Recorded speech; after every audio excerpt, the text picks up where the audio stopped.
about February 23rd of 2022. Do you recall if you were on duty for your department on that day? I was. And do you recall being dispatched to a residence on Stony Brook Lane I that do. day? And do you recall approximately what time you were dispatched? I don't recall the exact time. Was it like in the morning, the night, in the middle of the day? Yes, early morning. Okay. And why were you dispatched to that residence? For a report of a female who had supposedly observed her son's severed head in a bucket in the basement. And when you got to that residence, what did you do? I made contact with the two individuals inside the residence. They were, I believe, a Stephen Hendricks and a Tara Pakinich. And then myself and Officer Wanish were the first to arrive on scene and make contact with them. And then what did you do after you met with Tara and Steve?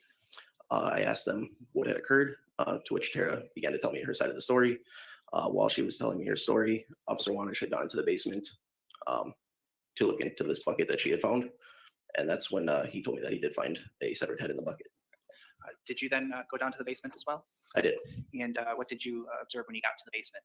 I observed a black 5-gallon bucket to the right of the stairs as I go down. There was a beach towel over that now had been moved away, and in that bottom of that bucket was a severed head. And that's how I located. What did you do at that point? I then looked around the basement. Myself and Officer Wanish decided that we were going to have to clear the residence for any other threats that were going to be in the house. And I guess was anyone else in the house other than the people you talked about earlier? A teenage daughter, I believe, of the complainant was sleeping upstairs in her bedroom. And I guess upstairs, what part of the house was that? Either the first or the second floor. I believe it was the first floor, though. And did other officers then arrive on scene? Yes. And what did you do at that point? I stayed with the complainants, Tara and Stephen, while the other additional officers cleared the residence. And by, I guess, what do you mean by cleared? Just in everyday jargon? Oh, sorry.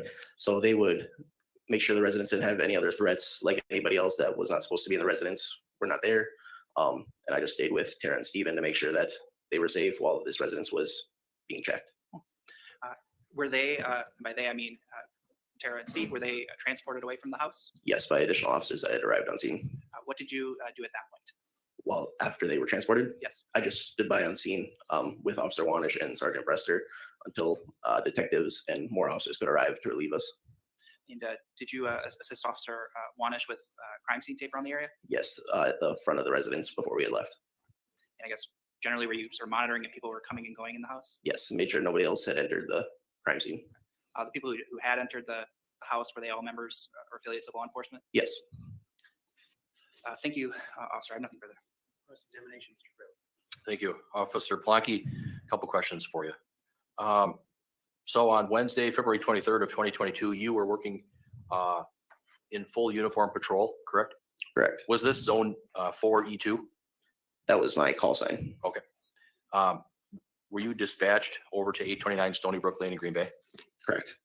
And you received some information over dispatch, right? Yes. This residence, was it near like the Fireman's Park area? Yes. What report did you receive?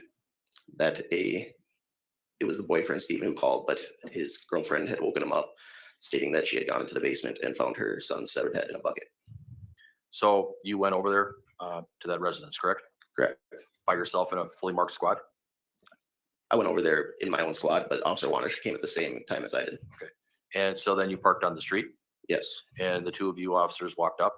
Yes. And it was dark outside, there was snow on the ground, correct? Correct. And who made contact with the residents first? I believe I interacted with them first. Okay. You're the one that knocked on the door, correct? Correct. And then the door opened and you kind of went inside a bit? Yep. Did you see some vehicles in the driveway? I can't recall vehicles. You don't recall if any vehicles were in the driveway when you walked up? I don't recall. There might have been. Okay. Do you know if the vehicles belonged to Tara Pakinich and Stephen Hendricks? If there were vehicles in there, I didn't run the license plates and didn't ask about who they belonged to. Okay. And when you got to the door, you had some discussions with Ms. Pakinich and Mr. Hendricks, correct? Correct. And then what did you do? Did you go inside? Correct. I was inside talking to them. Okay. And then did Officer Wanish follow behind you? Yes. So were you on the first floor of the kitchen area where there was a table? That's where I spoke to Stephen and Tara. Okay. Try to find out what was going on, correct? Correct. And then Was there a decision made between the two of you for one to go down and check what was going on in the basement? Correct. Officer Wanish decided to go down and confirm what they were telling us. Okay. As far as seniority, who had more seniority, Officer Wanish or yourself? Officer Wanish has more seniority than I do. So he took the bull by the horns and went down in the basement to check it out, Correct. and you maintained things upstairs. Correct. And then did you stand at the top of the stairs looking down to kind of keep in contact with Officer Wanish? Correct. And at some point then, were you asked to come down and verify as well what was in the bucket? Yes, And you did that? I did. Did you talk to Stephen Hendricks? I made some conversation with him. I mainly talked to Tara. But did Mr. Hendricks tell you that he went down to look at the bucket and he couldn't tell what it was? Yes, I believe that was partially because he had just woken up and was almost in a state of shock. Tara Pakinich was in a state of shock too. Is that fair? Seemed to be that way. And was it your understanding that Tara woke up for some reason, correct? She heard the door close, I believe, to the residence. The side door that you would come into? Correct. Okay. And then did she, what made her go downstairs? Do you know? She was woken by the door, and I believe she wanted to check if there was anybody still inside of the house or if they had entered or left. Did she find anybody inside the house? She did not locate anybody that was alive in the house. And did she tell you that she went downstairs to verify the basement situation? Correct. And then that caused her to have the police called? Correct. Before the police were called, was it such that Ms. Pakinich went up to tell her significant other, Stephen Hendricks, what she saw? Since he called for police, I believe that's what happened. When you were talking to Tara Pakinich, did she indicate that her son would sometimes come over for meals and do laundry and things like that? Correct. When you were in the residence, when you came in the residence, did you have any kind of patrol gloves on at all? I don't recall. When you went down in the basement, did you have gloves on? I don't recall.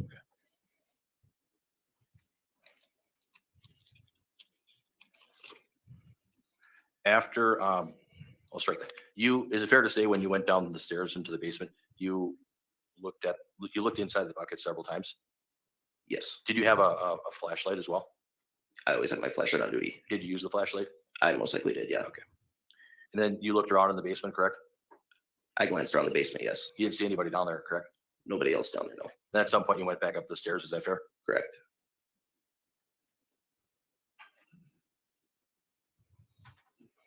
The bucket that you saw, what color was it? Black, I believe. And where was it located? Just to the right of the stairs if you were to walk down. Like if you walk down the stairs, would it be like around the corner? To the right, you would be able to see it as soon as you got down at the bottom of the stairs. So as you get off the last step, then you would see the bucket on the right. Correct. Did you move the contents of the bucket at all? No, I did not touch any of the contents. There was a towel on the bucket and it was removed by Officer Wanish, correct? Yes, Did you look at the towel? I believe I would also have seen the towel, yes. Where was that sitting? Was it right on the floor next to the bucket or? It might have been. I cannot recall exactly where the towel was at that point. Backup officers arrived, correct? Correct. And then who transported Tara Pakinich, Stephen Hendricks, and Abel Wheelock to the police department? Additional officers, it was not me, and I don't know which officers exactly took that responsibility. Was the daughter woken up right away after you got there? During the protective sweep, officers had awoken her as they were going through the bedrooms. Where did these people sit or stand? What I mean, when you were there, I mean, Tara Pakinich, Steve Hendricks, and Abel Wheelock, were they sitting at that kitchen table on chairs? Were they standing in the kitchen? There was points where Tara and Steven might have been standing, but they were in the kitchen when I was with them. When you were there, did Tara, Steve, or Ava go down in the basement? No. And was it your understanding that Stephen and Tara, they slept upstairs in the loft part? Correct. That's what I believe it was laid out as. And then was it your understanding that the ground level, it had like a kitchen and a bedroom, and that's where Ava slept? Correct. Then there was this finished basement, correct? Correct. In the basement, there was a laundry area. Is that fair? Correct. Storage area. It Correct. was kind of messy down there, correct? It was cluttered, like as a lot of basements are. Lots of stuff down there. Correct. And officers did a protective sweep of the house and found no other threats, correct? Correct. And then you waited on the scene and you started a crime scene log, correct? Correct. When you start a crime scene log, can you tell me what that involves? So starting a crime scene log is you put the address, and then you start listing all the occupants who have entered and left the crime scene. So like my name would go on it, Sergeant Brester, Officer Wanish, and then we would mark like the reason for being there and then their time in and out. And you did that? I started it, yes. Did you also assist Officer Wanish with putting up crime scene tape? Correct. Is that kind of like the yellow crime scene tape that we see on TV? Correct. Where did you put the crime scene tape? I believe we just outlined the front yard of the residence, marking, holding it around trees and making sure that everybody could see that they were not supposed to enter the property. Did it cover the front door of Stony Brook It would have encompassed the front door. and the side door of Stony Brook? I can't recall exactly if we had brought crime scene tape up to the back point.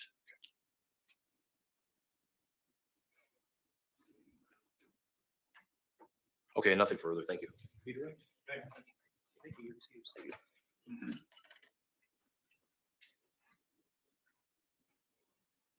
Okay, ladies and gentlemen, we're going to take our mid-morning break. It's about 5 after 10. We'll take about a 10-minute break and be back at 10:15. All rise for adjournment.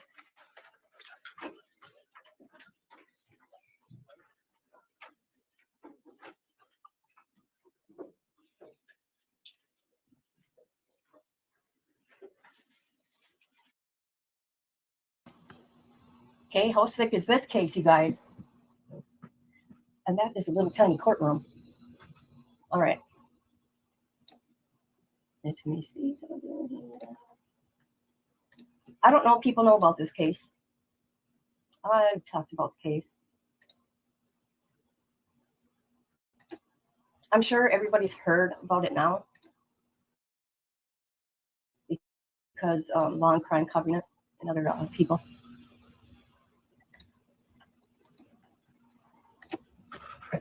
Okay, here's a criminal complaint.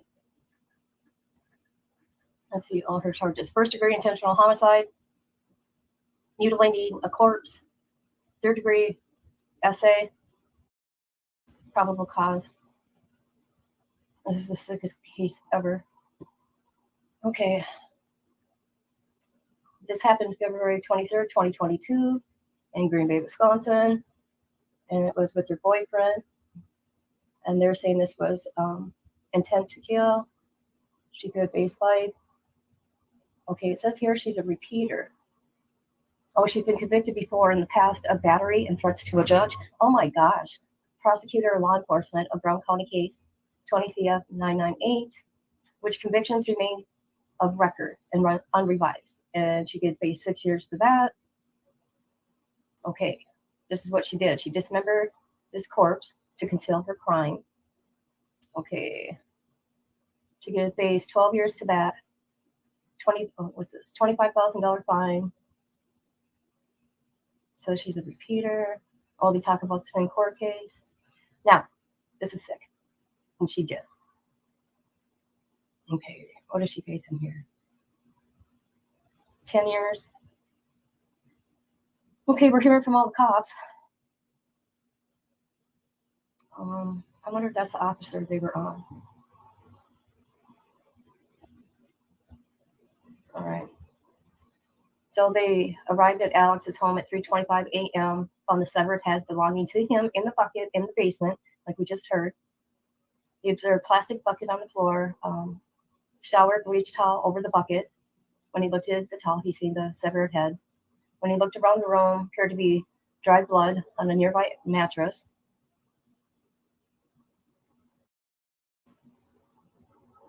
Okay, and then when they were gathering info, a person was identified as Taylor, who was last seen with the victim, maybe living in Eastman Avenue address. There was a van associated with her they were looking for. Okay. Taylor emerged from the apartment building. Upon seeing officers, she stopped. Appeared to be dried blood on the front of her black hooded sweatshirt. There seems to be blood smeared as well. Blood on the back of her sweatshirt. And then she said something to the officers that sounded like, because of my warrant for my arrest. Let's see. Oh my God. So they went into her van. There was a crock pot.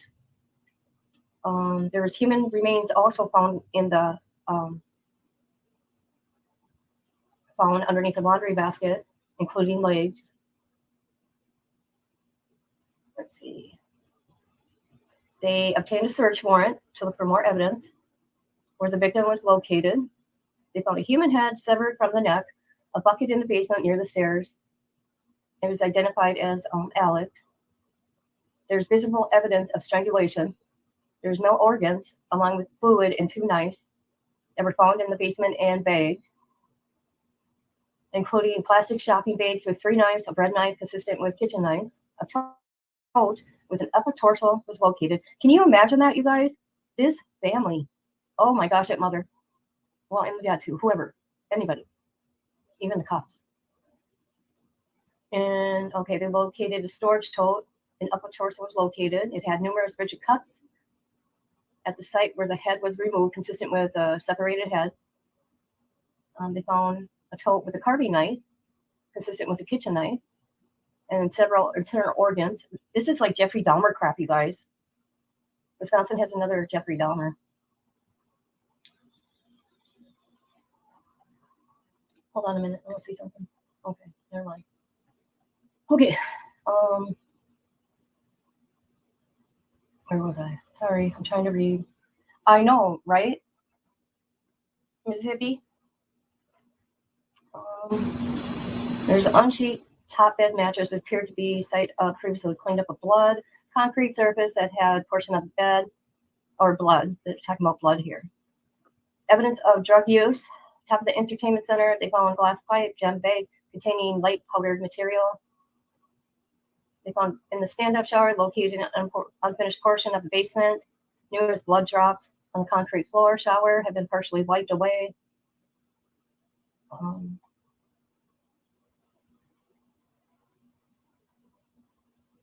then the detective met with the victim's mother. Okay.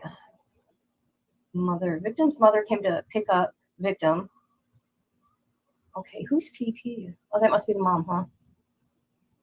Stated that the last time she saw the Alex, stated that her boyfriend, who is this?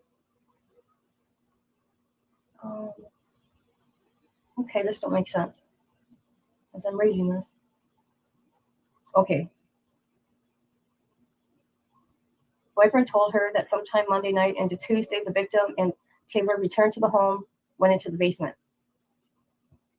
Victim in the basement during the day. TP stated she did not go into the basement. She did not recalling Taylor talking at one point. She did recall. She and her boyfriend were out of the house during the day, stated that there was a minivan parked on the road in front of the house during the time and was not sure if it was Taylor.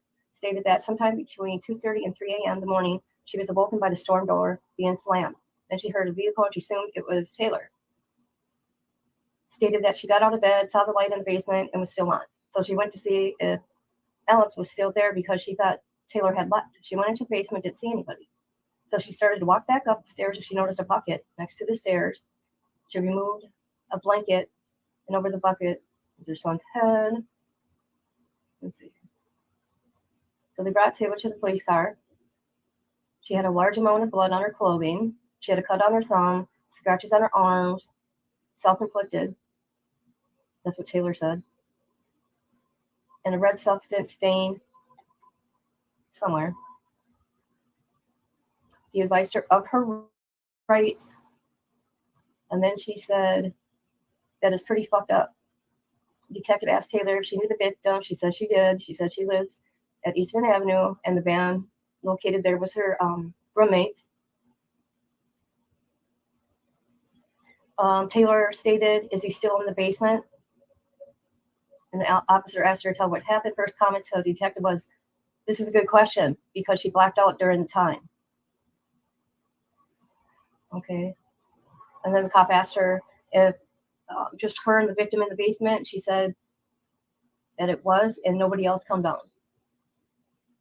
Stated that she and the victim were smoking the bitch, which he clarified, believed to, or the cop referred, he thinks she's referred to meth. Taylor also said, did the victim have a chain around his neck? Oh my God.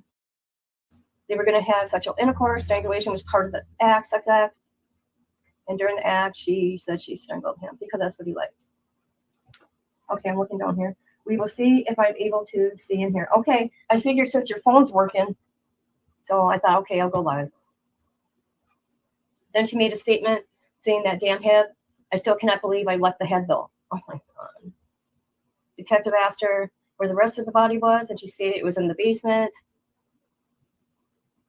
And then she told the police they were going to have fun trying to find all the organs. She stated that all the body parts should be in the basement. Oh my God. There's a foot or a leg in the minivan.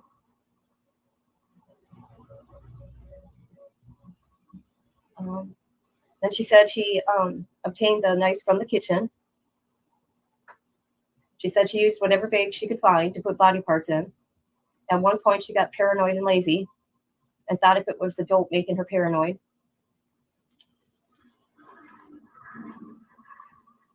There was 2 chains, one for him, one for her. Described the chains at the time of a chain link in silver. She said the chains were being used like a dog collar. She said she went crazy. She could feel the victim's heart beating when she was choking him. So she kept pulling and choking him harder. And he wouldn't die. He just kept rebuilding into muscle. At what point did she know that the victim was not alive anymore? She stated that the victim's face turned purple, blood was coming out of his mouth, and she did stop. Okay. She said she then played with his body with a sex toy and put the victim's you know what in his mouth, in his ass. Whew. Okay, we're back.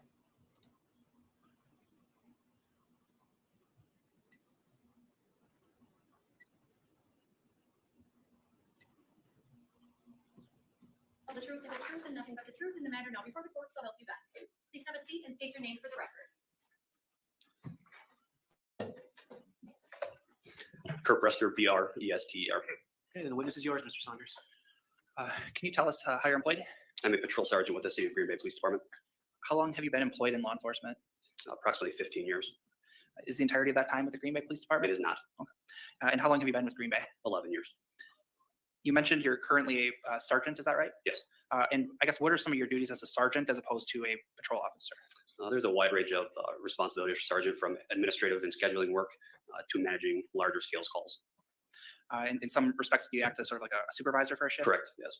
But you still work patrol? Yes. So is it the case that you still respond to incidents? Yes, sir. And were you a patrol sergeant in February of 2022? Yes. I want to ask you about February 23rd of that year at about 3:24 a.m. Did you respond at some point to a call on Stony Brook Lane? Yes. And what was the reason you responded to that residence? We had received a call that a resident inside that house had found what she believed was a severed head inside of a bucket. Were you the first officer who arrived? I was not. And which officers were those? Officer Wanish and Officer Plonky arrived on scene prior to my arrival. And when you got there, I guess what happened? When I arrived, I made contact with Officer Wanish outside, and he explained to me what he had seen in the basement of this residence. And that's when I entered the residence at that time. And what did you do when you entered? So I made contact with 2 individuals in the kitchen, and I explained to them, due to the severity of what was happening, we were going to do a protective sweep of the residence. And a protective sweep, that's essentially looking for people that may have been in the house? Correct. For the safety of us and others inside the house that we were speaking with. Apart from the 2 individuals you encountered in the kitchen, was anyone else found in the residence? There was a juvenile female in a bedroom on the first floor that we had contact with during our protective sweep. Yes. I guess was she essentially woken up by officers? Yes, and we had her go back into the kitchen by the other 2 adults. And you indicated you didn't locate any other persons in the residence? Correct. At that point, Officer Wanish had previously told you about what he observed in the basement. Is that right? Yes. During the course of your protective sweep, are you going through the entirety of the residence? Yes. Including the basement? Yes, sir. And when you're in the basement, did you observe any other parts of a human body? I did not see any more parts of the human body, no. And did you locate any areas of suspected blood or other related material? Yes, there were red spots on the concrete floor that was consistent with blood. And also, I was advised by another officer that there was a piece of Objection hearsay, Your Honor. Not necessarily offering for the truth, Judge. Overruled. Go ahead and answer. a piece that would appear to be a bone fragment or fatty tissue on a drain on a stand-up shower in the basement. And so you mentioned the areas of suspected blood were drops, is that right? Correct. Were there areas of large scale pooling at all? I did not see any, no. So with the drops that you observed, where were those located? They were on a concrete floor, from what I recall, near the bucket. Other areas of the basement, did you observe anything of that nature other than what you talked about earlier? And what did you do after the sweep of the residence? I again made contact with the adults upstairs and advised, or asked if we could ultimately have consent to search the rest of the residence regarding to the crime. And we obtained verbal consent at that point. So the initial responding officers, you're doing the protective sweep to look for people. Is there a larger scale, search of the house? At that point, no. Is that done by other members of your department? Yes, later on in the incident, yes. And did they ultimately arrive to the house as well? Yes.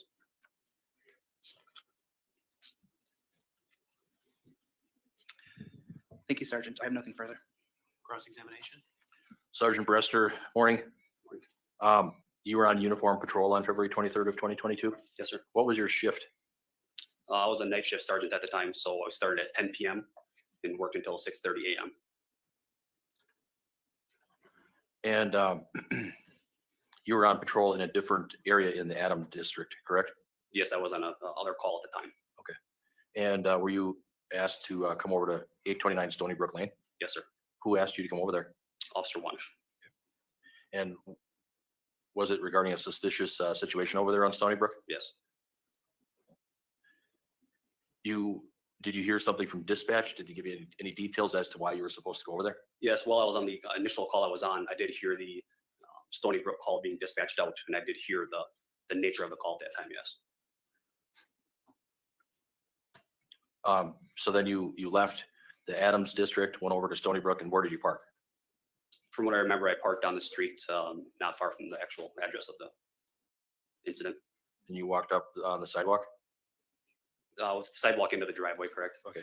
And did you see Officer Plonky and Officer Wanish there then outside? Yes, And did they kind of brief you on what was going on? yes. Was that outside? I believe it was outside, yes. And did you try to figure out a game plan as to what to do? Yes, Officer Wanish needed your assistance because this was kind of an unusual situation. Is that fair? correct. And they wanted you as the supervisor, as the sergeant, to kind of verify what they were seeing, correct? Yes, And you had responded to this location at 829 Stony Brook Lane with your emergency lights and sirens on, correct? yes, sir. It was a kind of a dire emergency situation, correct? From what we're gathering at the point, yes. So then you walked inside the residence, Yes. and who did you talk to first? I talked with a male and a female at the kitchen table. I believe her name was Tara and the male was Steven. And did you have any concerns about what they were saying? Whether they Not that they're saying, I don't know if they're in shock, but yeah, they were, he appeared to be drinking alcohol, but other than that, I think, yeah, there was nothing out of the ordinary at the time. you were able to converse with them? Yes, And then were you asked to go down to the basement to check it out? yes, And did you? yes. Did you have patrol gloves on? I cannot recall. Tell me what happened when you started your descent down into the basement. Well, we went down the basement and from what I remember, I asked where the bucket was and we found the bucket at the bottom of the stairs off to the right. And there was what appeared to be some kind of toweling or cloth over the bucket, and we opened it up and I confirmed that it appeared to be a human severed head. And when you were down in the basement, were the other officers down there? Plonky and I Wanish? believe at least one came down there with me. I thought maybe one stayed upstairs with the two adults. Just to maintain? Right. Then did you decide to call for additional assistance? We did at that time, yes. Was it your call? Yes, Who else did you call to come over? the other officers that were on scene, and then we had another sergeant was working as the shift commander at the time, and he began making phone calls to detective division and additional supervisors above my rank. This residence at 829 Stony Brook, was it essentially 3 levels with a basement, a floor level, and then an upstairs? I know for sure the basement and the main level. I can't remember the upstairs. I believe there's an upstairs. Did you go up there and check it out? Not that I remember for sure the basement and the first floor. You found no other people besides Tara, Steven, and Ava, correct? Correct. You didn't see Taylor Schabusiness there, correct? No, sir. You didn't see any body parts there, correct? Besides the severed head, that's it. The downstairs, was it fair that it was sort of in disarray? It was it appeared to be a live-in basement bedroom that somebody was living in. Yes.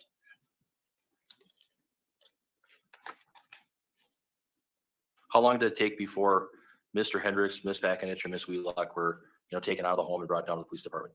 I would say within the first 20 minutes, half hour I was there. And was her bedroom on the ground level off the kitchen? Who's better? Miss Wheelock, Ava Wheelock, was her bedroom like on the same floor as the kitchen? Yes, between the kitchen and the living room. Can you describe that ground level when you come in that side door? Sure. So you come out the side door, you walk up a few stairs into the kitchen to your left. And then when you go through the kitchen, there's a hallway that runs, I guess, north and south with the living room on your right and the bedroom in the right as well, down the hallway. Is there a bathroom there on the first floor? I believe there was. Okay. And that's all there is to the first floor. It's, Yes. it's a very small house, correct? Yes, smaller house. Cape Cod style? Yeah. There's a separate garage there. There was a detached garage, correct? Did you see vehicles parked in the driveway on that particular evening? Not that I could recall. It's a while ago, correct? Pardon? This was a while ago, Yes, sir. correct? But it was dark outside and there was snow on the ground, correct? Correct. Kind of a cold night, correct? Yes. And then you asked Tara Pakinich if you could, search the residence, correct? Yes. She gave written consent, yes? Once she got to the police department, she put pen to paper on the consent, yes. When you were there, Sergeant, did your other officers, Wanish and Plonky, start putting out police crime scene tape? They did outside, yes. Did they follow all the procedures? Yes. Was there any way that the crime scene was disturbed in any way, shape, or form? No. At this property, there's like a driveway and then there's a separate detached garage, correct? Correct. And there's a backyard too? Yes.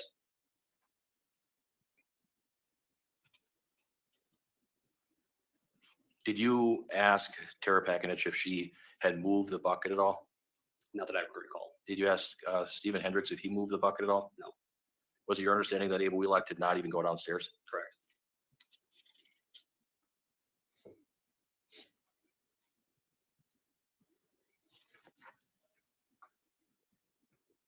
And is it fair to say that prior to having additional detectives and supervisors come to the scene from the detective division, that you didn't do any other searching of the residence? Correct. You and the other two officers just kind of stood by and maintained the scene? Yes. And then other detectives then came, Detective Biller, Detective Scanlon, Lieutenant Strauff, correct? Yes. And did you brief all of them on what you knew? Pardon? Did you brief all of them Yes. on what you knew? Yep. Okay, nothing further. Thank you so much. Redirect. No, thank you. Thank you. You can step down.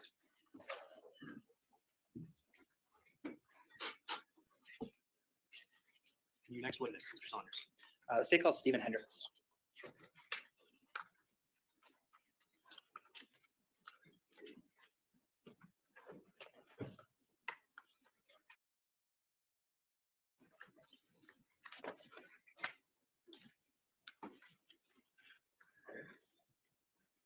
Okay, sir, if you just want to step up over here, and then before you have a seat, turn and face her and raise your right hand, she'll place you under oath.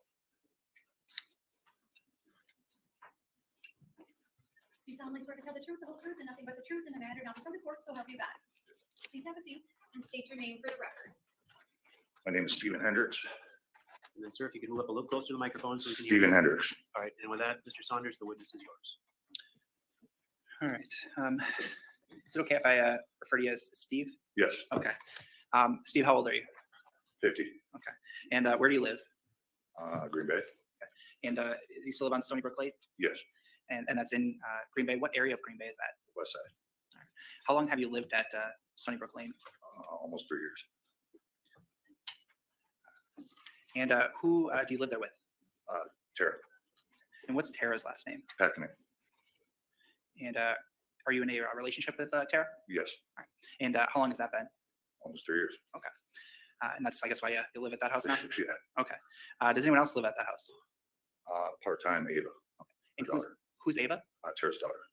And she still a juvenile?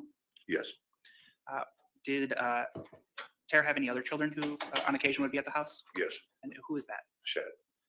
And Shad, was that her son? Yes, And did he live there full-time, part-time? I guess, what was that arrangement? it was partially when he wanted to eat, change, every, do his laundry and whatnot. And I guess looking in like February of 2022, by that point, was Shad an adult? Yes, So I want to ask you, Steve, about February 21st, 2022. It was a Monday. Do you recall the date I'm talking about? yes, And on that date, or were you still living at the Stony Brook Lane house with Tara? yes, On that date, did you have contact with Shad on that day? Yes, And I guess what happened on the 21st? well, 21st during the day. It depends what you're referring to. There's several different. Okay, At some point, did you and Tara go to dinner? yes, And who did you go to dinner with? with Shed, And do you remember where you went? Courthouse Bar and Grill. Is that also in Green Bay? Yes, east side. Do you remember what time you would have gone to dinner? It was during the day. 3-ish maybe, I'm not positive, but And then were you there for a little bit of time? yes. Do you remember what you did after dinner was done? I believe we went home. And what time would that have been, if you remember? I'm not positive, it's still light out. And you went home, do you mean the Stony Brook Lane house? Yes. And what happened when you got back to that house? I don't recall, but I remember Shad leaving. I'm not sure. Did you see who Shad left with? Yes, And who was that? that was Taylor. And did you know who Taylor was prior to that day? I met her several times. And I guess, how did you meet her? I guess, what was that? Through Shad. Would she come over to the house? Well, there was only one time prior that she was at the house, but they weren't in the house. So it was just sort of in passing, you would have contact Well, with Taylor? yes, I pulled in a driveway and they were trying to break into the house. So you had known Taylor prior to February 21st? Just that one occasion. And they left the Stony Brook house, is that right? Yes. Did you see how they left the house? No, I did not. Was Shad driving at that time? I don't believe so. His truck was in the pound. So he didn't have a vehicle? No, not at the time. And I know it's a while ago. Do you remember what time they would have left the house? Not exactly. By that point, was it dark out or still light? I believe it was still light out. And at any point that night, did Shad return to the home? 1 in the morning, 2 in the morning, somewhere around there. So 1 or 2 in the morning, would that have been then into the morning of the 22nd? Sure. And what happened when Shad got home in the morning? He rang the doorbell 6, 7 times in a row. That's his little key. And did you open the door for him? Yes. What door did they enter through? We only use the back door of our place because that's where the driveway is. So that's the only door we use. So the door that sort of is next to the It's on the driveway? side. It's on the side of the house. Yes. Do you use the front door? No, not really. Is that kind of It's kind of usually? blocked. It's kind of blocked off. We have junk in front of it. So is it that, whenever people are entering or leaving It's at always, home? it's always backside door. And so Shad kind of rings the doorbell 6, 7 times, you said, is that right? Yeah. Was anyone with him? Yes. Who? Taylor. And did you see how they had arrived at the home? No, I did not. I just opened the door. And what happened when you opened the door for him? They came in and went right downstairs. In that time, in that 1 or 2 a.m. on the 22nd there, did you notice anything out of the ordinary behavior-wise with either Shad or Taylor? No. Had you previously had contact with Taylor, right? Yes. Anything different from that time versus the prior times you met with her? No. When she came over earlier in the day to pick up Shad, did you have contact with Taylor then? Yes. She came in the house. Sort of asked the same questions. Was there any kind of odd behaviors that you were observing? No.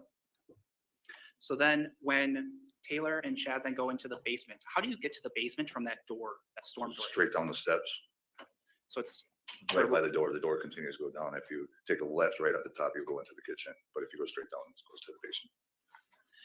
so they go right down there. What do you do? I went back upstairs. I went back to bed. So I want to ask a few questions then about the layout of the home.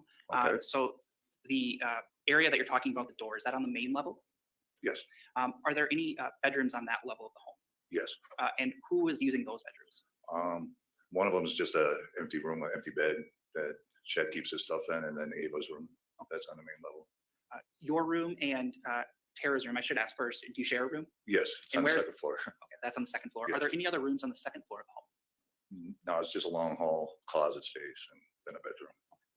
So after they go to the basement that morning, you go back up to the to your room? Second floor, yes. All right. And do you go back to sleep? I'm not sure. Pretty sure. After that point, do you have any other contact with Shad? No, it was the last time I seen him. And that was 1 or 2 a.m. on the 22nd? Yes.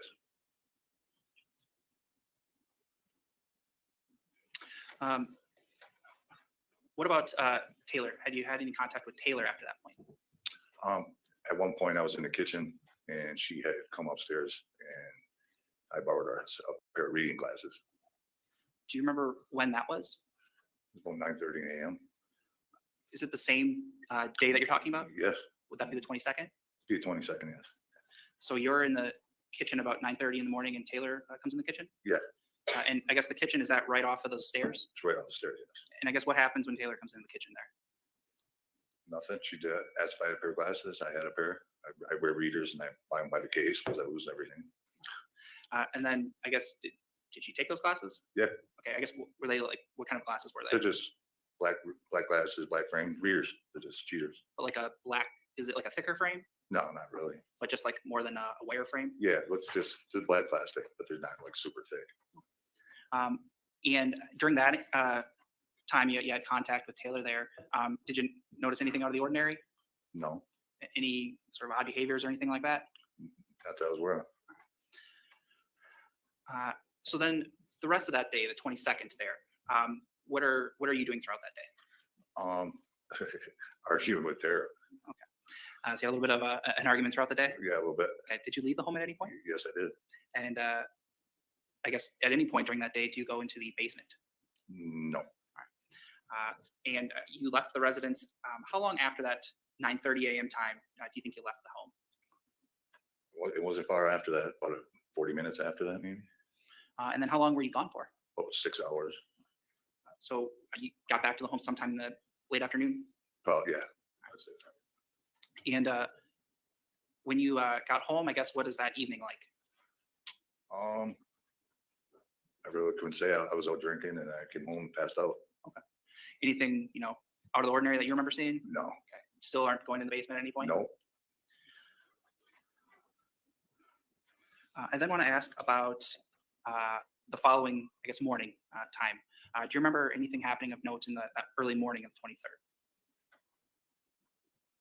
Except for when I was woken up, you mean? Other than that? Yeah, so were you woken up on that time? I was woken up, yes. And can you tell me what happened with that? Tara had woken me up and said she thinks she found Chad, her son's, that's how she put it. I found my son's head in a bucket. So I'm dumbfounded. Didn't believe her. Thought she was having a mental issue or something. Sure. So do you remember what time this would have been? Had to be about between 2 and 3 in the morning. I know it was the middle of the night. And you said you were woken up.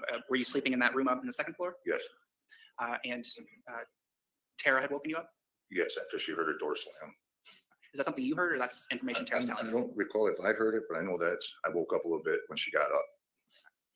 And at some point, she comes back and tells you Yes, some information. yes. What do you do then? I go downstairs and see what the hell she's talking about, and I can't see anything. So we go back upstairs and contemplate what the heck to do. So I guess what do you do specifically when you go downstairs?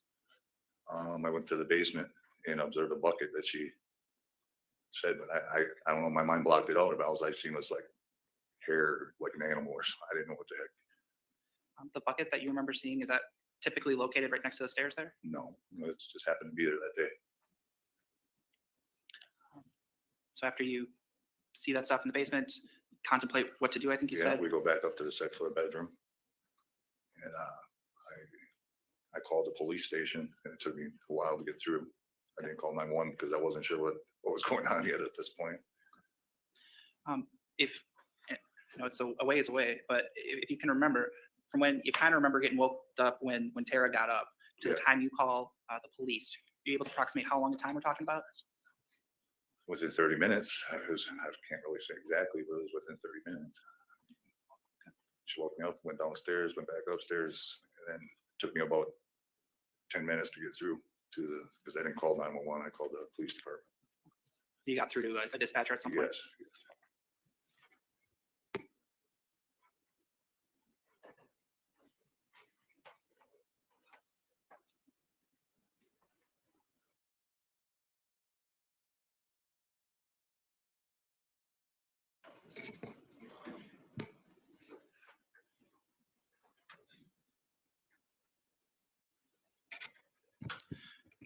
So after that point, did officers arrive at your home? Yes, 2 uniformed officers.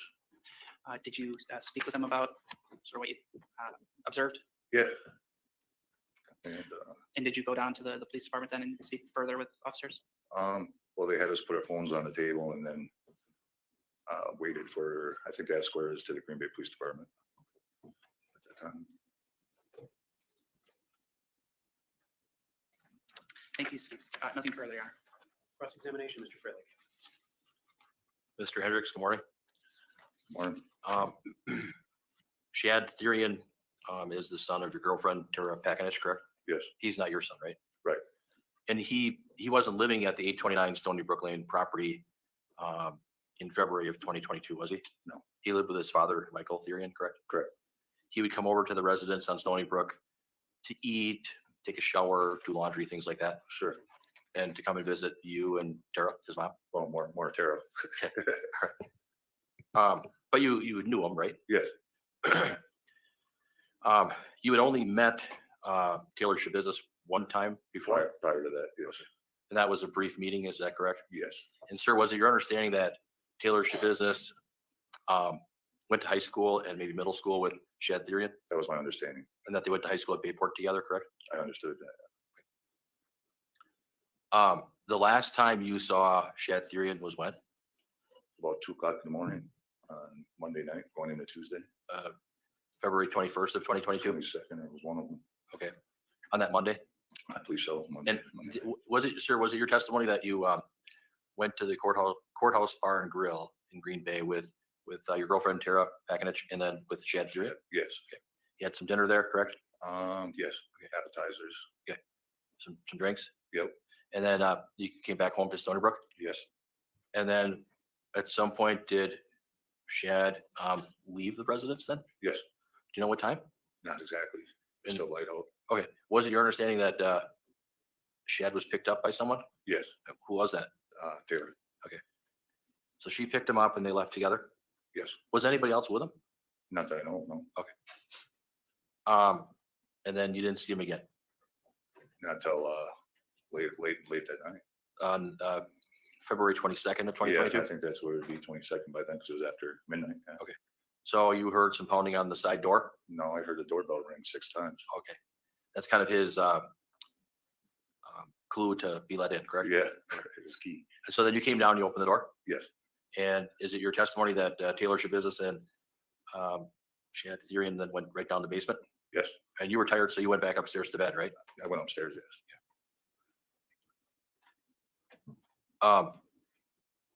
You remember when the police came to your house on February 23rd of 2022, correct? Yes, You were waiting for them, correct? yes, You're the one that actually called 911? yeah, I didn't call 911, I called police department, Okay, you called the Green Bay Police Department, non-emergency line, non-emergency line, yes. and then you asked to have someone come over? Yep, And then do you recall meeting with an officer or officers at the door? yes, 2 officers, And that's at that side door, correct? correct, And the side door to the house is like right by the driveway, correct? correct, Now, on this particular night, there were vehicles in the driveway, correct? correct. Whose vehicles were they, sir? Tara's and mine, Okay, what kind of car do you have?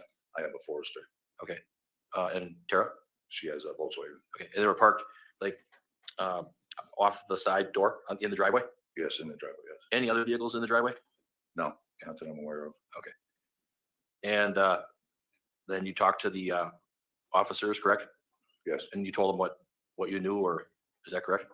yes, and then they went down and took a look themselves, They went down in the basement? yep. And where did you go? I sat at the table, they told us not to move, Okay, you followed directions, correct? yes. And where was Tara Pakinich? Was she She's sitting right at the next to table? me, Okay. yes. And when did Ava Wheelock get up? I didn't even know she was there at the time, and right around that, right around the time they came over, I didn't realize she was even there yet. Okay, did she come and sit at the kitchen table as well? Yes,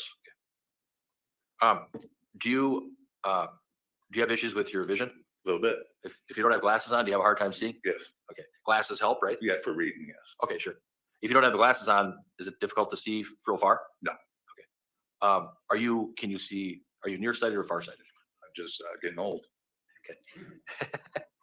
But as far as as far as you can see, Can you give me like a distance? Just words are blurry. Other than that, I can see you just fine. And on this particular night, February 23rd of 2022, when you went down the stairs there, you Yeah. didn't have any cheaters or glasses, right? No, Everything was kind of blurry? Yeah.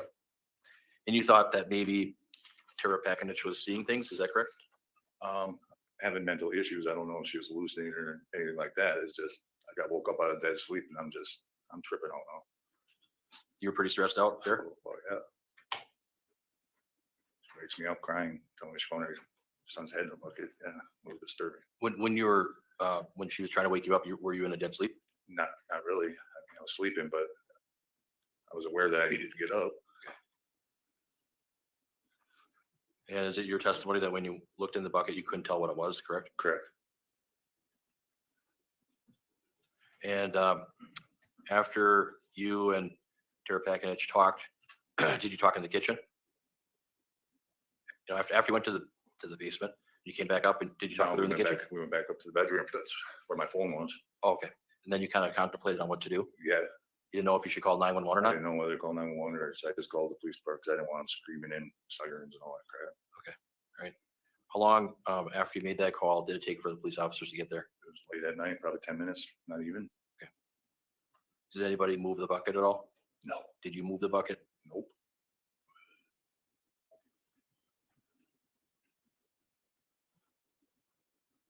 Okay, nothing further. Thank you. We redirect.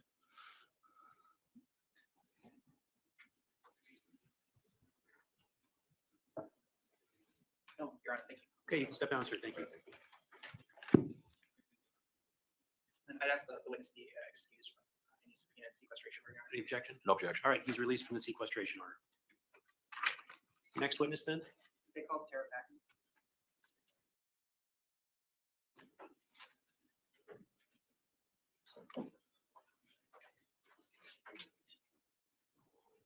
And ma'am, if you want to step right up here, and before you have a seat, turn and face her and raise your right hand. She'll place you under oath. You solemnly swear to tell the truth, the whole truth, and nothing but the truth in the matter, not before the court, so help you God. Yes. Please have a seat and state your name for the record. Tara Packenick. Okay, then the witness is yours, Mr. Saunders. We have a brief sidebar, Your Honor. You may.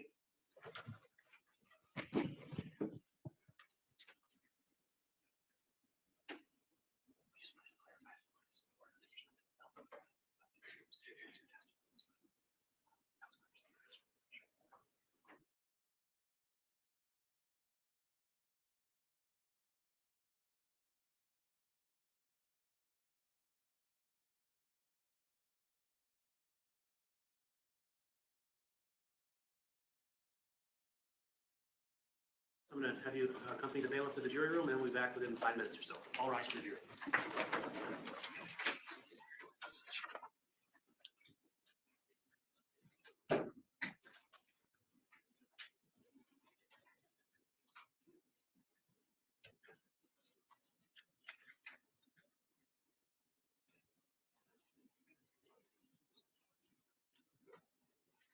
Be seated. I need to clarify with the media in the back that this is a victim and she's not to be live streamed. She's not to be videoed. My understanding is that that's what's happening right now, so we need to stop it, okay?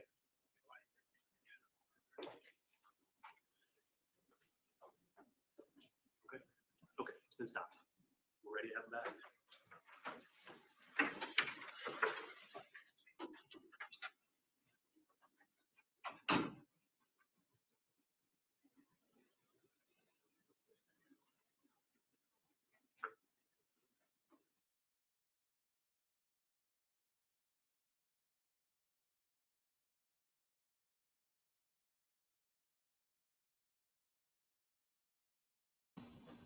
Well, I don't know if we're gonna be able to see this. You don't want it live streamed. This is weird. I thought maybe they meant the witness,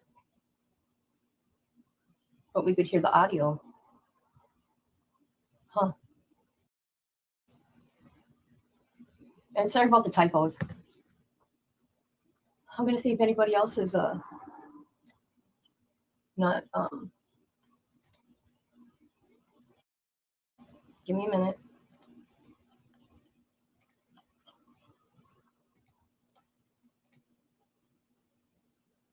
Um,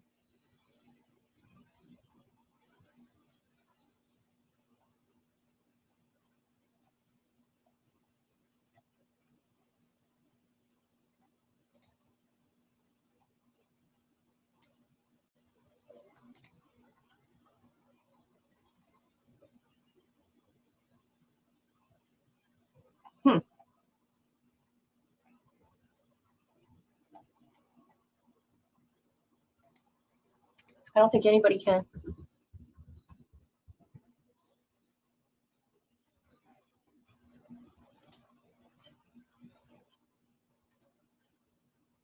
No, I'm looking. I'm looking.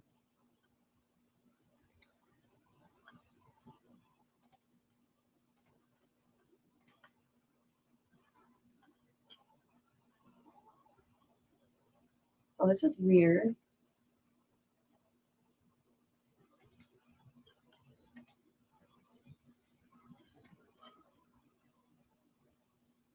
Yep, everybody, court TV, law and crime.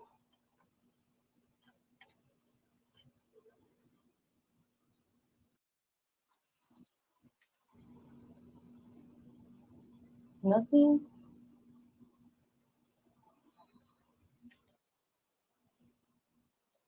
Okay, I'm in shock because court TV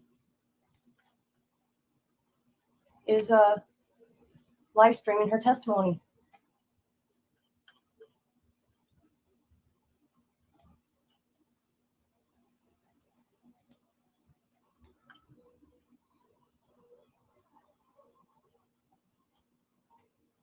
Okay, court TV finally shut theirs off.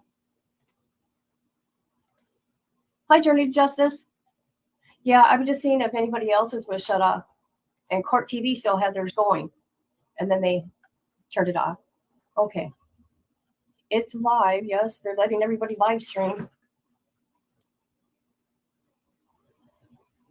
Yep, sure did.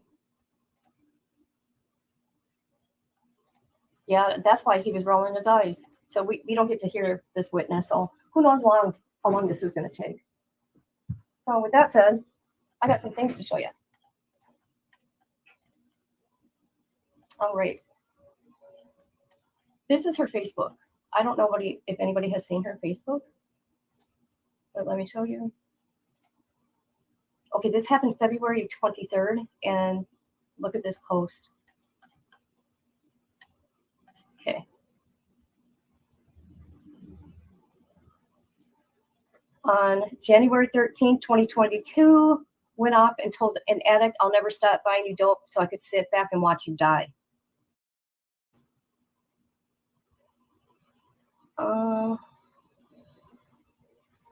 She put this there. Losing me is like losing a front tooth and will never smile the same, bitch. Okay. January 13th, I got hitched to show them my commitment, loyalty, and dedication to them, that I was never going to be how I used to be. Then they turned around and fuck on me. There's no way I'll ever go in another relationship. Let's see. So yeah, this started double cross my loyalty. There's one thing you'll never get back. Let's play. So she's been disturbing. Oh, we're not going to look at that. No reason to. Okay, I'm going to look at the comments. You can hear the witness, but don't show them, depending on the rules. Which you would know the rules first. Yeah, they should have known. You heard a little bit on court TVs, but they shut their thing down. I just tried something. I read about that in a couple days. I was looking for my reading glasses and couldn't find them. Then I spoke out loud what it was I was looking for. Half a second later, I turned my head for no reason, and I was looking at them. Oh, funny. Okay, gentlemen, I don't know if you've seen this, but I'm going to show you when she attacked her attorney. There's just 2 tiny clips. They're not going to be long. Let's see, is this one it? Yep. Okay, this is when she attacked her attorney. I'm going to see if this pops up. Okay, it's going to work.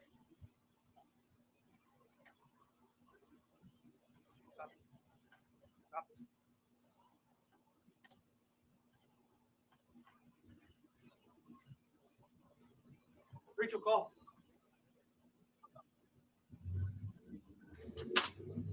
I'm looking at Check this out. the week of May 15th for the trial.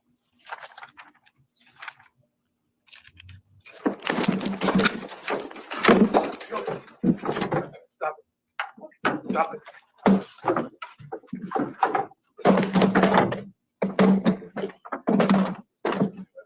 Rachel, call. Look how strong she is.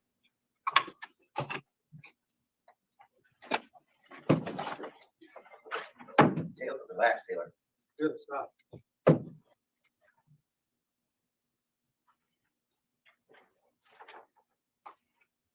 This is what I expected from She's Lakeisha. got your cord. Clear the courtroom.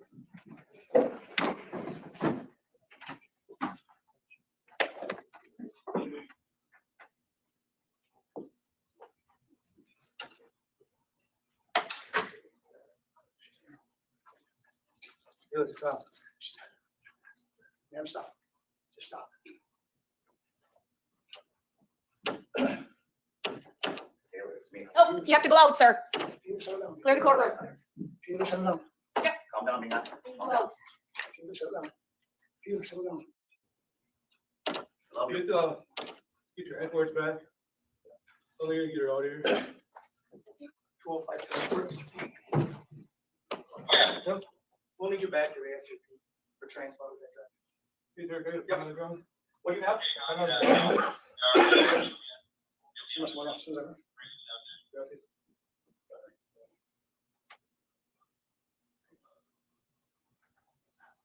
Just relax, okay? You guys probably can get it, put your video, just make sure they're on. I'm going off on your attorney, Taylor. You went crazy on your attorney. Can't do that. You okay? Are you You're able to gonna sit up? stay here for a minute, all right? Are you able to sit up, Taylor? You Well, can, be but nice and stay gentle. with your feet. Relax. Let you rest. Yeah, what the fuck did he need? Cameras. Sorry. Cameras. I asked Quinn if he needed medical. Taylor? Is he, was he You injured? okay? But he's okay? He's okay. I'm I gonna have you asked sit him. up against the door. Okay, we're gonna help you. Okay? Get your feet underneath you. Turn towards me, They can't open it. just a little bit. No, that's okay. We'll use it. I have this whole area cleared. Okay, so like that. All the way to the door. Your fingers push back. There you go. There you go, perfect. One more big one. You're good. All right. Just relax. Are you hurt? No. You hurt anywhere? Your wrist? No. Just you got some bruising. Any tingling in your fingers or feet or neck? Good. Your vision okay? All right. Going into the. What do you want to do? Second floor? Holding? This first covered or? Well, we're gonna prelim. Is they bringing seven in? Yeah, let's just go to second. Billy, do you walk? Oh, yeah. Okay, can you get your shoes on? Good out there. 205 monitor. We're moving to the second floor. Holding. Look at, she even had a belt on. You doing all right?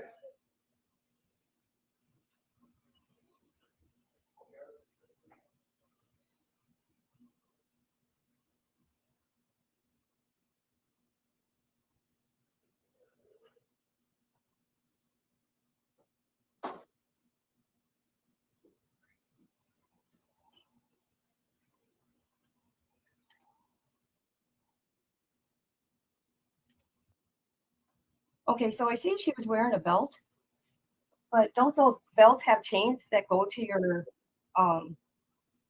ankles? The witness didn't want audio or cam. She requested. Hi, Tara. Yeah, that's true. Tara, I want you to know, like if you talk and nobody responds back to you except for me, it's because I'm streaming on different platforms. I'm on my main channel on YouTube at Kit9168. So I just thought I'd let you know that. If she tries to put on a show that she is crazy, she just as well given the jury the impression she cannot control her anger. Yes, and I wonder if they're going to show that video. You watch, they're going to have to get her a shock collar Just like, what's his name, gentlemen? The one that represented himself? Oh, Daryl Brooks. Daryl Brooks. And thank you everybody for being here. So I found this other clip.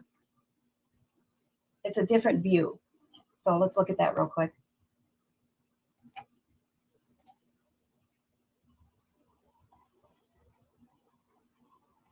Maybe they're not going to. We'll see.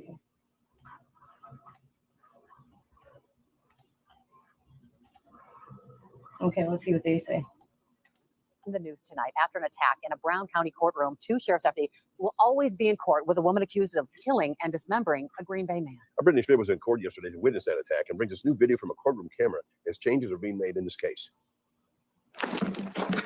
In an instant, a courtroom shock. Now, a new look at this moment as the Brown County Sheriff's Office releases video to us from a courtroom camera mounted inside Brown County Judge Thomas Walsh's courtroom. This camera shows 25-year-old Taylor Schabusiness motionless, wearing a belt restraint that her handcuffs are attached to. These are the moments before she attacked her own defense attorney, Quinn Jolly. Her lawyer next to her is silent, the deputy just a few feet away as Schabusiness leads with her elbow lunging toward Jolly. Jolly reacts quickly, defending himself. Within seconds, the deputy has Schabusiness on the ground, contained, never losing contact with her as she fights and kicks. Clear the courtroom. Everyone is told to leave the courtroom as more deputies rush in to help. They need a code 3 and branch 223 is on his way. Wrestling with your business. Captain Joni Lemons with Brown County Sheriff's Office tells Action 2 News the deputies responded as trained and as expected to ensure the safety of everyone in the courtroom, even checking on Schabusiness. You heard. You heard anywhere. You wrist? No. You guys can hear it. Tingling your fingers or feet or neck. Vision okay? Once under control, Schabusiness is escorted out of the courtroom. Unfazed, she motions to a family member, then hauled away by 3 armed deputies. Minutes after the attack, Jolly, okay to continue the hearing, tells the judge of his intentions in this murder and dismemberment case. I'm going to put a motion into withdrawal from this matter. Because of the attack, Brown County Lieutenant Kevin Pollock says Schabusiness will now be escorted by at least 2 deputies every time she is in court. According to court records, Judge Walsh will decide on Jolly's motion to withdraw from the case during her next court hearing. I did reach out to the Wisconsin Public Defender's Office here in Green Bay to see what would happen if Judge Walsh does allow Attorney Jolly to withdraw from the case, and they told me they could not comment at this time. Reporting in Brown County, Brittany Schmidt, Action 2 News. Crazy. Okay. Let me find something else for you guys to watch. Well, what I do see,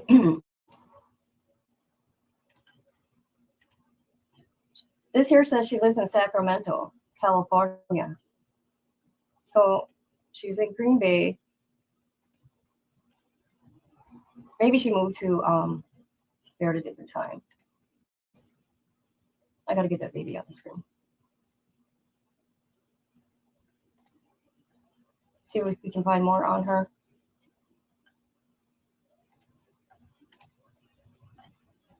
All right.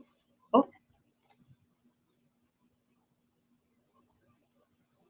See, I would show some from Long Crime, but they like to give people stripes, even when you talk through it.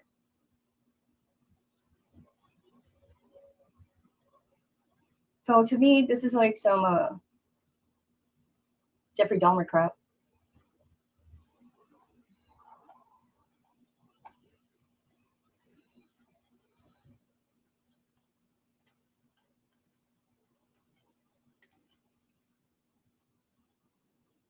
Oh, here we go.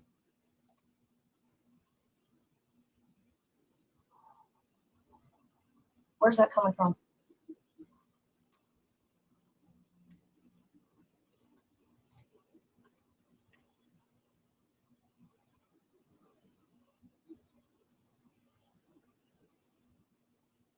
Why is Court TV?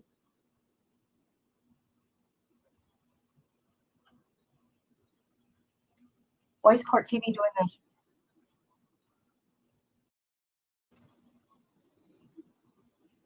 Look at this.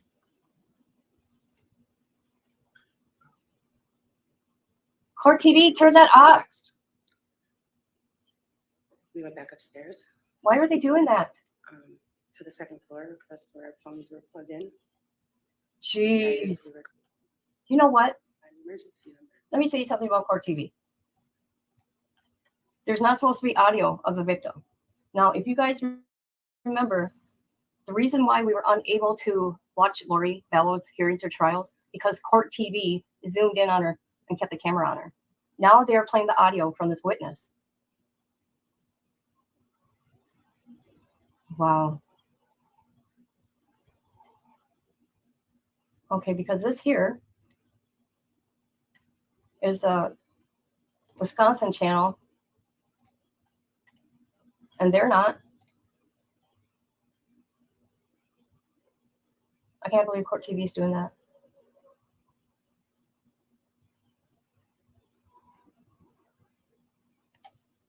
Sorry, guys. I don't understand. Judge made a ruling. This guy is going to be in big trouble and cause a mistrial. What? That's when we called. The audio we heard earlier, was that the call that was made to law enforcement? Yes. That was you and Steve? Yes. After that point, did officers arrive? They did. Are you able to approximate, the time we hear the storm door slam to the time Steve and yourself call 911, about how long that is? Not really. Time wasn't moving the same as it normally does after you notice that. And then does officers arrive soon thereafter? They did.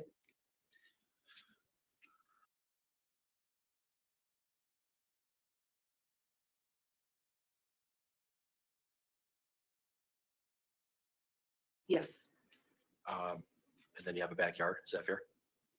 we do have a backyard. On February 23rd of 2022, when the Green Bay police officers came there to talk to you, is it fair to say that the only two vehicles that were in the driveway were the Subaru Forester belonging to Stephen and the VW Jetta belonging to you? No, What when other I vehi- watched the video earlier, Ava's Toyota RAV4 was in the driveway. Okay, she has her own car? She does. So there's basically three vehicles, correct? Correct. They're all kind of parked in line on that driveway? Right. Okay. Did you see any gold minivan parked in your driveway on February 23rd of 2022? No. When the front door to your house, you don't really use that, correct? Correct. The main entrance is the side door off the driveway. Correct. Do you have curtains in the front of your house I do. and on the front door as well? I do. With regards to the bucket that was in the basement, you went down to the basement to bring the cat down there, Earlier in the evening, yes. and then you went back down there because you heard the door slam. Correct. To see if Shad was still home. If he was not, to turn off the lights. And Because lock the door. the lights were left on in the basement, right? Correct. And you didn't see anybody downstairs, correct? When you went down Correct. there? No, I did not. And as you're going up the stairs, then you saw this bucket. Right. And was there anything over the bucket? What? Was there anything over the bucket? There was a towel over the bucket. Was it like a beach towel or something? It was just a regular towel you would shower with. And were you concerned that your son or his friends were peeing in that bucket? There was a possibility. I didn't know why the bucket was there. Normally isn't there. And- So, and it was covered. And you kind of came upon the bucket, happenstance kind of, right? Right. So then you took the towel off, I did. and how long did you look in the bucket? See, I Seconds? don't know. Seconds probably. Okay, did you put the towel back then? Put the towel back. Yes. Then what did you do? Did you go up the steps? Yes, Then did you go all the way up to your bedroom to tell Stephen Hendricks, your boyfriend? I did. And then he woke up, Correct. and then did you ask him to come downstairs and check this out? Yes. And he was woken out of a dead sleep, is that correct? Correct. And we're talking about the time frame here is February 23rd of 2022, that Wednesday, right? It was after midnight, so it would have been the 23rd. And so then did you walk with Mr. Hendricks all the way down into the basement again? I did. And then what did you see Mr. Hendricks do? I I asked him to look in the bucket to verify. He moved the towel up to look in the bucket, but he was unsure of what he was seeing. So then did the both of you then go back upstairs? We did. And did you go all the way up to your bedroom again? Yes. That is where our phones were located. Is that where you decided, you talked and you decided what to do? Right. Is it fair to say that you didn't know if you should call the police department on emergency line or if you should call 911? Is that fair? Right. So you talked for a while? Briefly, How long do you think? a minute and a half. Could it have been 10 minutes or not? No, I don't think it would take that long to make that decision. But both of you were confused and Well, we had upset. a call. Yeah, probably in shock. So then your boyfriend, Stephen Hendricks, made the call to 911 at some point. To the non-emergency number, yes. And then you waited for the police officers to arrive. Is that right? Yes. In our kitchen. We Okay. waited. You let him, and then you let him in the side door, correct? Correct. The officers came in and had you sit at the table in the kitchen. Yes. Did you look in the bucket only one time? I believe I looked in the bucket again when Steve looked in the bucket. Was he in front of you? It's next to me. I don't remember that detail. Sure. Now, in February of 2022, your son, Shad Therian, was living with his father, Michael Therian. Correct. And your son would come to your house to eat sometimes, correct? To eat, hang out with his sister, me. Do some laundry. What? Do some laundry, right? Yeah. Okay. And would you have to tell him to take a shower? I don't know that I had to tell him, but he'd shower there. Were you worried that he didn't always take care of himself? Yes.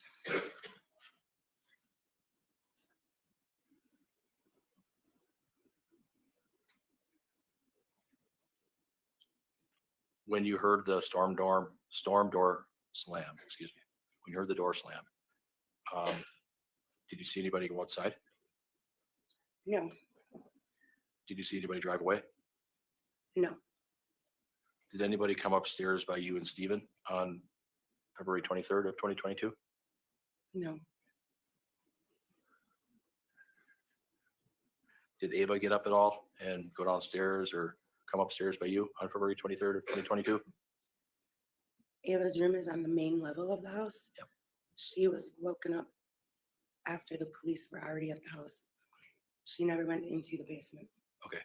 When the police officers arrived at your house on February 23rd, you didn't go back downstairs, correct? I did not. The officers had you stay by the kitchen table, correct? Correct. And then at some point, is it fair to say that the officers had you, Stephen, and Ava all go down to the police department to give a statement or at least talk about things? That is correct.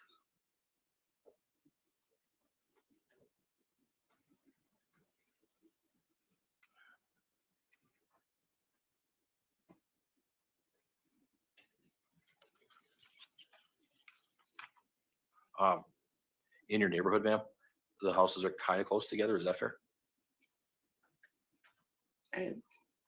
Yes. Okay. Do people park on the street sometimes? Occasionally, Overnight sometimes? they do. Probably not in the winter. Okay. With snowplows. Is your street, is it busy with people coming and going? No, it is not. You probably don't drive down my street unless you live on it.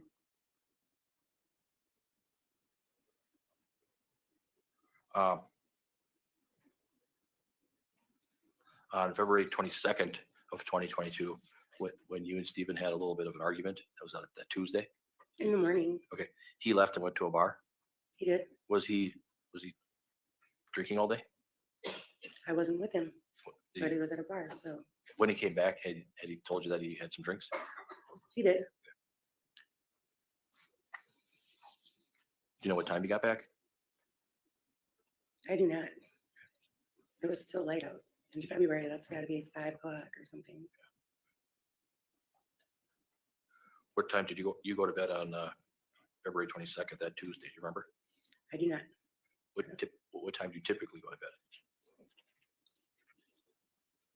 11, or we were watching TV in our room. So I don't know if we were actually sleeping. I don't know. And you have one cat, One cat. and the cat usually, does it stay downstairs or does it come The cat upstairs? goes through the entire house, but Free- the litter boxes are in the basement. Okay, it's got free reign of the house, huh?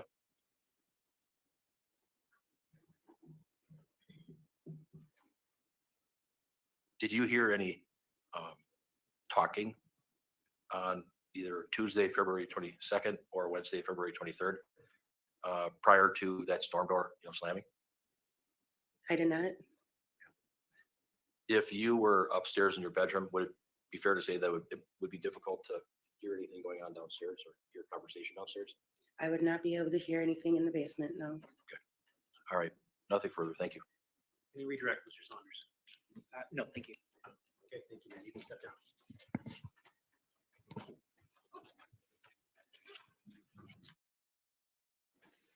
Your Honor, the next witness is also a statutory crime victim, and I would just ask that the she not be filmed. Also a juvenile, Your Honor. Okay, so for the next witness, only audio. All right. Stay with call Ava Wheelock.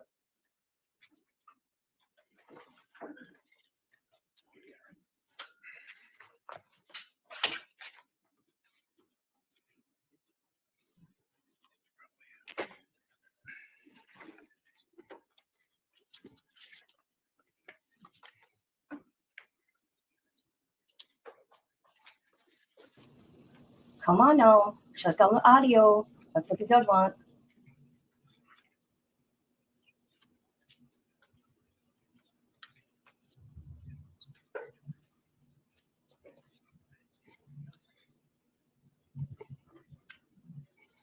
Just right up here, ma'am. Uh-oh. And before you have a seat, if you can turn and face her and raise your right hand, she'll place you under oath.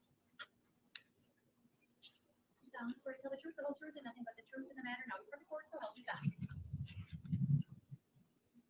Yes. Have a seat and then state your name for the record. I'm Ava Oh, God. What's your last name, Ava? Wheelock, Can you spell your last name for the record, please? WHEELOCK. And can you scoot up a little bit to the microphone if you could? Try to speak right into that microphone if you can. Ava, how old are you? I'm 17.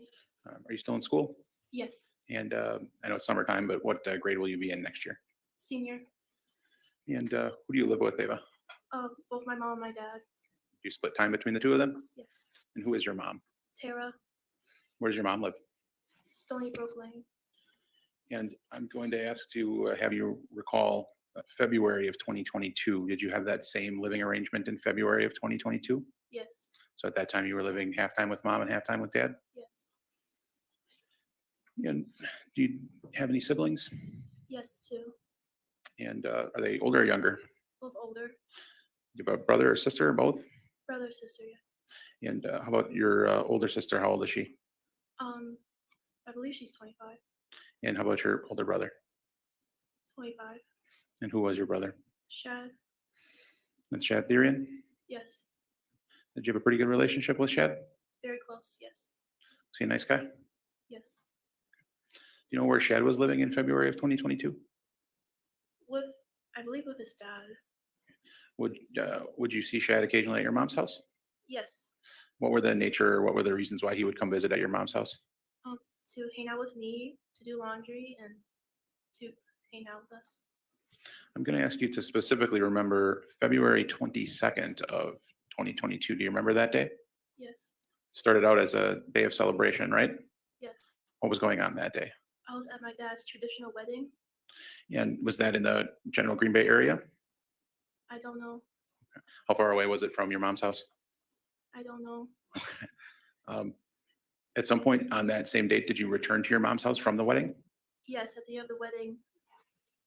And did you know about what time it was that you returned to your mom's house? No, but it was dark outside. And how did you get to your mom's house on the February 22nd? I drove myself. And when you arrived at your house, did you see anyone in the residence? No. What did you do when you got home? I immediately went to bed. And which door did you use to enter that residence? The side door. Is that the door off of the driveway? Is Yes. that the door that everyone used? Yes. And you said you went to your bedroom. If you were to enter that residence through the side door, how would you get to your bedroom?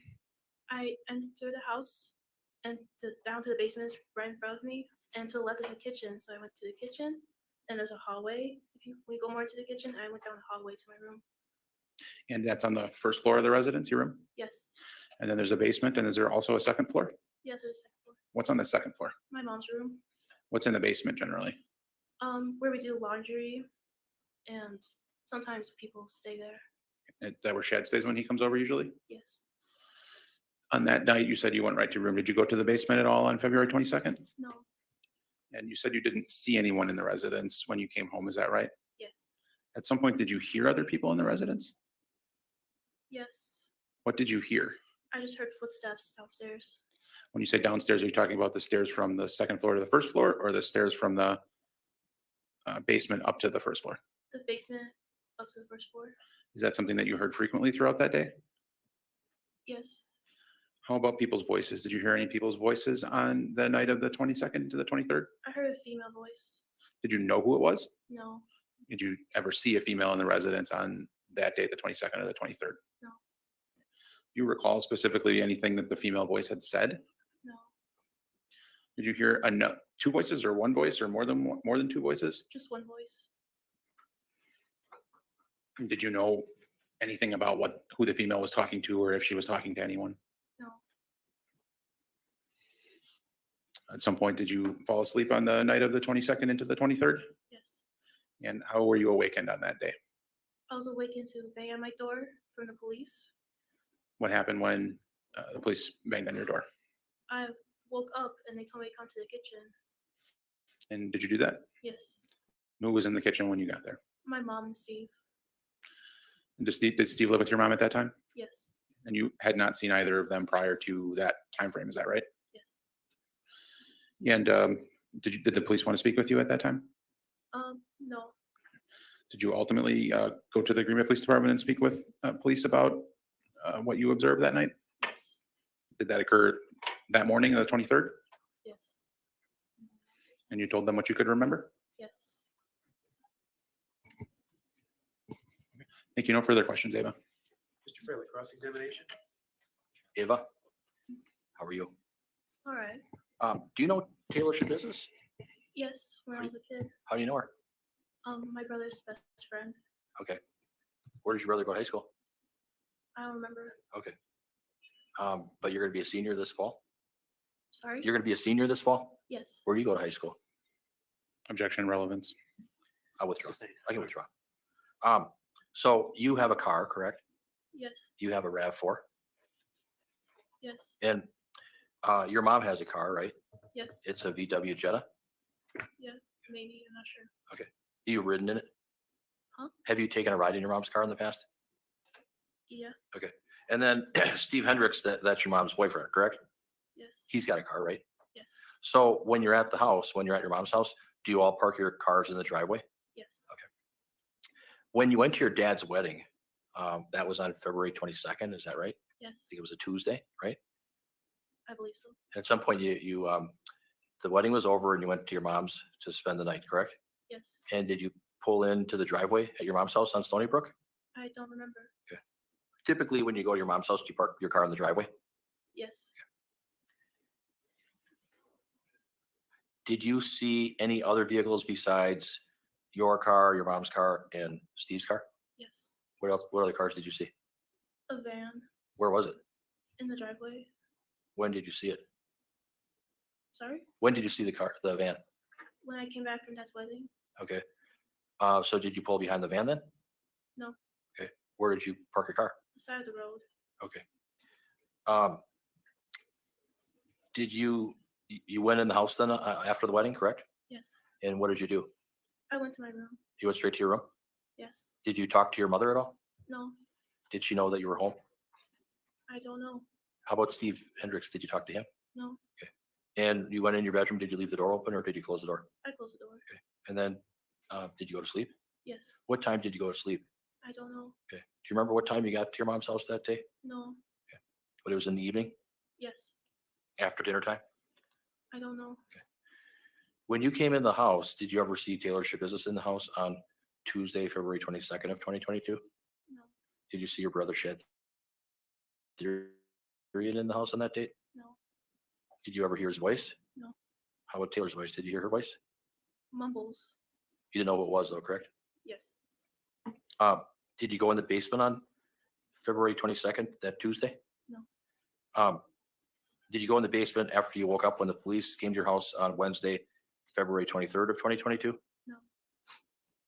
When the police came to your house, is it your testimony that they knocked on your bedroom door Yes. and you woke up then? Yes.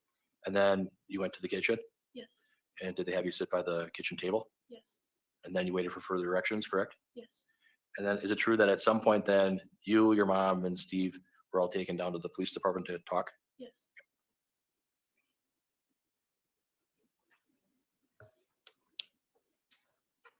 Your brother,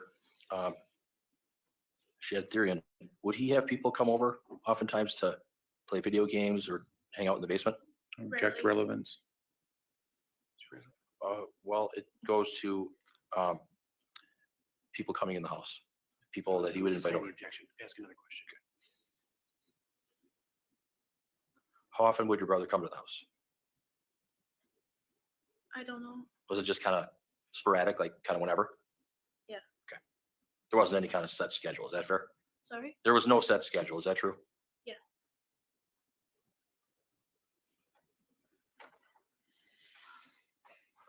And were you at the house on Monday, February 21st of 2022? I don't know.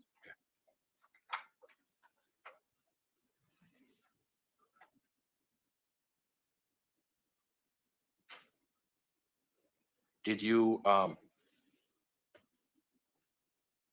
get up on February 22nd to look out the window at all? No. When you went to bed, you were out. Is that fair to say that you were sleeping until the police knocked on your door? Yes. You didn't wake up to go get something to eat or anything like that? No. And the house at 829 Stony Brook Lane, there's a basement down there, correct? Yes. Kind of like a finished basement, right? Yes. And then there's the floor level with a kitchen, living room, and your bedroom, right? Yes. Bathroom, correct? Yes. And then the upstairs, kind of like the loft area, that's where your mom and Mr. Hendricks, that's their bedroom. Yes.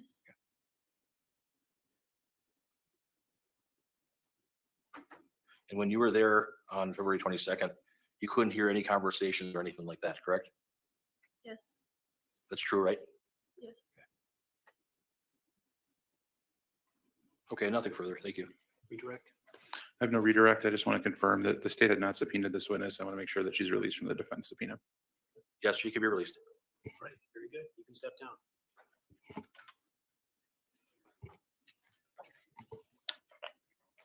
State's next witness. Judge, I think we could call another witness. However, this is a good natural break in the state's case at this point in time. I wonder if the court would entertain allowing us to break for the noon hour at this time. Okay, ladies and gentlemen, it's about 10 minutes to 12. We're going to break for lunch.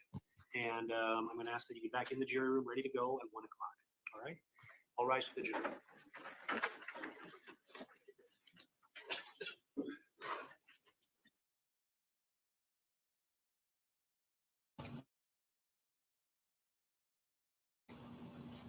So there you have it.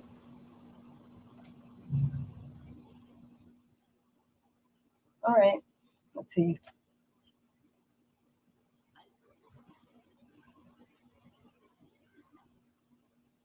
I'm gonna see if they say anything. I'll figure out what to do.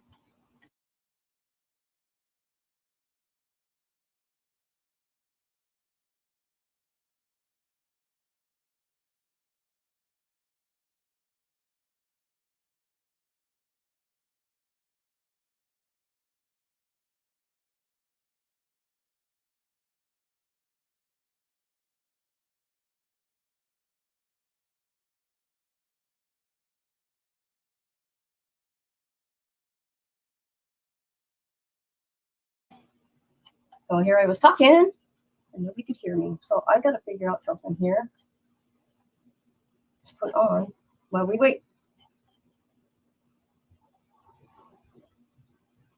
Is there anything you guys want to watch that you can think of? Just let me know and I'll go to it. You too, Joanne. Thank you for being here, like always.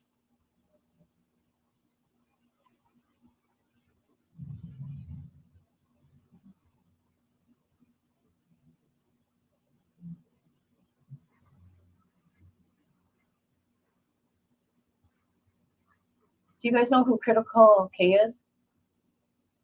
Anybody? She was getting sued for like $10 million.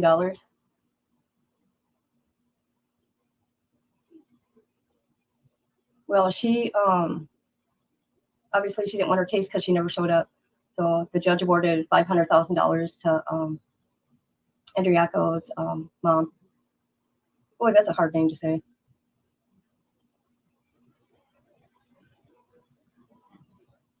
Okay, since I started this late, I'm gonna go find that 911 call.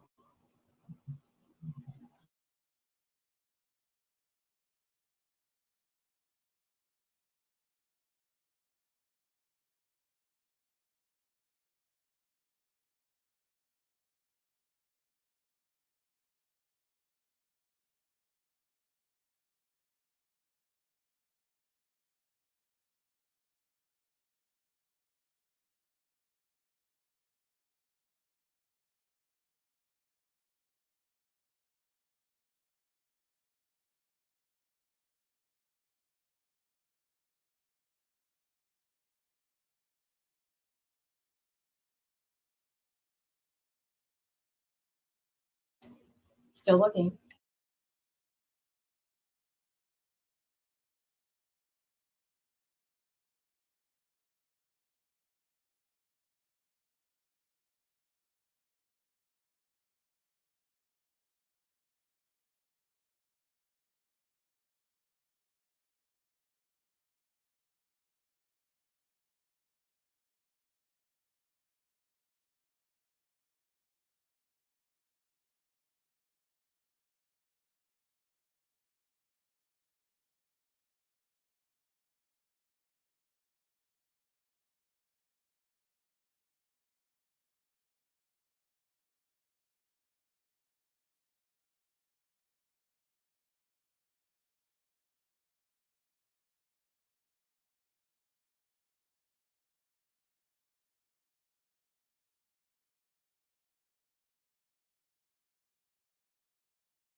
The state calls Amy Shannon.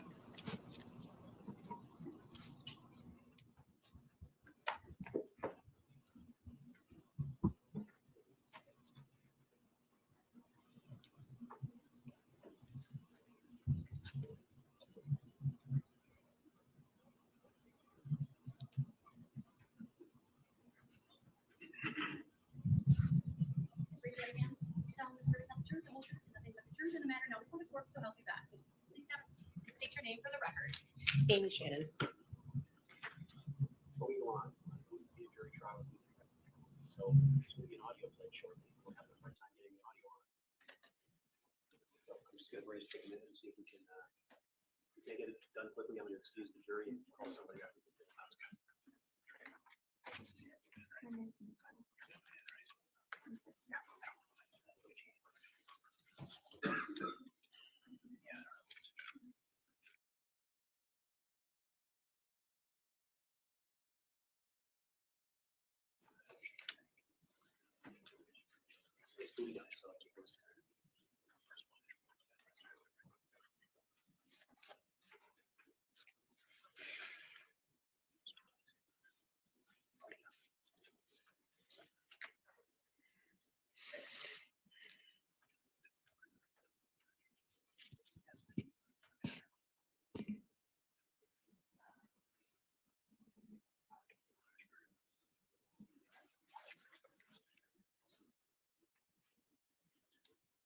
It's loading again, so it's rebooting. I'm not sure exactly how long that's going to take, but.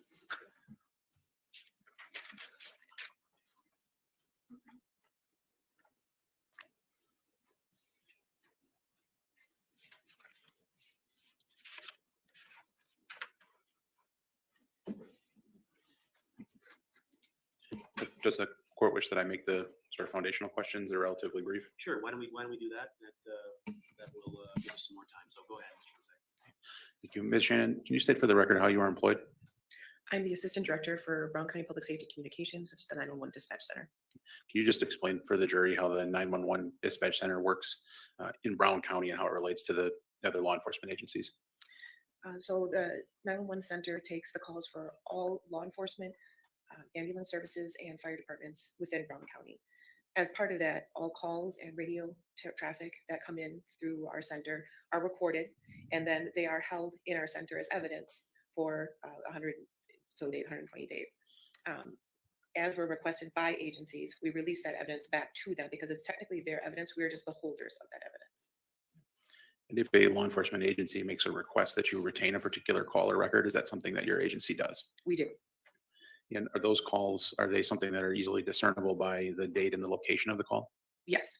Does the system actually store the location of a phone call that comes in? It depends on how it comes in, but yes. And essentially, are you able to serve as a record keeper or records custodian for the 911 center, given your current role? That is part of my role, is to be the records custodian. And how long have you worked with the 911 center overall? Overall, over 10 years. And were you asked by the Green Bay Police Department to record and maintain a call from February 22nd, actually February 23rd, 2022, I believe at 3:24 a.m.? Yes. And as part of your work with the 911 center, did you have an opportunity to review a recorded phone call that came in on February 23rd at 3:24 a.m. from a residence located at 829 Stony Brook Lane? Yes. You had a chance to listen to that entire call? I did. And if we played that phone call for you, would you be able to identify that call? Yes. And at this point, I would like to have that call used as an exhibit. The objection. Well, I didn't hear what he said. He wants to offer the recording as an exhibit, and then he wants to play it. I have no objection. Ladies and gentlemen of the jury, you are about to hear an audio recording. Recordings are proper evidence, and you may consider them just as any other evidence. Please listen carefully. Some parts might be hard to understand.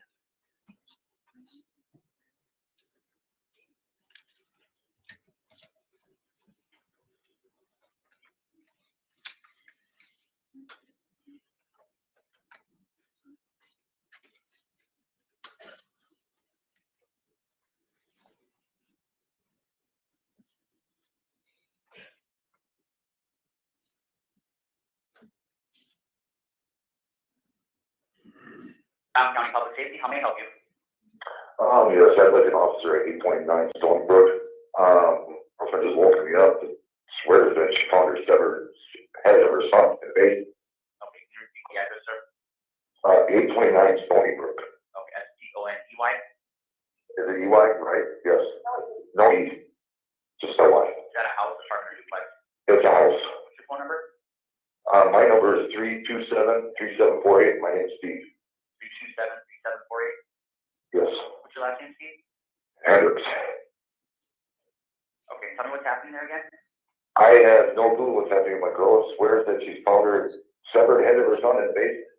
Did you go down there? In a bucket. I went down. I can't tell what the bucket. I part of my leg. I'm kind of freaked out. Okay, did she just wake up and say that? Yeah. And whose head is it? She's claiming it's her son. How old's her son? 24, 20, 25. Has he been missing, or? No, yeah, he was here yesterday with some chick, and then now all of a sudden nobody's here. And she came up to use the restroom a couple times, and she keeps calling and calling, and now she's saying that she hears the phone down there too. Okay, is she with you right now? Yes, she's upstairs. She's real freaked out, and I don't know what to do. Okay, all right, get on line. And you said you went down there, correct? Yeah, and I looked at his hole, but I can't see very well, and I can't tell what the hell it is. So there's something in the bucket. There's something in the goddamn bucket there. If she won't look again, I don't know what the hell, man. hallucinating, or do you think that? I don't think so. I went down there, something in the damn bucket. I can't, I don't know, man. And she's a little freaked out and kind of freaking me out. What's your girlfriend's last name? Packanick? How do you spell that? Oh, we said, you want to spell it? Pakanich. And I-C-H. What's your first name? Para. Para. What's her middle initial, date of birth? What's your middle initial? Hello? Hello? Hello? Yeah. I'm still here. Hello? Yeah, can you hear me? Oh, yep. Okay. What's her date of birth? What's your date of birth? 5/14/74. All right, can I talk to her? Yes, you can. Hello? Hi, Tara. So can you tell me what's going on? Pretty positive my son's head is in a bucket. I don't know if my basement. What makes you think that? Because I looked in the bucket. What did you see? Exactly what I told you. Okay, where's the rest of the body at? No idea. When's the last time you saw your son? Well, I guess today is Wednesday, so I picked him up from his dad's on Monday. And he doesn't normally stay here. He's been stay here for a few days. Got his the laundry. He was here a couple hours. Then he left with Taylor. And they back from state. Taylor. Who's that? Girl. Taylor Coronado. You know how to spell Girl. that name? Coronado. No, not exactly. But it's the common spelling from around here. He went to middle school and high school with her. I don't know he was with me. When's the last time you saw him? Well, he left with her. They both came back. I believe they both came back while we were sleeping Monday night. And I assume they slept all day yesterday, so I haven't seen him since Monday night physically. I thought they were sleeping all day. I was gone for a little while yesterday, Tuesday. And he's 25. I don't know if it's what do you mean? You know what I mean? You guys help. And then I heard my door and her minivan start, and I went downstairs and I went to the bathroom. The lights were out in the basement. So I went to turn them off, and I looked around and no one was there. So then when I turned around and come back upstairs, there was a 5-gallon bucket with a towel over it. And I'm like, oh great, that's why they're not here all day yesterday. They were pissing in a bucket. And then I looked, and that's not what was in that bucket. What is your son's name? Schabusiness. C-H-A-D.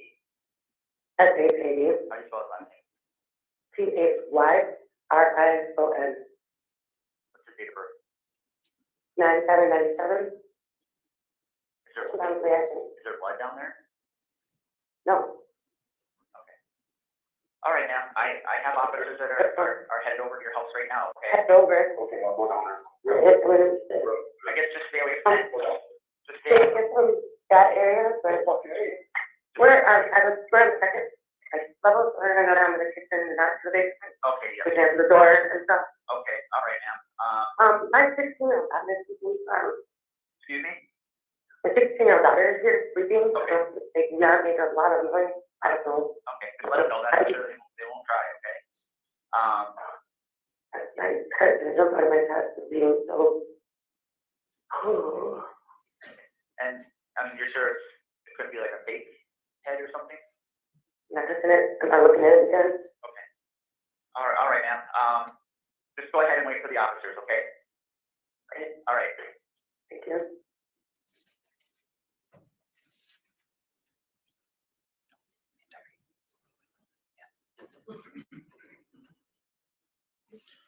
Ms. Shannon, the audio recording that was just played, is that consistent with the recording that was retained by the 911 center for the call from the address on Stony Brook Drive on February 23rd of 2022? Yes. Your Honor, for the record, I believe that we played the entirety of the audio recording, which is 7 minutes and 13 seconds. I would ask that the recording be admitted as an exhibit. Any objection, Mr. Fraley? No. All right, that exhibit will be received. I have no further questions for Ms. Shannon. Right, Mr. Fraley, cross-examination? Sure. Ms. Shannon, morning. Morning. How is a recording like that kept by the 911 dispatch center? All calls and radio traffic coming into our center are recorded automatically. We have a recording system. And regardless of how it's coming in, phone or radio, it's recorded. It stays in that recording. We have it set for 180 days. Do you, at least for the recording that we just heard, Was that then downloaded to a disk or something? Yes, and then we also keep it on a separate drive to make sure that it doesn't go away, because those do automatically clear after 180 days. So we downloaded it to a disk for as evidence, and then we also keep a recording of it in house. So is it your testimony that you preserved that tape from February 23rd of 2022? Yes. And then it was, what, was it sent to the Green Bay Police Department, the district attorney's office? Can you tell me a little bit more about that? It was sent to the district attorney's office, Then they kept it in their custody? as far as I know. But 911 dispatch center still has a copy as well? Yes. Was there any way that that recording was altered in any way? No. Do only certain people have access to it? Yes. Who was that? Myself, and then we have a group of supervisors. They are the people who make the recordings. We have one person who is assigned to do it, but if he's not there, then any of the supervisors can. But they're the only ones that have access to that drive. That 911 tape that we just heard, it wasn't excised or modified in any way, shape, or form, was it? No. And it was downloaded off the mainframe computer at the dispatch The center? server, yes. Okay, off the server? Yes. All right, thank you very much. Oh, one more. This was kept in the regular course of business of the 911 dispatch center? Yes. Okay, thank you. Nothing further. Any redirect? No, Your Honor. Thank you, ma'am. You're excused.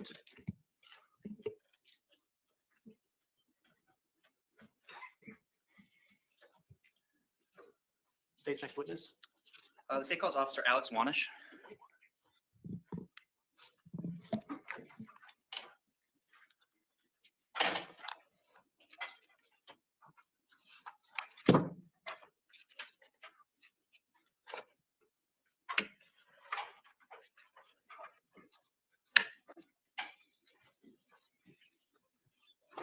Officer, if you just want to step right up over here, and before you have a seat, turn and face her and raise your right hand to place you under oath. You solemnly swear to tell the truth, the whole truth, and nothing but the truth in the matter now before the court, so help you God. Please have a seat and state your name for the record. Officer Alex Wanish, W-A-N-I-S-H. And if you could just make sure you stay close to the microphone so we can all hear you. And with that, Mr. Saunders, the witness is yours. Thank you. Officer, how are you employed? With the City of Green Bay Police Department as a patrol officer.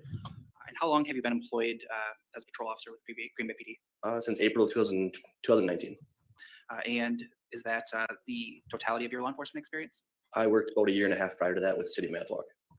So about 2017 is when your law enforcement career started? Correct. And can you outline for us what training you received to be a police officer? I went through the 720 Academy at NWTC. Before that, I went to UW-Platteville for my 4-year bachelor degree in criminal justice. And what are some of your regular duties as a police officer? Taking any dispatch call that comes out, traffic, that kind of stuff. Sort of respond to the initial incidents? Correct. And then do you kind of conduct follow-through investigation as well? Yes, we do. Okay. Officer, I want to ask you about February 23rd of 2022. Do you recall if you were working in that capacity on that day? Yes, it was. Directing your attention to about 3:25 a.m., were you dispatched to a call around that time? Yes. To where were you dispatched? The address was 829 Stony Brook, City of Green Bay, Brown County. And is that an area of Green Bay that you're familiar with in your regular patrol duties? Yes, it is. And I guess what area of Green Bay is that? It's the west side, I guess the closest major intersection between Mason and Military. And what was the reason you were dispatched to that residence? The initial call came out that the complainant's girlfriend found her son's severed head in a bucket in the basement. And did you arrive at the Stony Brook Lane residence? Yes, I did. But were any other officers with you in that initial time period? Officer Plonky arrived at the same time as I did. And what happened when you got to the residence? We made contact with the complainant and then his girlfriend. We started talking to them, and then we were directed to the basement where the bucket was located. Officer Plonky remained upstairs just to keep an eye on the rest of the house. I went downstairs. At the bottom of the stairs to the right, there was a green bucket with a shower towel on top of it.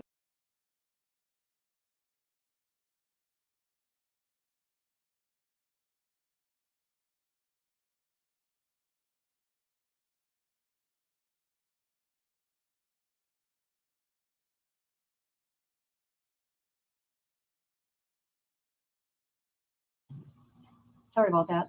I just wanted to hear the 911 call, and I don't know what you guys think. The mother seemed to, I don't know. People do weird things when they're in shock. She was so calm. Who knows what to think?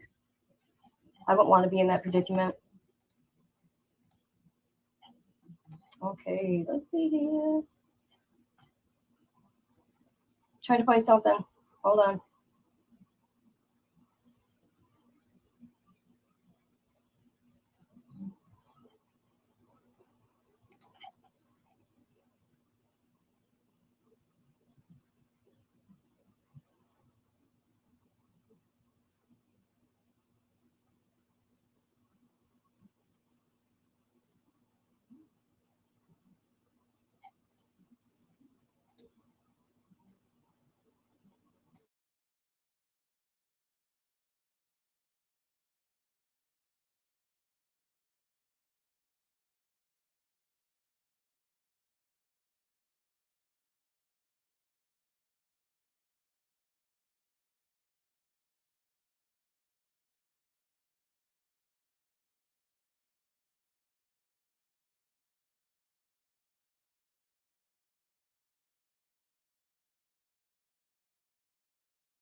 Okay.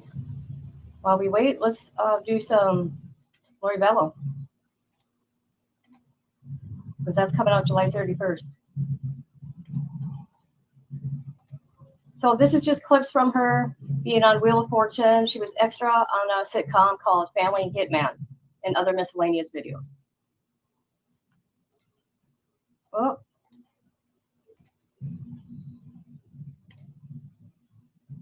Hi, how you doing, Lori? Lori Ryan from Austin, Texas. A hairstylist in Austin. Hey. That's right. The best. How's the hair in Austin? It's good. Good. Us, it's a happening place. Probably thanks to you. much. Talk about your family a little bit. I have a wonderful husband, Joseph, at home who is watching our two beautiful children, Colby, who's 7, and Kylie, who is 1. Yeah. What do you guys like to do for fun? We like to play all kinds of sports on our 3 acres. Okay. Sounds like you have a nice life there. We do. Congratulations. Nice to have you with us. There you go. N. There is no N. I'm sorry to report, Lori. No, no R either. Loretta? So who's going to start here? How about you, Lori? Everybody watch their own arrow there. 500. N. It's my motto in life. There's one N, yes. Well, the turn's gone. The cats will stay. Maybe we'll get back to you. Loretta, your turn. Oh, yeah. Sorry, the best body language in the work. Lori? 600. There are 2 S's, yeah. Yeah, 900. C. 3 C's. Good for you. You have almost $4,000 for it. I'd like to buy a vowel, an I. There are some I's, 3 of them.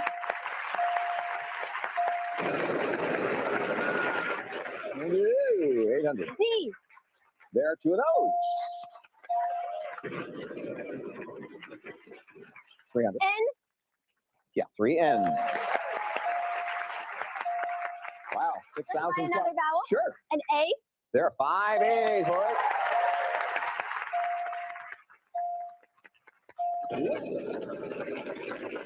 All right, we need a letter. P. There are 2 P's. You want to risk it? You can. There's either bankrupt or the $10,000 Kenneth Cole gift certificate. You'll be risking 6,000. I have to. No, I'm here. You have to? I had no money anyway. Well, okay, then lift the darn thing up. Oh my goodness, what is going on? What do we have? Oh my.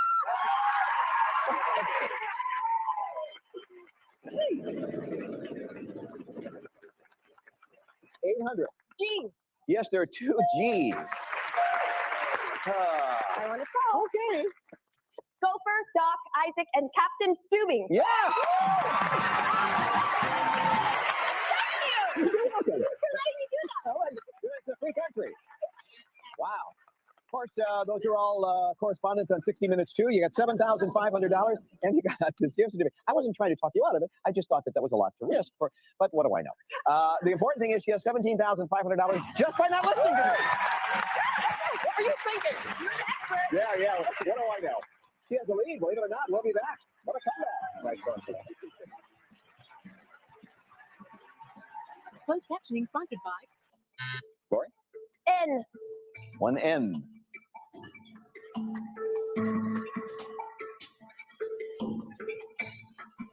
Loretta? No T. Lori? R. 2 R's. Wow. $18,000 on the map. Loretta? Lori? D. 1 D.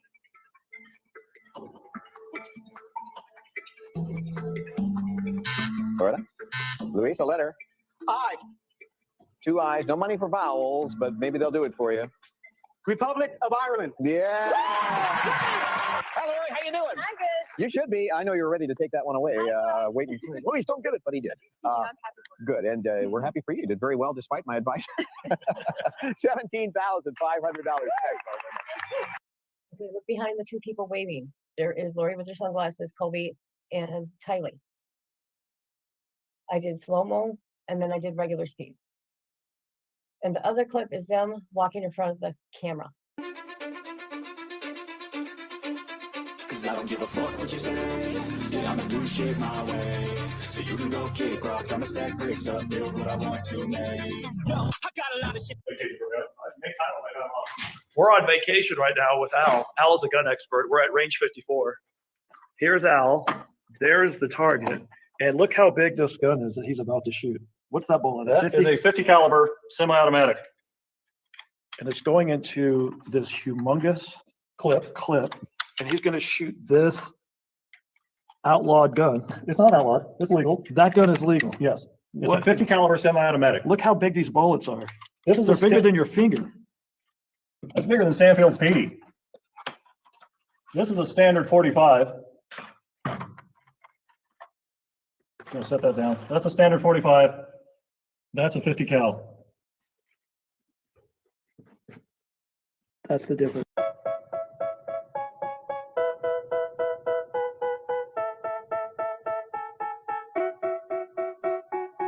They tell me that I'm never gonna make it. They want me to do something that could make sense. They hate when I keep dreaming I'll be famous, but I don't give a fuck, I'ma keep chasing. I got all this potential that's deep inside of me, but they hate when you're successful cause they try to be. They sit there being judgmental because you're trying things, and they just want you to settle and do the right thing. So get a good job, don't slack off. Wake up every morning, make a good impression on your boss. Don't do anything that I wouldn't do, and when you're making money, make sure you don't spend it too soon. Fuck that, I'll do what I wanna do. I got a different path from everyone and that includes you. Who are you to tell me how to live life? In these times it feels like nobody's right, yeah. So I'ma figure out what else we succeed, and then invest all of my time into that and proceed.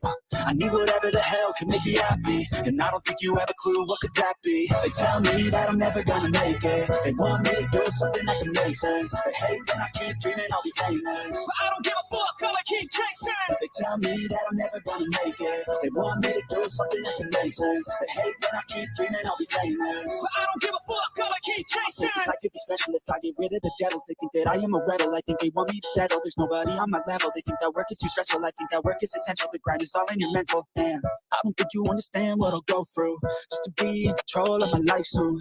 All the negativity, man, I'm immune. I don't really need a mask with all I've been through. I've been making changes for the ages.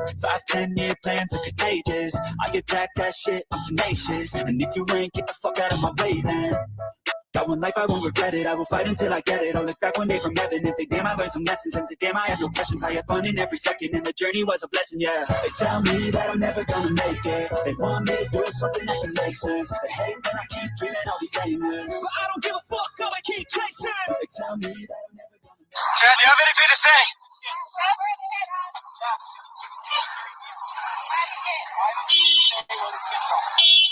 Oh my god. Oh shit. Oh my god. Look at these people. Oh my god. Holy shit. Oh my god. I know I should laugh people, but damn, that was fun. Welcome everybody to Preparing a People Conference announcement with Chad Daybell, one of our main speakers. We are holding the first Rexburg conference in the Tabernacle up there on Saturday, July the 15th. And our theme is uplifting the downtrodden and healing the brokenhearted, which we all can relate to, right? I'm just very honored to be part of the conference. I've recently released my autobiography entitled Living on the Edge of Heaven, where I tell more about my 2 near-death experiences and how that prompted me to write my novels. And I will also at the conference talk a little bit more about my upcoming novel, where I talk more about some of the refugees that I've seen coming from the West Coast after there's destruction and troubles there, and how we will be able to assist them and help them, not only physically, but also spiritually, and help them in their lives. And I'm eager to share that with you. So we are really excited to have Chad. Chad's one of my favorite people. In fact, he used to be in Springville, and then we followed him to Rexburg. Yeah, but how you liking Hawaii, Chad? Is it nice? How much longer are you gonna be here for, buddy? You don't know? They call me a god. They call me a god. They call me a god. They call me a god. Let's go. I'm about to go off like a weapon. Fuel to the top, got a filled up engine. In my thoughts, obsession. I will not stop, no, I'm never second guessing. I got a God complex. Haters up to hate, but I never feel pressed. Got a lot on my plate, but I never get stressed. Okay, and if you're just joining, I'm just finding videos for us to watch. Since Lori's sentencing is next week. Okay, this here is Adam, I think with Lori on the beach.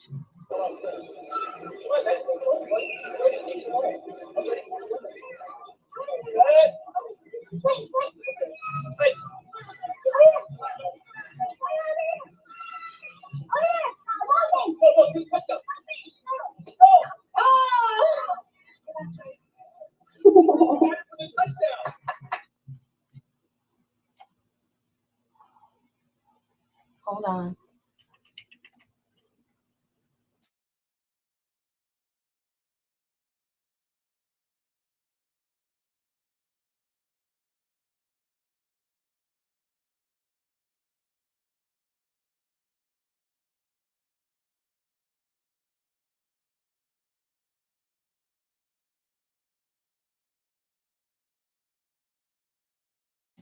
I'm not going to play this whole video, but this is Adam at his workplace. Him and Lori's uncle have a YouTube channel about Tylee and JJ.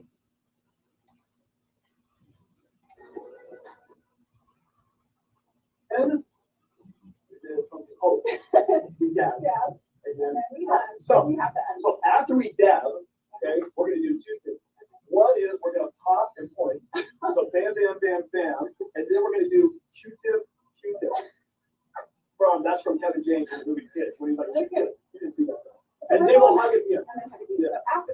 This is a long handshake, so this is after the sprinkler. Yeah. After the sprinkler, we go bam, bam, and then we go Q-tip, bam, and then Q-tip, Q-tip, and then hug. You got it down? Let's do this. Okay, here we go. Ready? Bam, bam, bam, bam, bam, bam. Sprinkle, and then dab, and then pop. Gosh, I already forgot. And then sprinkle. Gosh, okay. Yeah. Oh, I know something I can show you guys. I just did let's see, a video on okay, hold on, let me find it.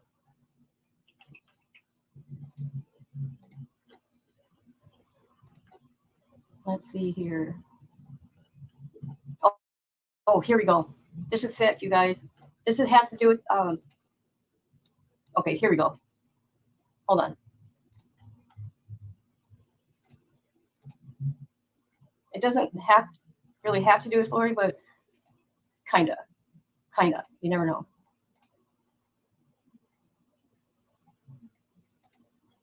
Okay, I'm down a rabbit hole. This has to do with this man here and a bunch of other people that is connected to him. Okay, this is David Hamlin from Utah. Okay, he's an LDS member and he's being charged with a bunch of gross stuff with children. Now, what's crazy about this, the Vallow case, and I'll just leave it there, okay? That's what took me down this rabbit hole. Not saying that all of them are like this. I'm pointing out this one man here and this other man. His name is David Libet. He used to be the Utah County prosecuting attorney, which he no longer is, and he was under investigation, okay?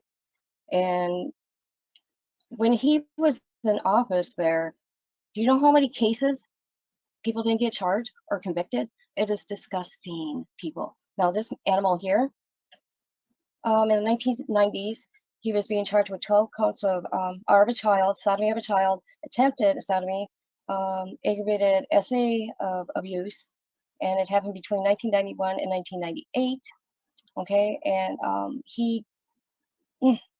okay, one of them started at 5 years old until she was 13, or for 5 years until she was 13. And you know what? There's also alleged victims of a bunch of people in his family, his own kids, and all this stuff got dropped because of David. Okay, leave it. And I'll show you him here in a minute. Oh God. Okay. So I'm gonna move on, but that's a demon. Former therapist David Hamlin is now facing new charges. In what's known as a waiver hearing this morning, 68-year-old Hamlin was charged with an additional 6 counts of aggravated sex abuse of a child. In a statement from police, officers claim the assaults happened between 1990 and 1992 during at least 6 separate counseling sessions. Hamlin was arrested and charged in late September with 7 counts of sexual assault. Okay, and I keep finding connections after connections after connections. It is just sick, you guys. Sick. What is going on? Okay, attorney accused of murder, small children, cannibalism. He says it's outlandish, and they're calling it. I'm not going to say these words, okay? Of children. You get the picture, right? And I'll put the link in if you want to see this. So he's held a position since 2018. And this guy here, Sheriff Mike, and both are whom is elective, okay? And they're up for re-election of 2022. So anyways, this is disgusting, people. I mean, look at this stuff. Look at, so that David guy, Hamblin, Utah County Attorney David Levitt, pictured as a prosecuting attorney during the alleged Child R case, August 23rd, 2021, is allegedly being accused of being a part of this SA and trafficking ring in Utah County. But they dropped the charges. Okay, and this is David, okay? This is from June 13, 2023. Now, they were doing an investigation with him about these cases of children out there, okay? And he is David's friend, okay? So it says here, David Levitt became county attorney. Oh, yeah. So somebody tells her experience working with this man.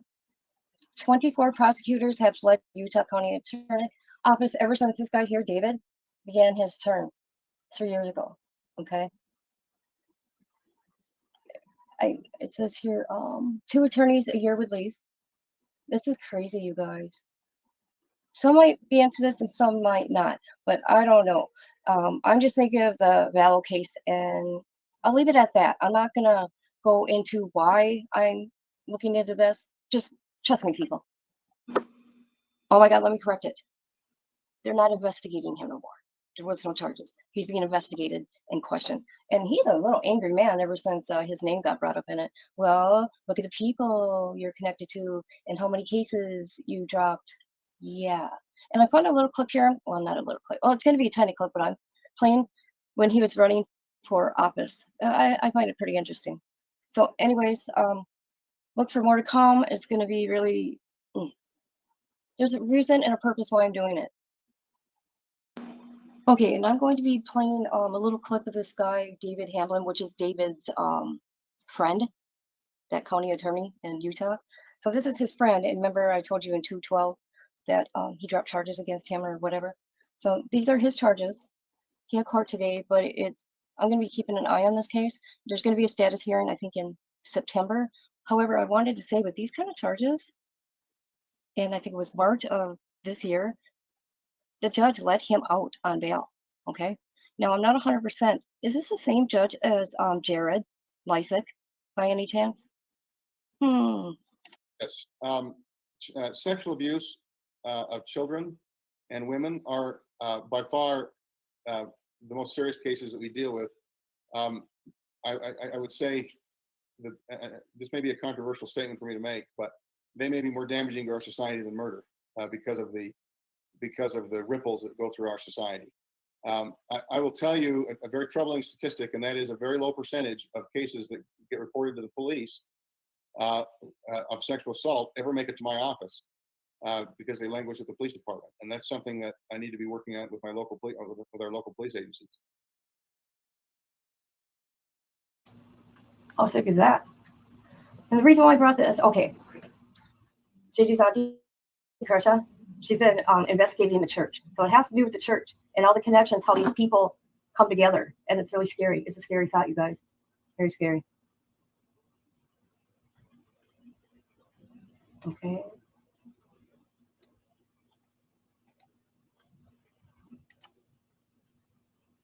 Hold on. I need something else.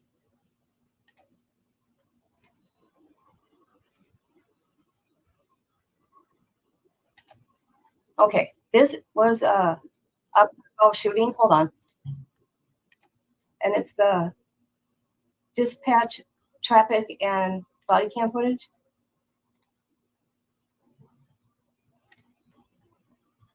Okay, here we go. I'm not going to be able to play the whole thing, but it's something to watch. So we got like 15 minutes before court starts.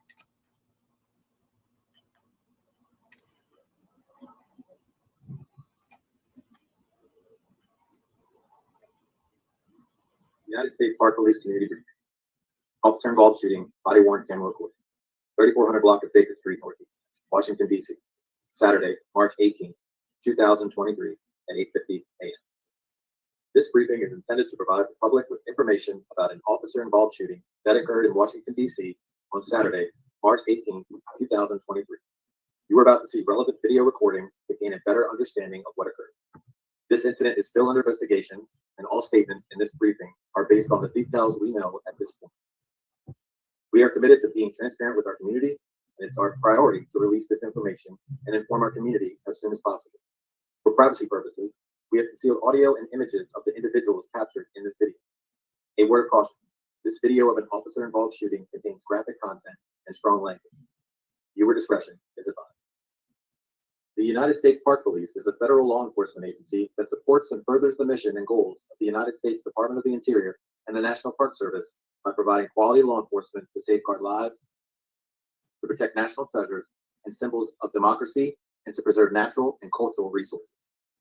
DC Code authorizes United States Park Police officers to exercise the same law enforcement powers as the Metropolitan Police Department officers within the District of Columbia. Source: DC Code 5-201 @C. The United States Park Police began issuing body-worn cameras to its officers in 2022. Body-worn cameras are used to promote public trust, increase transparency, and better ensure public safety by recording and accurately documenting law enforcement encounters. The body-worn camera is worn in a fixed position on an officer's upper torso and does not capture everything that an officer sees or hears.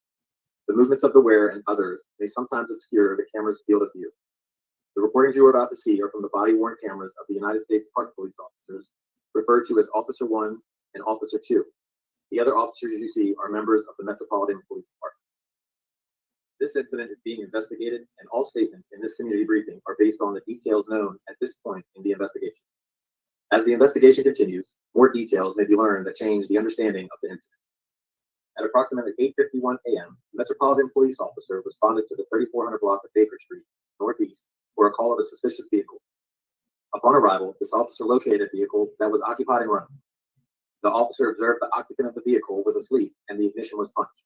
The officer determined the vehicle was stolen and then called for additional units over the radio and flagged down a United States Park Police vehicle for assistance. United States Park Police Officer 1 and Officer 2 responded to this request for assistance by the Metropolitan Police Department officers on scene where a vehicle reported as stolen. The vehicle was parked near the intersection of 34th Street Northeast and Baker Street Northeast. After officers attempted to detain the driver, the vehicle accelerated, then crashed into a house near the intersection of 36th Street Northeast and Clay Street Northeast. Only out at 34th and Baker Street. MPD just flagged me down. They got a call by a suspicious vehicle. We're gonna approach the vehicle now. 34th and Baker, Quasi out of the city. 512 Northeast. And for station radio courtesy seat. 512. There's one appears to be asleep. Ignition's punched out, so maybe so. 10-4 copy occupied and possibly stolen. 0903. I was on the route to start MPD. 10-4, he arrived on PD, MPD. Metropolitan Police Department, the United States Park Police officers were attempting to detain the driver. The vehicle accelerated from the scene with Officer 1 inside the vehicle. Officer 2 was dragged by the moving vehicle while on the exterior of the vehicle. Officer 1 gave verbal commands for the driver to stop. After the driver did not comply, Officer 1 discharged his firearm. The vehicle then crashed into a home in the 300 block of 36th Street Northeast. The crash caused structural damage to the house. However, there were no physical injuries reported by anyone inside the home. The following reporting shows United States Park Police officers responding to the Metropolitan Police Department officers' request for assistance with a reported stolen vehicle. Multiple Metropolitan Police Department and United States Park Police officers approached the vehicle in order to detain the driver.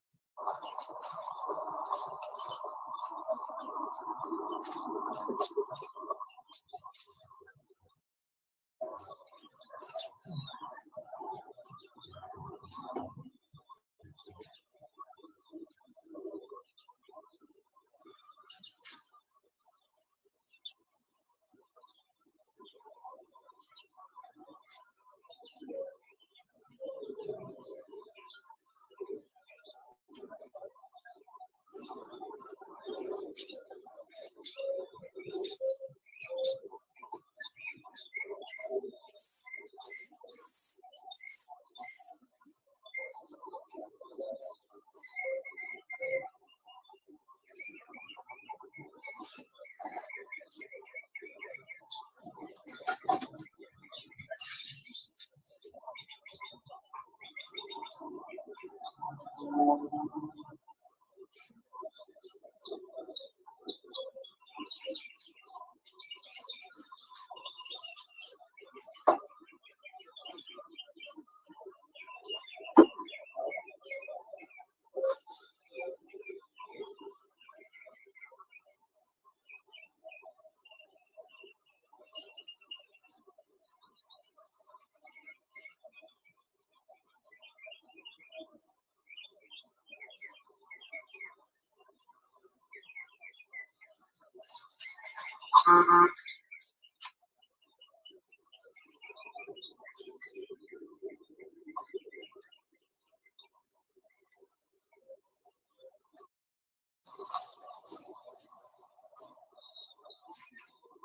following recording shows Officer 2 entering the vehicle to assist the Metropolitan Police Department officers with detaining the driver, then being dragged as the vehicle accelerated from the scene.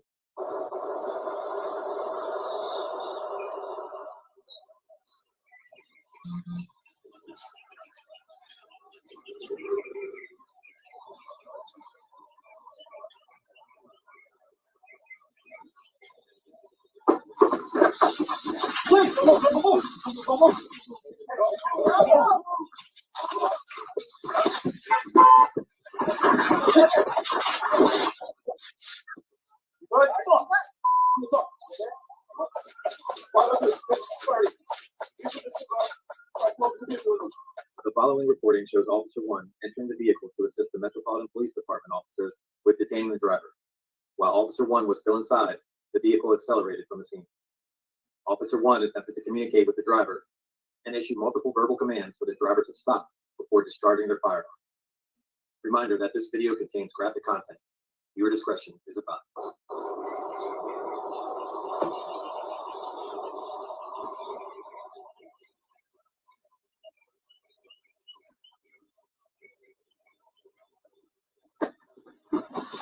Police, come on.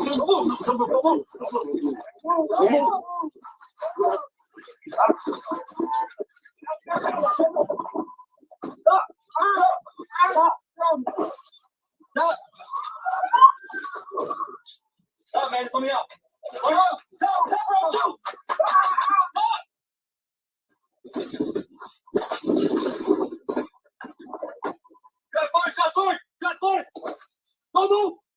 The following recording shows Officer 2 and Officer 1 rendering aid to the driver until the District of Columbia Fire and Emergency Medical Services Department arrives on scene.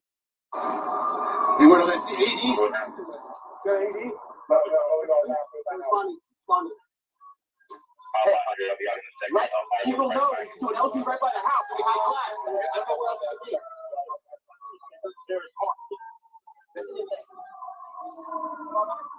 But well, the Eagle might be able to do an LC right by the house.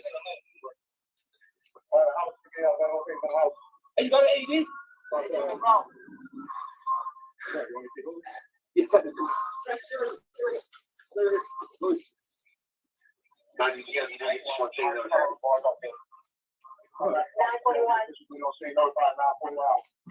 The driver was pronounced deceased on scene. A firearm was recovered inside the vehicle. This photograph of the firearm was taken at the scene and published in the Metropolitan Police Department's March 23rd, 2023 press release. Both United States Park Police officers were transported to an area hospital for treatment. The investigation into this incident is being handled by the Metropolitan Police Department and reviewed by the United States Attorney's Office for the District of Columbia. An administrative review of this incident is being conducted by the Department of the Interior. Further information can be found at mps.gov/USPP.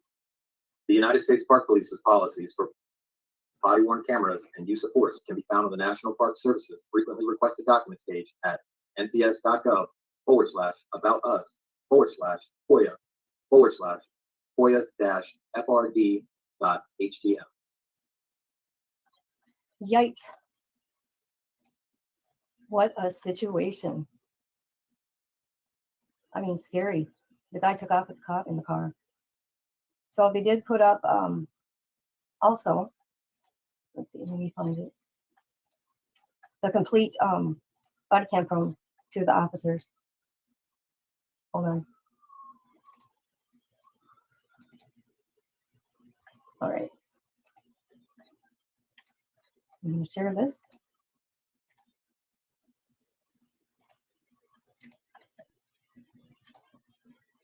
There we go.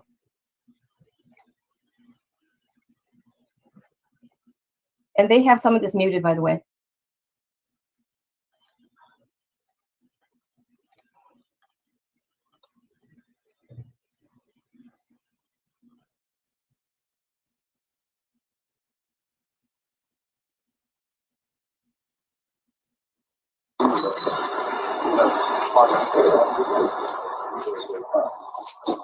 Think the door is open?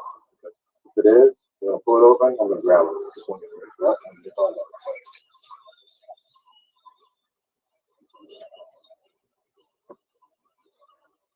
Slot.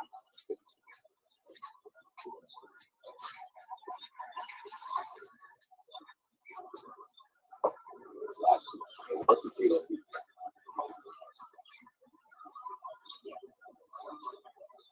How bad do you think it'll be if you park them in?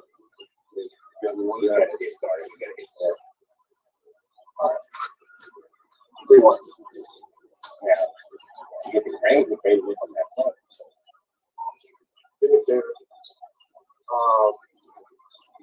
Vehicle does have some indications that it is stolen with entrance park. Do you have a crane available?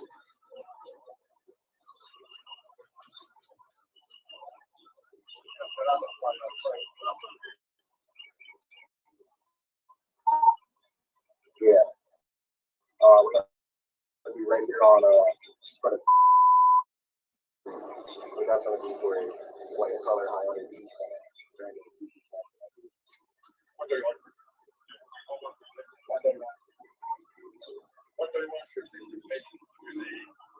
Look at that. You got all these police officers around the car, and this guy don't hear them. That's crazy.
or things of that nature, it's one of relevance. But maybe Mr. Lizette, you brought that up earlier. So I think it's possible that portions of the amended report wander into areas where the doctor is not qualified to render an opinion, but I don't think he phrases it that way. He phrases it as something that he viewed in other reports. So he phrases that as his review of other people's reports. I question the accuracy of his review because he mentions a condition that none of the other professionals in this case suggest that the defendant has. But to the extent that he's not going to offer a diagnosis, then I don't think there's really a dauber relative to his qualifications. But to the extent that he's offering a diagnosis, that is something he would not be, in my view, qualified to render. Okay, well, then I think what we're gonna do is this, because it sounds like it could be more extensive than what I thought. I'm gonna have you here at 8:15 tomorrow. The jury will come in at 8:30, and then tonight I'll read the submittal from Mr. Fraley, because all this is coming in very late. First thing I want to say is this is precisely what I tried to avoid with the schedule that I gave you guys. Doing exactly what we're to avoid doing. But I have to read it now first in order to figure out what the next thing we need to do is. So, the notion that I need testimony from Dr. O'Donnell, I can't even tell you whether that's something I need or not because I haven't read it yet, and I won't be able to do that till this evening. So tomorrow morning at 8:15, we'll bring the jury in at 8:30, and then from there, which means that you'll probably get a decision from me right before you need to know the answer. And I'm sure everybody would love to have a decision a little bit earlier than that so they could plan, but that just won't happen. So, I'm a little bit frustrated, but certainly that'll pass. Anything else we need to talk about? I think we've already done this. Anything else, Mr. Saunders? No. Mr. Fraley? No. All right. Very good. Then we'll bring the jury back in. Yeah, her, at the last minute, her attorney does this. Is it her attorney doing this? On her own.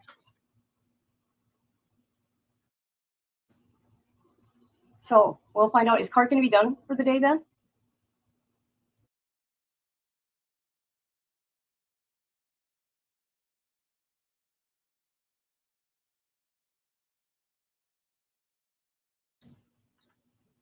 I would be mad too, what a joke.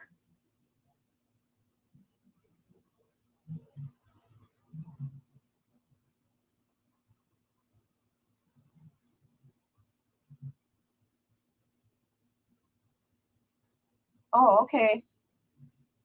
In the afternoon session, so the case is still with the state, and I will turn to you, Mr. Saunders, or Mr. Lizette. Go ahead, call your next witness. The state will call Petra Schwab.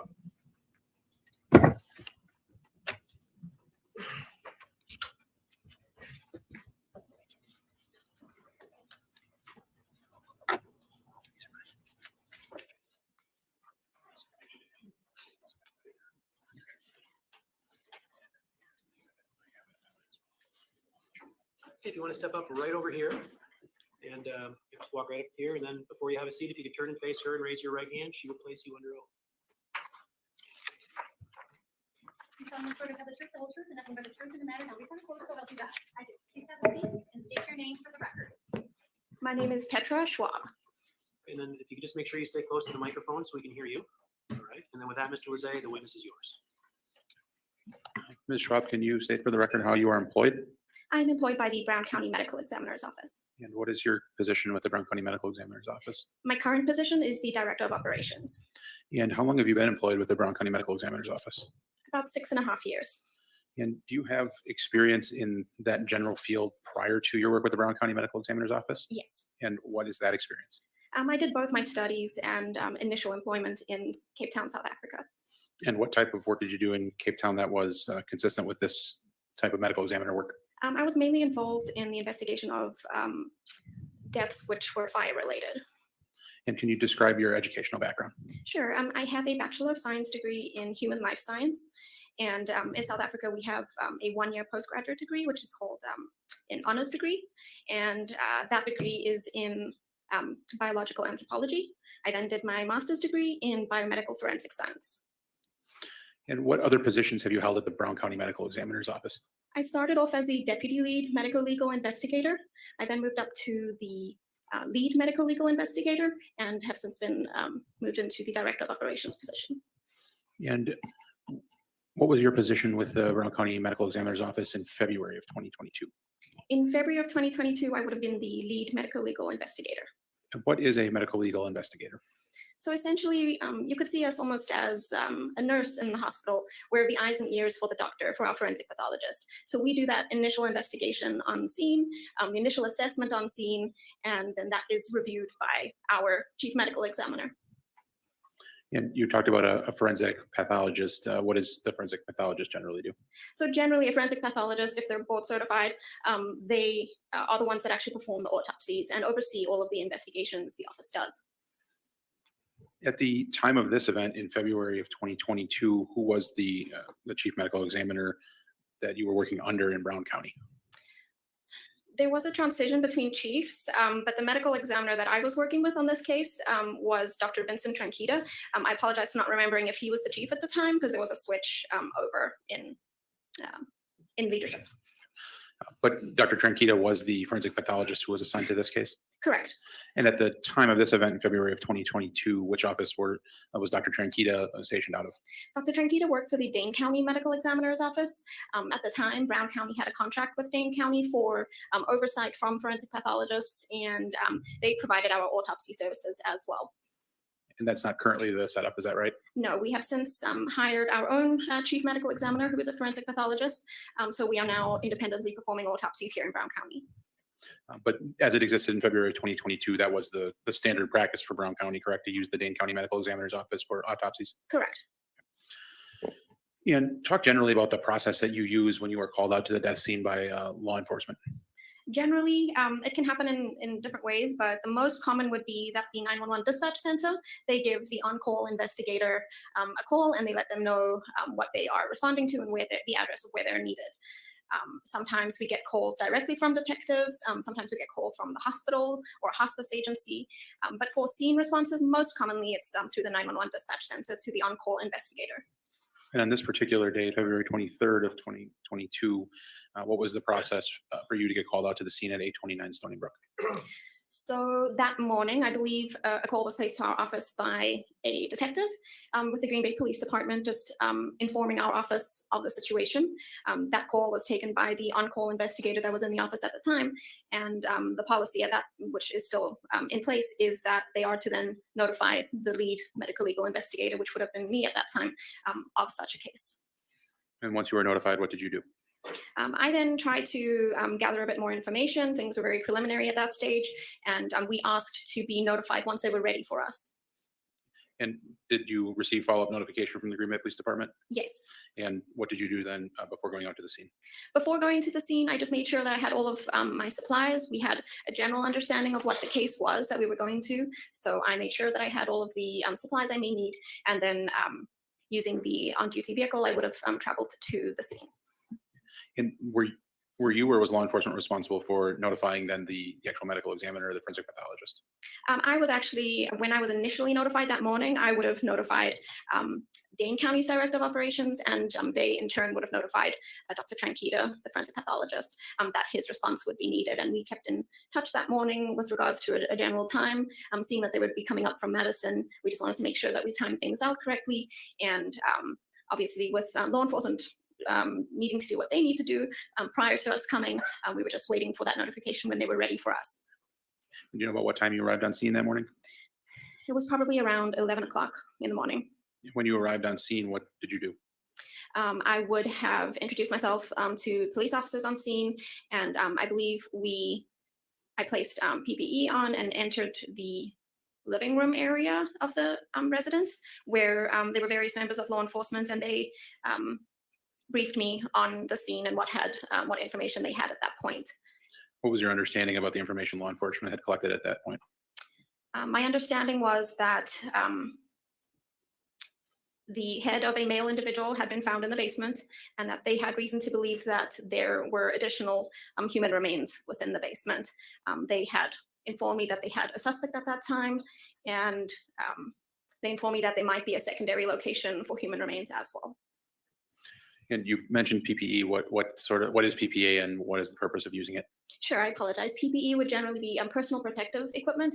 So we use that both to protect ourselves as well as the integrity of the scene. So in this case, it would have been a Tyvek suit or a bunny suit, which would have been included booties, and it goes all over, and it even has a hood around your face. So, and I would have, once we went down into the basement, I would have been wearing gloves. I probably was not wearing gloves initially. So did you make your way toward the basement of that residence prior to the arrival of Dr. Tranquita? Correct. We tried to make the pronouncement of death as soon as possible from when we arrived. So once we gathered information, or once I discussed information with law enforcement at least, then I would have proceeded down to the basement just for a cursory view of what the situation was, as well as to pronounce death. And were you able to do that based on your initial observations on scene? Yes. And again, is that something that it's typical that you would do if you're able to prior to the arrival of the doctor? Yes. And were you able to collect identifying information about the person that was deceased? Yes, law enforcement provided the presumptive identification at that point, provided a name and date of birth, and we later then also asked for additional photographic evidence for identification purposes for comparing. And did the deceased have any distinct marks that allowed you to easily identify him? Yes, he had a tattoo on his, I forget which side it was, but on one of the temporal regions on the side of your head here, it would have been a question mark. And after identification was made, what did you do? After pronouncement and identification were made, what did you do? I would have backed out the scene and waited outside until Dr. Tranquita arrived so that we would do the rest of our duties together. After Dr. Tranquita arrived, describe what steps you took at that point. So we were working very closely with the Green Bay Police Department's forensic science unit with this case. So we were moving around the scene kind of together. And the first thing that we would have approached would have been the bucket with the human head in it. And where was that located? It was located downstairs in the basement, just to the right as you came down the stairs into the finished portion of the basement, which seemed to be used as a bedroom. So there was a bucket at the bottom of those stairs to the right. Once you made contact with that bucket, or what would be essentially the first container with human remains, can you describe the process that you used in order to collect that evidence? So we made the decision to use smaller body bags. So essentially would be infant and child body bags. So we would have placed a body bag out for the bucket, where it was a infant-sized body bag with a evidence sheet laid over it. We would have then removed what we found in the bucket individually, photographed it. Once it was documented and photographed, we would have wrapped the evidence sheet up and then placed that in the body bag and closed that body bag. And then written on the body bag as to, we decided to label the body bags as to which container they were in. After processing that first container, container one, the bucket, what did you do then? We moved on to the next container, which we suspected had human remains in it. There was, I believe it's a blue bag, was the second container that we looked at from the outside. Well, let me back it up. The blue bag would have been on a dresser in front of the bed in the basement, and there seemed to be what looked like some human tissue on the outside of the bag. And so we decided to focus in on that bag next. And did you use a similar process with that particular container? Correct. We took the container and put it onto the evidence sheet that we had laid out with the body bag we had laid out, and we would have slowly emptied what we found in that bag while we were documenting and photographing what was found. And once you processed the blue bag, was your attention then drawn to a subsequent container? Yes, we then focused in on a backpack, which was a pink and black backpack that was at the bottom of the bed, the foot of the bed, on the floor. It seemed to have some blood staining on the outside, so we focused in on that bag next. And I should ask, with respect to the blue bag as well, did you find a substantial amount of human remains within that receptacle? The blue receptacle? Correct. Yes, we did find some human remains in the blue receptacle. And then how about the pink backpack? The pink backpack, so we would have done the same process. We had a body bag laid out with an evidence sheet. We placed the bag on the sheets, and then we unzipped, starting with the front zip to towards the back, and we unzipped each zipper and would remove whatever we found and document and photograph that. If there are items other than human remains that are found within those containers that may have evidentiary value, what was done with those items? So if there are any items other than the human remains, the medical examiner's office, our purview is the human remains. So if there are other items of evidentiary value or possible evidentiary value, that's generally collected by law enforcement. Okay. And were there other items of evidentiary value that were found within those containers while you were there? Yes, we found knives in, I don't remember if all of the bags had knives, but we found multiple knives throughout the bags. And those are items that would have been within the purview of law enforcement? Correct. We would have taken them out. We would have photographed them ourselves. And as I said, we were working very closely with the forensic science unit from Green Bay. So they were taking photos at the same time we were, and then they would have collected those knives.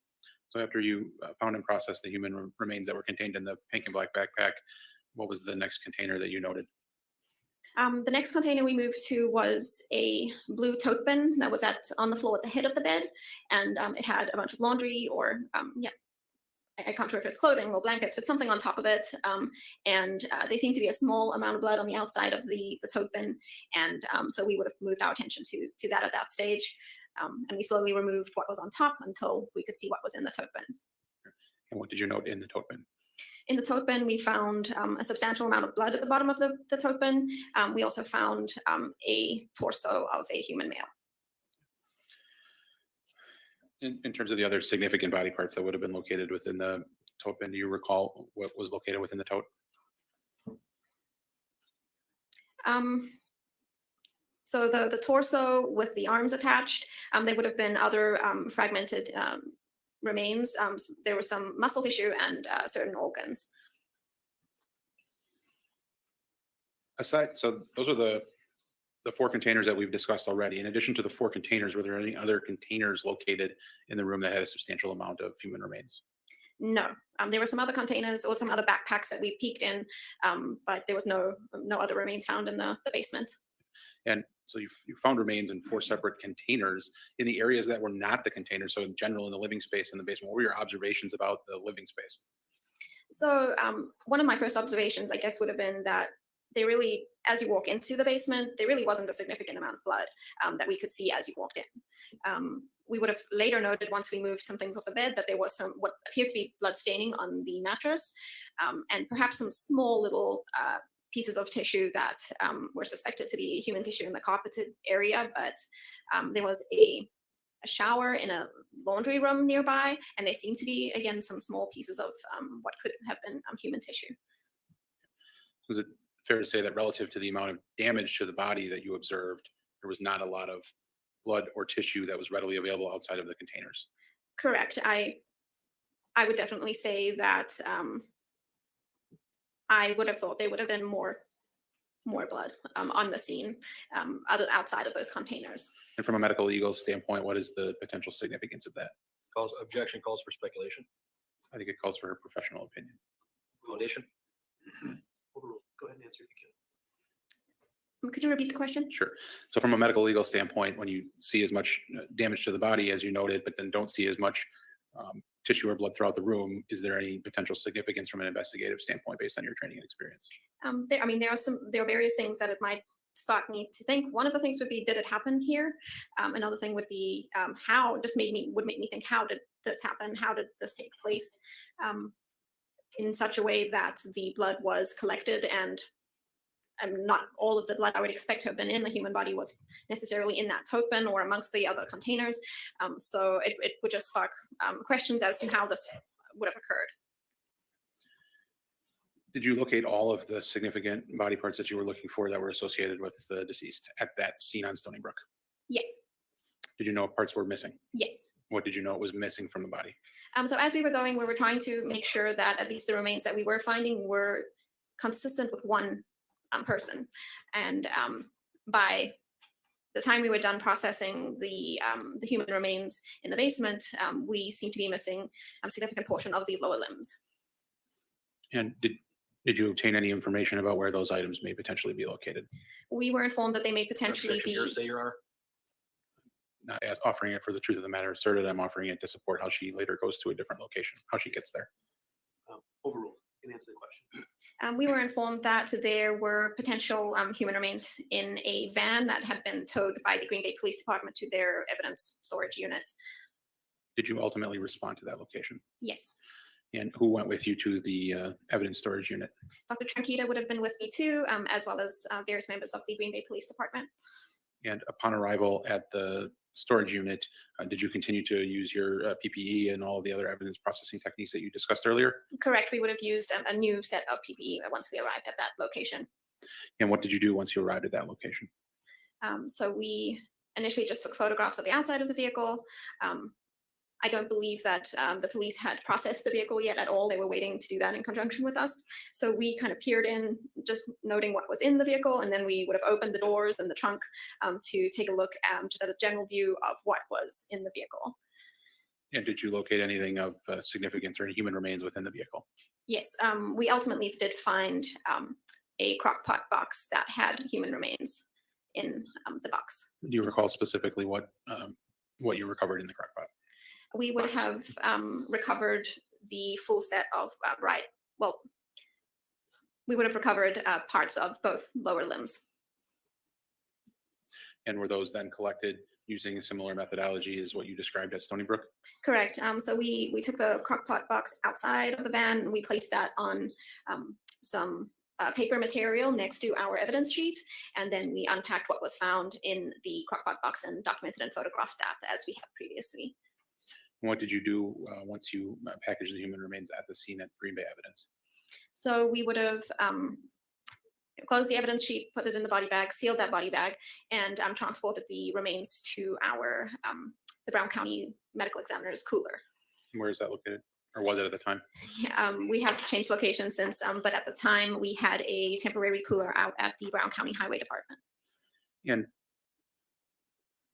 once it Once it's placed in storage at the temporary cooler, what is the process for moving the remains to another location? So while we were contracted with Dane County, scene metal law examinations or autopsies would take place down in Madison.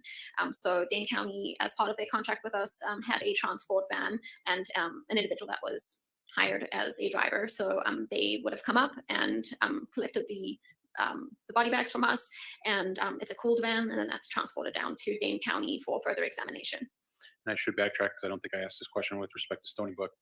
What happened with the remains that were taken into the possession of the medical examiner's office at the Stony Brook address? For the home address, we, as I described previously, we had packaged each container into a body bag each. Those smaller body bags were then all placed together in one larger adult-sized body bag, and that body bag was sealed and dated, signed, timed. The policy of our office is to have funeral homes assist with adult-sized human remains, and so we would have contacted the closest funeral home just for assistance with transport. And I believe the closest funeral home would be Blaney Funeral Home. So they came to the scene, and because usually I would follow with the funeral home to the cooler, but in this instance, when we knew we had another scene to go to, I had our morgue technician at the time. She came to the scene and then made that transport with Blaney Funeral Home for us so that I could go to the next scene. And the information about the transportation logs that are associated with the remains, is that something that in your current role you have access to those records, and that's a record maintained in the regular course of business? The information regarding transport? Correct. Correct. We do document that. And do you know if that was documented in this case? Yes, As part of your work in this case, did you prepare a report? I did. Have you reviewed that report prior to court here today? Yes.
That appears to be the report. It would be the face sheet of our medical examiner's office report, as well as the portion of the report that is mine. Objection. Objection. Floor is received. And could you describe for the record exhibits 5 and 6? Exhibit 5 is a photograph of the larger adult-sized body bag that we would have placed those smaller body bags within at the Stony Brook address. It is labeled as Shad Therian, and there are the bag appears to be sealed, as well as initials that say sealed by PS at 1506 on 2/23/22. And the next exhibit, what is that? Sorry? And the following exhibit, did you describe that one as well? I apologize. Sure. Exhibit 6 is a child-sized body bag. This would have been at the Green Bay storage unit location, which had the remains found in the crockpot box.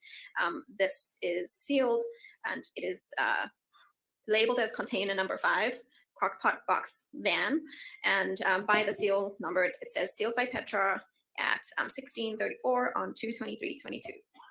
Mayor, I would move for the admission of exhibits 5 and 6 as well, and I would ask for permission to publish 5 and 6 via the screen. Any objection to the admission of those exhibits, Mr. Crowley?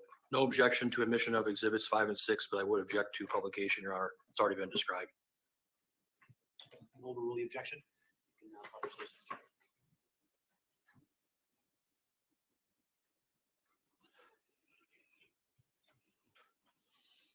Ms. Schwab, does the screen, I think there's a screen down in front here as well.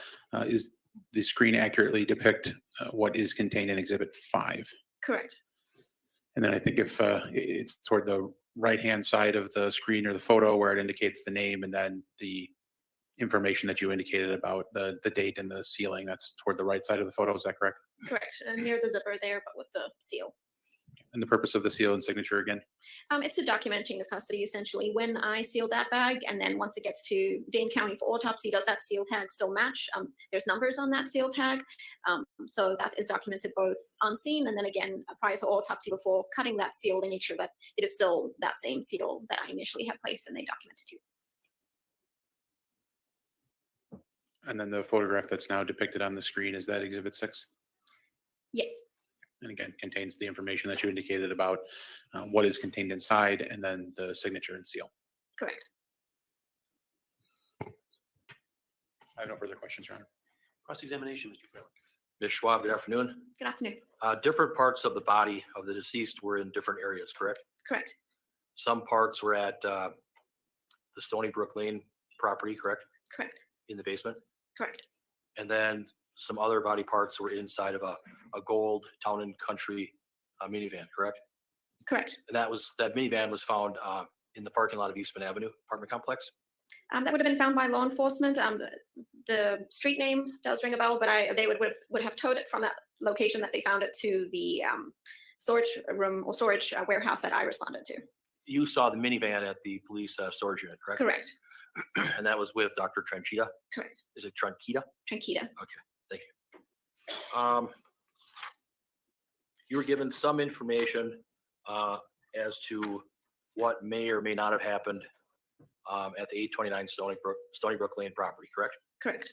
And you went there for the very first time on February 23rd of 2022? Correct. What time did you get to the Stony Brook home? Would have been around 11 a.m. In the morning? Correct. And you were let in by law enforcement? Yes. Who let you in, do you know? It would have been a detective. I do not remember which. There were multiple detectives at the scene. Did you talk to the owners of the house? Not at that time, no. They were not present. When you got there, you already had your PPE gear on? Mhm. Yes? Yes. And then did you immediately go down into the basement? Not immediately, no. Okay. How long did it take before you went into the basement? Probably about 15 to 20 minutes. What took so long before you went down in the basement? They were briefing me on what had occurred, and they were making sure that I was okay to go down there because they were processing, I believe, already. So we would just have been discussing what had been found so far, what information we had so far prior to taking me down, So you had to be cleared, so to speak? so to speak. Okay. And when you went down the stairs, what was the first thing you looked at? As I went down the stairs, I would have turned to my right, which would have been a finished portion that seemed to be used as mixed-use area, bedroom type area. And I would have probably turned my attention to the bucket that was at the bottom of the stairs that I had been made aware of. Okay. You looked at the bucket and the contents? Correct. Downstairs, fair to say that if you go to the right, it's kind of like a living area where you could sleep or watch TV or hang out, correct? Correct. You see like a Pac-Man game down there, video game? I remember some sort of console game, but yeah. You see a round table down there? Yeah. Lots of clutter, lots of things. Yes. With regards to the bucket, what color was it? Black. And you did your investigation with regards to the contents of the bucket, correct? Correct. When you got there, had the scene been disturbed in any way from what you know? From what I know, there was a disturbance probably when the bucket was found, but I don't believe anything else had really been disturbed. I believe Green Bay Police Department perhaps had started putting out their little evidence markers, but they hadn't necessarily removed any remains or, as far as I was made aware, removed any evidentiary items. When you were at the Stony Brook property, did you call Dr. Tranquita? I would have called him prior to going to the house. Did he give you any directions on what you should do or shouldn't do?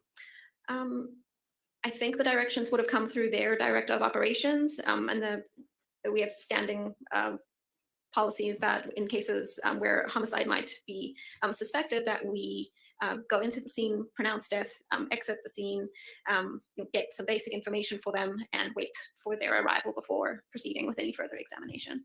After you looked at the bucket and the contents of the bucket, did you pronounce death then, or? Yes. Okay. What was the time of death? I would have to check my report. Was it sometime after 11 a.m.? Yes. Did you know of any other concerns that were in the basement after you looked at the bucket? I was notified that they suspected that there were human remains in other receptacles or other containers within the basement. Okay. So in the basement, there was like either a dresser or TV stand. Is that fair? Correct. And there was I think you said a blue bag on the dresser or on the TV stand. Among other things, yes, a blue bag was noted. The blue bag, was it a Jimmy Choo like duffel bag that you can zip and has handles on it? I'm unsure what the brand name was, but yeah, it was a rectangular shaped blue bag with handles. Something you could maybe put clothes in or something, correct? Yeah, And where was that located? that was located on the dresser that was in front of the bed. Was there a TV on this dresser? I don't remember if there was. Any evidence of drugs on the dresser? Law enforcement had pointed out some items on the dresser that they believed to be drugs. Meth? I do believe that they said that they thought it was methamphetamine. Okay. Pipes? Yes.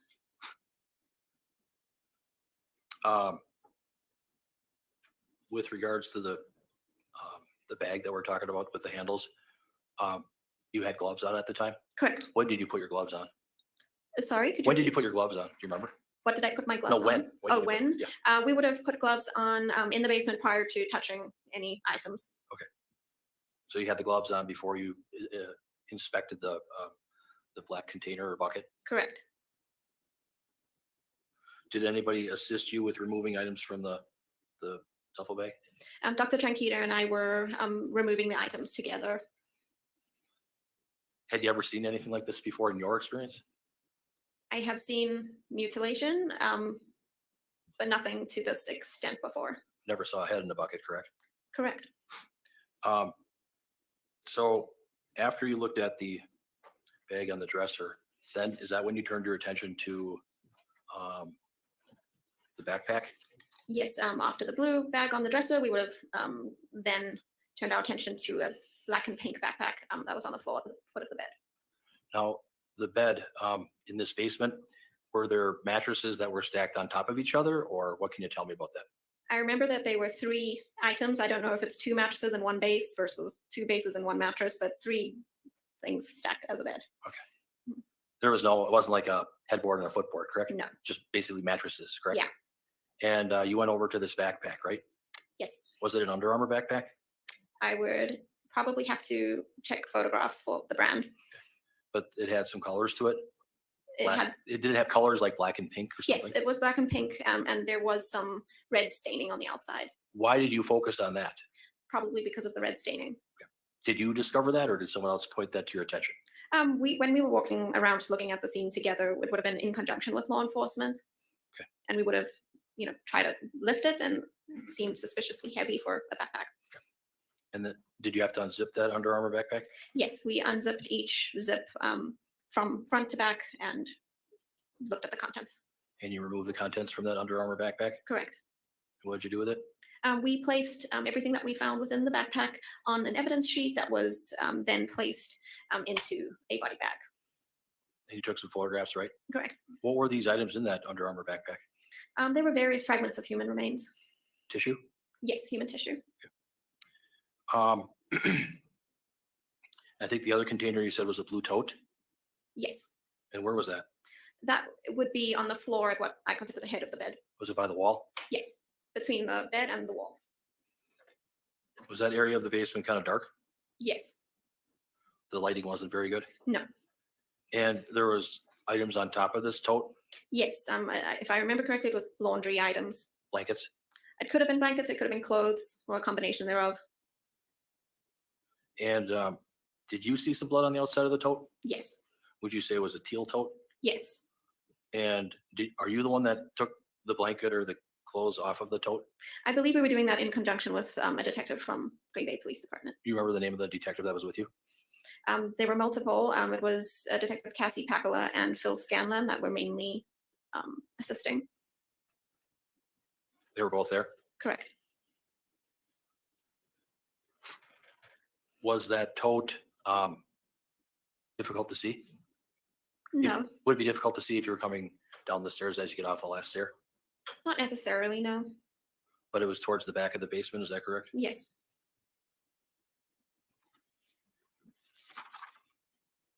So the black bucket, the the duffel bag with the 2 handles, the Under Armour backpack, and the blue tote, those items apparently had human remains in them. Correct. And you didn't know whose remains they belonged to, did you? They had given us the presumptive ID, and especially the head, we had already, by use of that tattoo in the booking photograph provided by Green Bay Police Department, we were fairly certain that we had the correct identity. And seeing at that point that the inventory that we'd been doing so far had only indicated remains that were consistent with one human male, at that point we were comfortable that these remains were all belonging to the same person. Who was able to confirm that? Was that done later when the remains were transported to Dane County? Correct. That would have been a more thorough inventory of all of the fragments collected to make sure that these essentially complete a full human male. So the full identification was not done at Stony Brook. It was done in the medical examiner's office in Dane County, correct? Ultimately.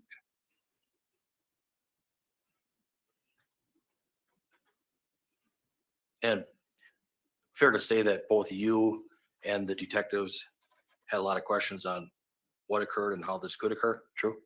Yes. And everybody was trying to figure out what happened. Is that true? Yes.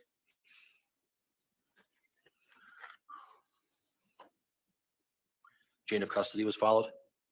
As far as the human remains that I was involved with, yes.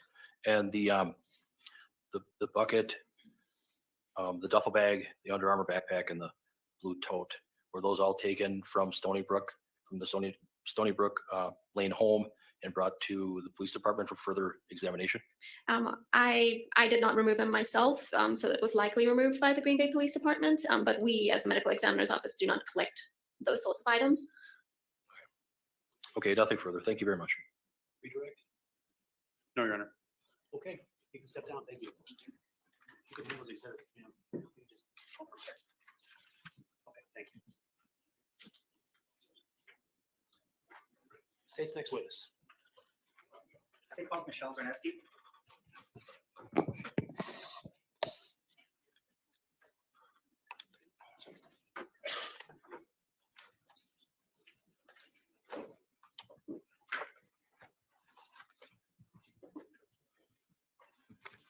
Okay, if you want to step right up over here. And before you have a seat, if you can turn and face her and raise your right hand, she'll place you on your oath. You solemnly swear to tell the truth before the court, so help you God. Please have a seat and state your name for the record. Michelle Zarneski. MICHELLECZARNESKI. And with that, the witness is yours, Mr. Saunders. Thank you. Can you tell us how you're employed? I'm employed with the City of Green Bay, the Green Bay Police Department, in the forensics unit. And how long have you been employed with the forensics unit? Almost 5 years. And can you outline for us what sort of training you've received for your current occupation? I have an associate's degree in forensic science. I am a certified crime scene analyst through the International Association for Identification. And I have various other trainings related to crime scenes, including crime scene photography, alternate light source, and shooting recon. And you've been sort of working in that capacity for the last 5 years? Yes. So can you outline for us, I guess, what are some of the duties you're commonly asked to perform for your department? We were asked to process crime scenes. We would photograph, do videotape, search for evidence, and collect evidence.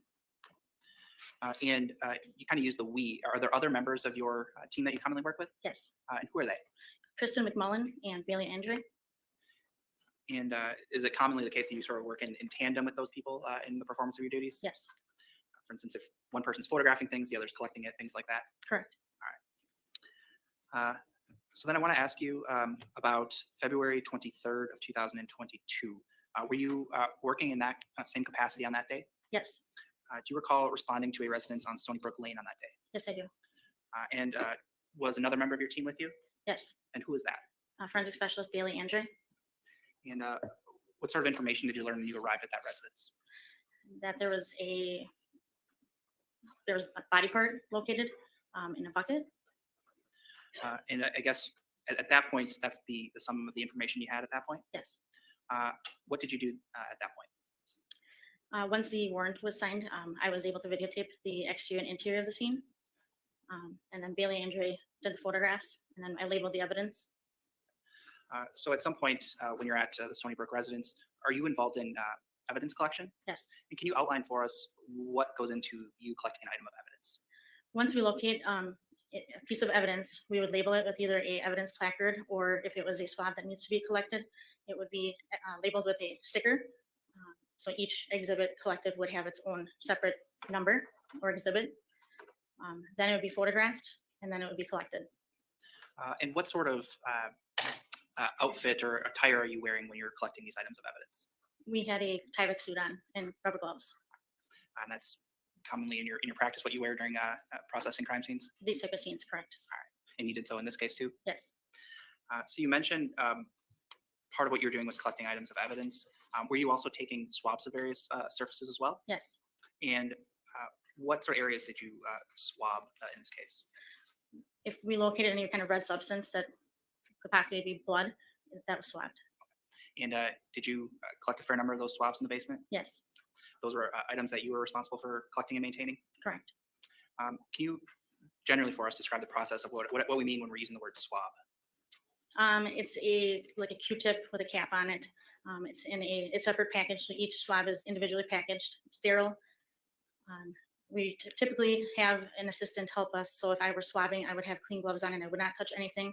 And in this case, forensic specialist Bailey Andre assisted me with collecting these swabs, and she would open the package of the swab, and then I would grab it without touching anything else. She would place a couple drops of distilled water on the swab without touching the distilled water to the tip of the swab itself to prevent contamination, and then I would swab the area of interest. In addition to collecting those swabs of various surfaces, what sorts of items of evidence did you collect as well? I collected a Clorox wipe container, a Pantene shampoo container. There was 2 dog choke collars I collected, a wooden box, a dildo, a shot bottle. I guess as you're kind of going through the scene, does it become apparent certain items of that are located in the basement may have some evidentiary value? Yes. I want to ask about some of those in particular. You mentioned there were 2 dog collars that were located. Correct. And were those items that you collected and took into evidence? Yes.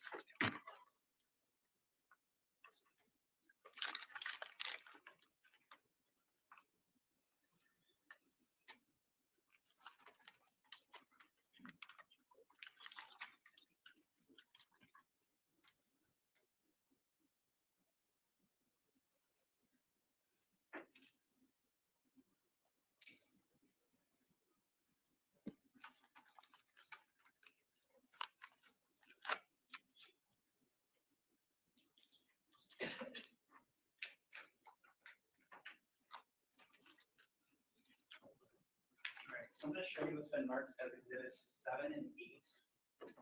First, I'll ask, do you recognize exhibit 7? Yes, I do. And what do you believe that to be? It's a silver dog choke collar located on the bar table. And how do you know that's what's contained in that envelope? My evidence description. Are there also various initials on the packaging as well? Yes, there is. And what do those signify? My initials and then the date it was collected. So for instance, MMC, does that refer to yourself? Correct. And you noted there was an evidence description. What is that information signify? It lists the evidence placard from the scene that I had placed next to this exhibit. It's my description, and then the location where it was located. I'm also going to show you exhibit 8. Do you recognize exhibit 8? Yes, I do. And what do you believe exhibit 8 to be? Silver dog choke collar chain. And how are you able to determine that? Again, it has my description, my initials, and date. So both exhibits 7 and 8 were those items that you collected from the basement of the Stony Brook residence? Yes. And then once you collect an item of evidence, what happens to it? It is placed in the evidence submittal room in a secure area. Do you maintain custody and control of those items? Yes, until it's placed into the locker. So you take an item of evidence from a location, kind of keep it in your custody and control until it's entered into the evidence room. Is that fair? Correct. You went through some of the items that you collected. When you were in the basement of the Stony Brook residence, did you also collect items that were determined to be knives? Yes. Okay. And do you recall approximately how many knives were located in that basement? There were 6 of them. Do you remember where they were located? I located 3 of them in one of the bags, 2 of them in the pail, the black bucket, and then 1 of them in the teal tote. And those 6 knives were those items that you collected as well? Yes.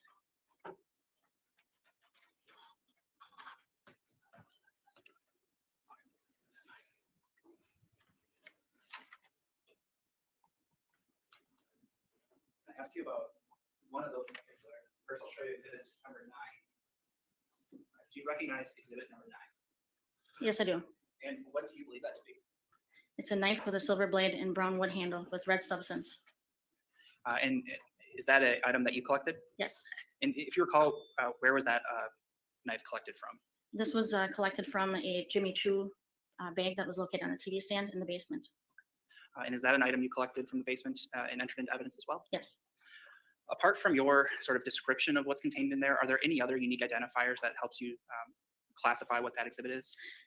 Yes, it has my computer number, which is 543.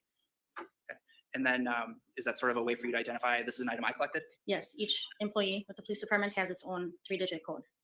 And what item or exhibit number is that item, exhibit number 9 specifically? 543033. And that's sort of a unique identifier to that item of evidence? Correct.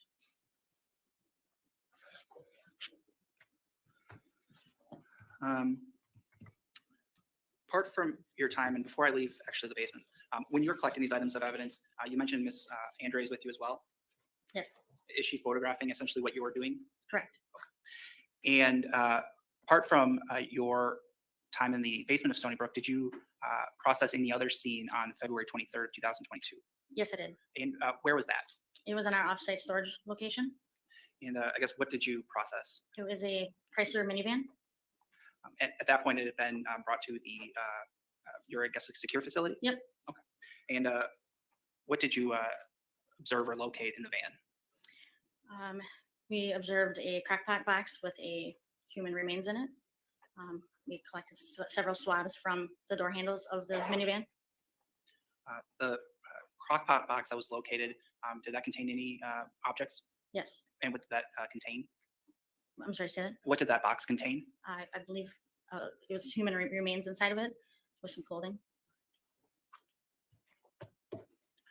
I want to then ask about those are items we've talked about that you've collected. Was there a date that you subsequently assisted Ms. Andre with processing the specific items themselves? Yes. And I guess what items were processed? The crackpot box, the shot bottle, the Clorox wipe container, the knives. And by process, what do we mean? They were rephotographed. The knives were swabbed and photographed with scale. And then some items were dusted for fingerprints. So when you're at a scene and you're swabbing a particular area, there are sometimes you do swabs on scene. Is that fair to say? Correct. But are there times then where you later, with individual objects, process them further? Yes. And that's what was done in this case? Correct.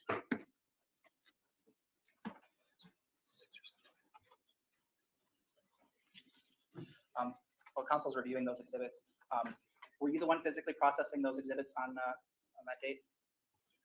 On the 25th? Yes. I was photographing. Okay. And who was physically doing the swabbing of those items? Forensic specialist Andre. But you sort of photographed the exhibits during that process?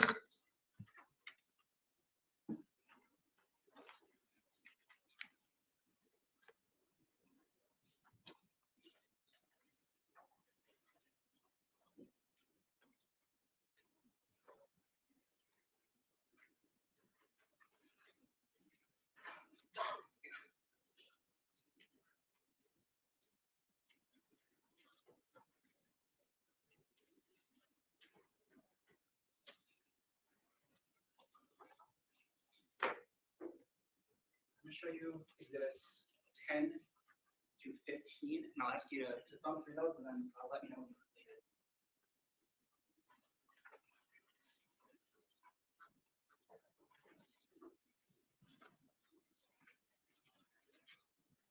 Okay. Do you recognize exhibits 10 through 15? Yes. And what are those?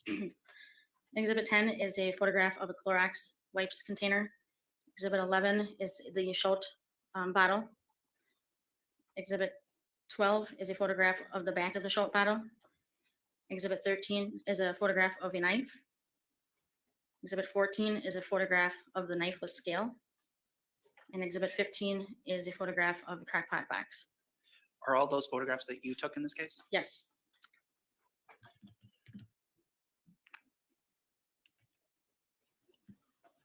One of the things you mentioned earlier on in some of your duties sometimes, I believe you said alternative light source, is that right? Yes. And what is that?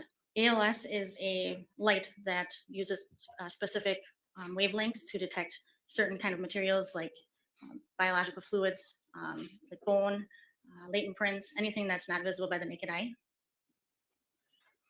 Is that something that you're trained to perform in? Yes. Was that done in this case? Yes. Can you describe when and where that was done? It was done on the 24th in the basement. And what specific areas were you looking at and utilizing that alternative light source method? We used the ALS in the shower at the basement and then also near the mattress. And what sort of, I guess, can you describe the process of ALS in terms of like what are you looking to locate?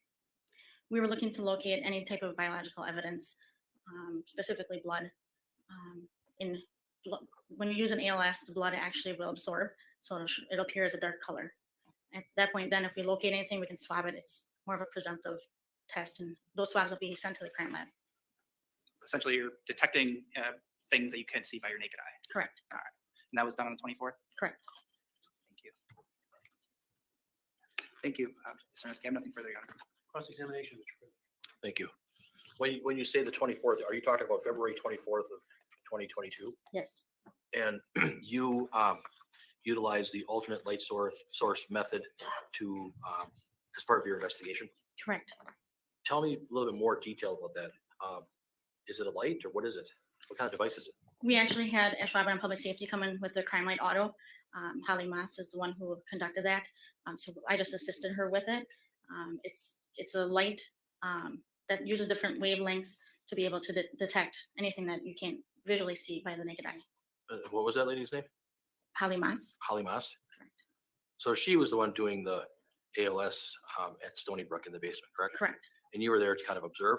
And assist. So on February 23rd of 2022, were you called in to help with the scene at 829 Stony Brook Lane? Yes. Were you called by Lieutenant Detective Brad Strouf? No, I was called by now Captain Balloon. Okay. And both you and Specialist Andre met up at Stony Brook? Correct. Did you pull up in one of those big police evidence vans? We arrived. Bailey, Andre, and I both arrived in our crime scene truck. Okay. That's a special truck for crime scene processing? Correct. You've got all the supplies in the truck? Yes. And you rolled right up in front of 829 Stony Brook? Correct. And then you met with Lieutenant Strouf then at the house? Correct. And then a short time later, Detective Scanlon arrived on the scene? That's correct. And then you also met with Patrol Sergeant Kurt Brester, correct? Correct. And then Sergeant Brester gave you some information about the scene, correct? Yes. Gave you some details? Correct. And then you had consent from the homeowner to kind of process the scene, correct? Correct. And then Detective Scanlon gave both you and Specialist Andre kind of a walkthrough of the house, correct? Correct. Did you just go in the basement or did you go upstairs? Did you go in the kitchen area? Did you go through the whole house? What did you do? I videotaped the entire house. Okay. But when you went inside, did you go inside all of the areas of the house that you can? Yes. Okay. So you went upstairs, right? I did. Correct. And you videotaped the exterior of this house, correct? Correct. An investigator or Specialist Andre photographed the house as well. Correct. Was that the interior? She did the interior and exterior as well. Okay, so you both took video footage of, or you took the video footage inside and out, and she took pictures inside and out. Correct. Okay, trying to understand that. Yeah.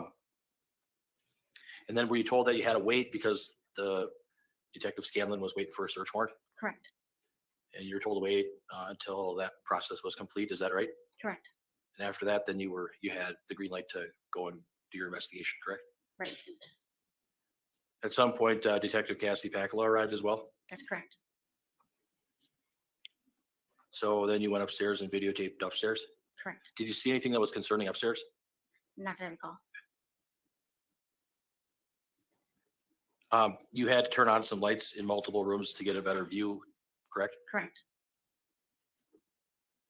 And then at some point, is it fair to say that the Brown County investigator Petra Schwab came there? Correct. And also the forensic pathologist from Dane County, Dr. Vincent Tranquita, he also arrived? Yes. A lot of people at the house, correct? Yes. Did there were some cell phones on the kitchen table, those were collected, correct? Correct. And then you assisted with collecting these different phones, correct? That's correct.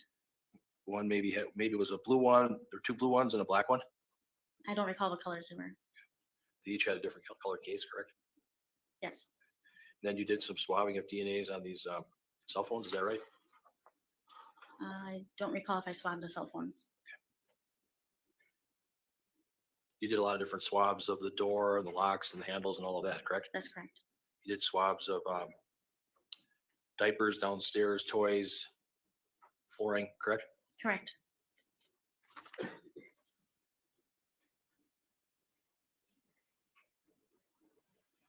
You entered and collected different items of evidence, correct? Correct. Fair to say that on the floor in the basement living area of Stony Brook, you collected a black and purple pipe, Yes. and on a TV stand, a clear and white glass pipe, Correct. and on the TV stand in the basement, a green gem bag with a crystal powder, Yes. and on the TV stand in the basement, a Samsung cell phone, correct? Correct.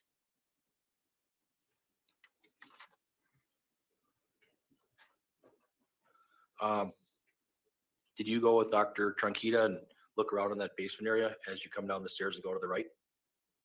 Did I go with doctor? Yes. He was there. Did you walk around though to look at things? Yes.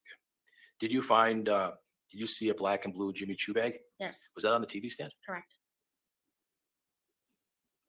And inside of that, was there anything in there? There was bags and then there was some human remains in there as well.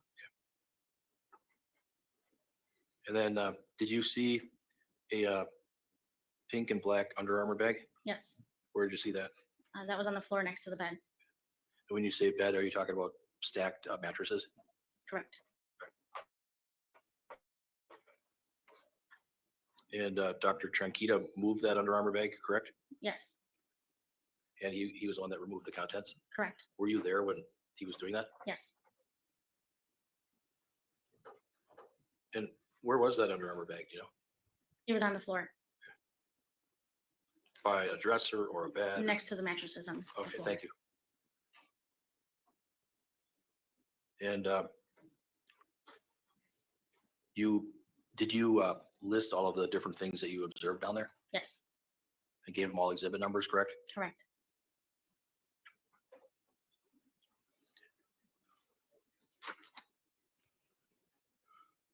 I think you mentioned finding a dildo, correct? Correct. Where was that? I believe it was in a closet. Okay, down in the basement? Correct. So if you come down the stairs, if you go to the right, would you find it, or would you find it if you went to the left? To the right. To the right? In a closet, was it on a shelf?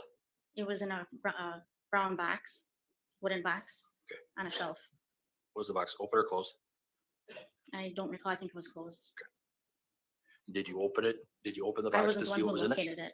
You located it, I didn't locate it. I was informed that it Okay. was there.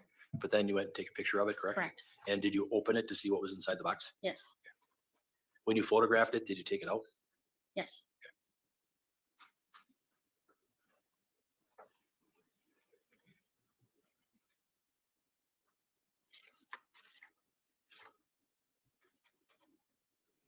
On the mattress or on the bed, was there a cell phone on there? Yes.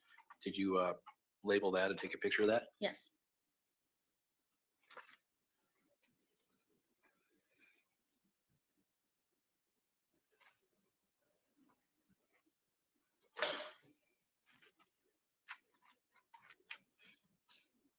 As far as reports are concerned, did Holly Moss do a report on the alternate light source? Yes, she did.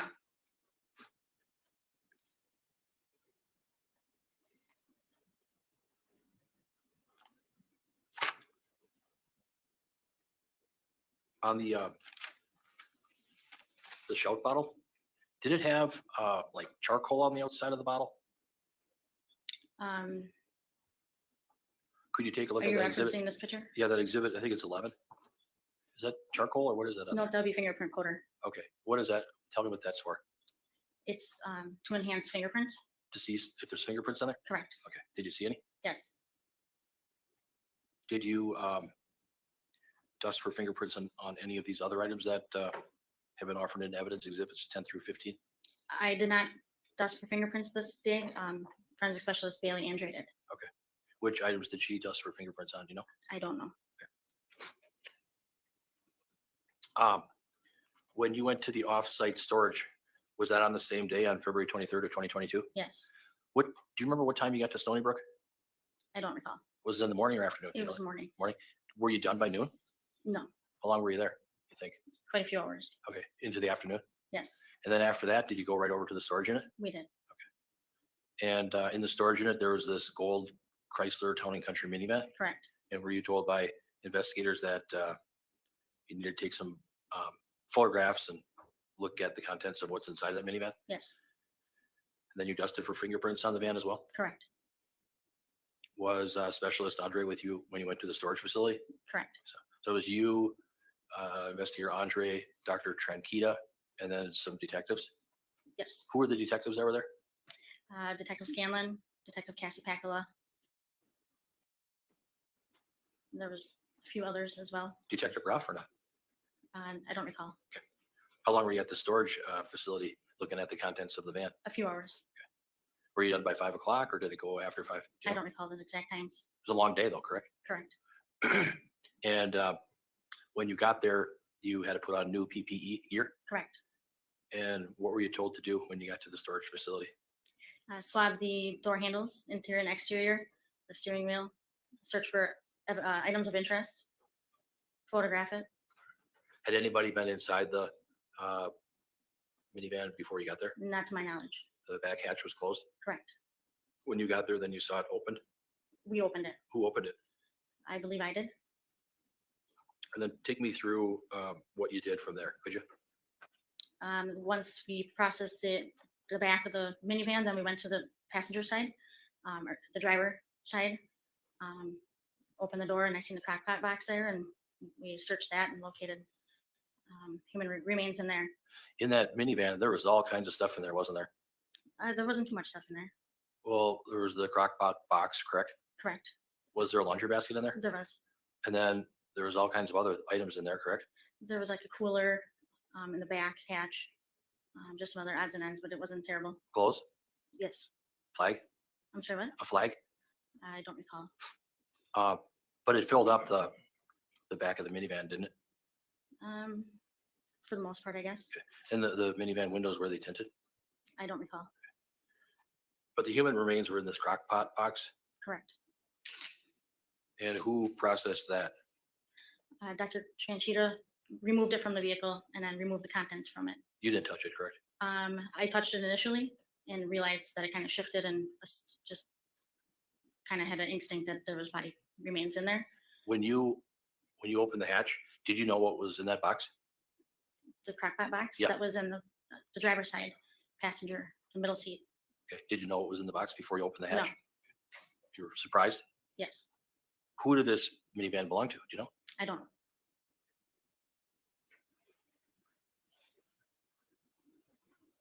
You didn't get involved in that, correct? No. And then when the minivan was done being processed, then you packed it up and you left?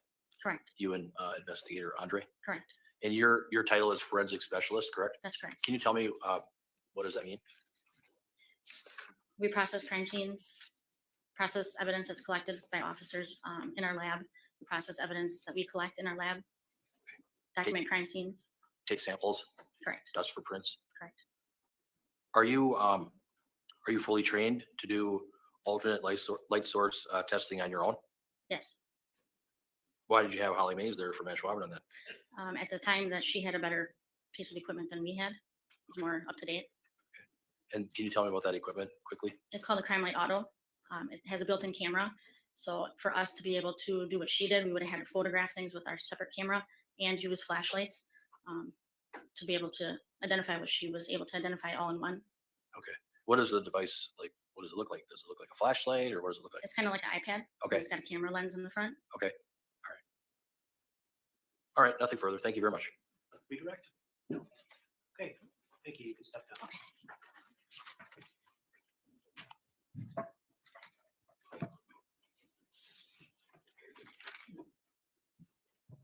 Your Honor. Your Honor. Are you offering those exhibits? Yeah, I can do now.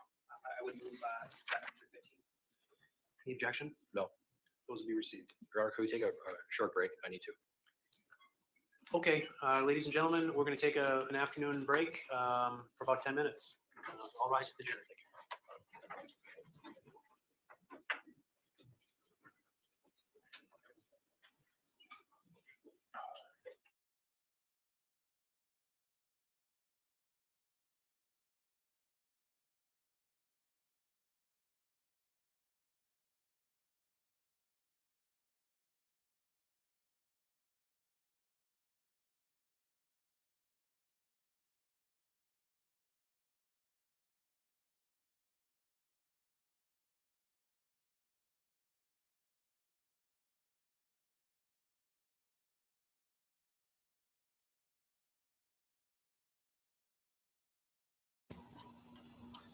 Okay, I was muted. I'm sorry. What was I going to say? I don't remember.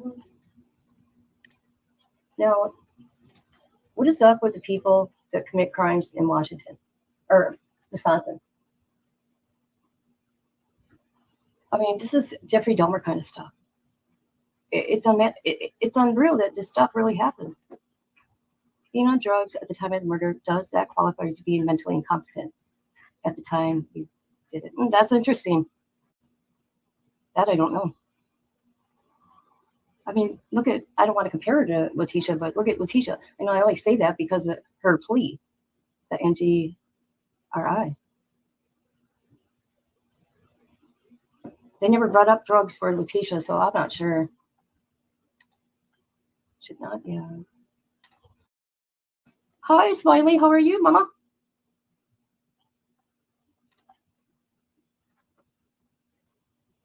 So, yeah, I'm not too sure. I covered this case in February. I did a thing on it, and people were so disturbed because I read the probable cause affidavit. Nobody wanted anything to do with it. And look at everybody wants something to do with it now. Just saying, just saying. Nobody cares of these little YouTubers and what they put out there.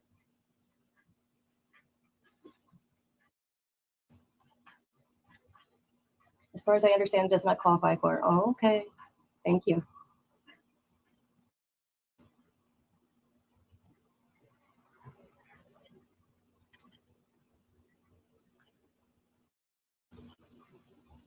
You go to prison regardless if you were high or not. Yeah.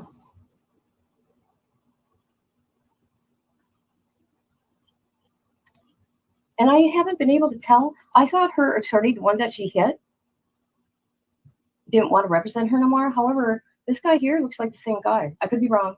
I could be wrong. I'm going to look. Hold on.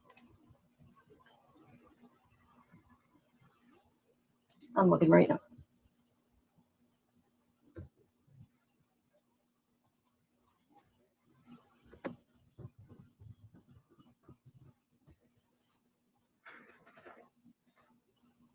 Oh.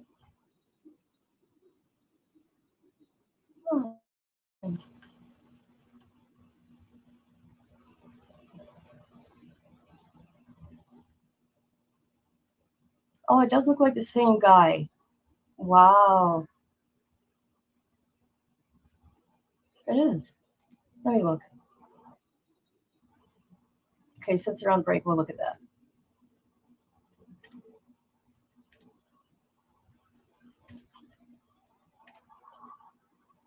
All right. She's charged with first-degree intentional homicide, mutilating a corpse, and third-degree sexual assault. During the competency hearing today, Schabusiness' attorney asked for the trial to be adjourned because a doctor who had evaluated Schabusiness was unable to attend the hearing. The judge agreed to push back the trial until the middle of May, at which point Schabusiness attacked her own attorney, as seen in this stunning video.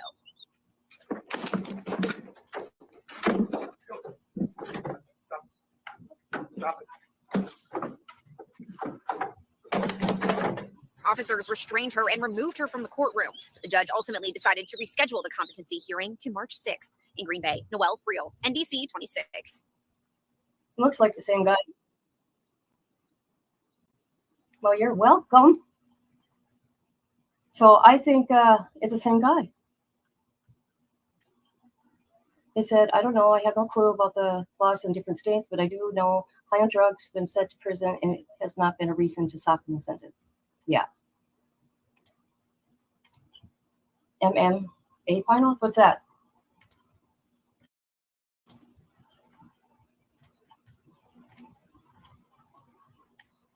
So, Karen, July 31st is going to be a wonderful live. It's going to be a beautiful day that day. You want to know why, Karen? Would you like to know why?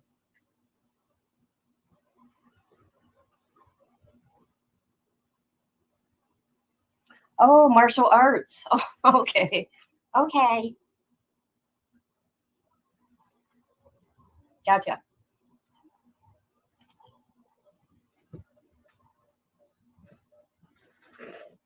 I hate the delay from StreamYard to YouTube.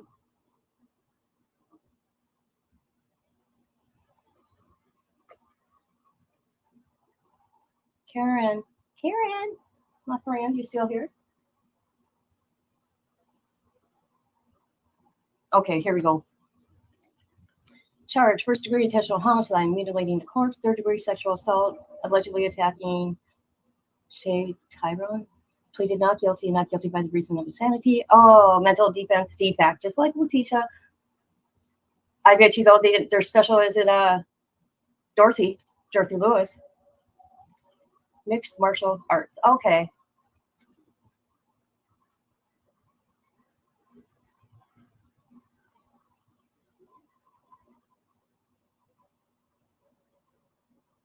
How was everybody today?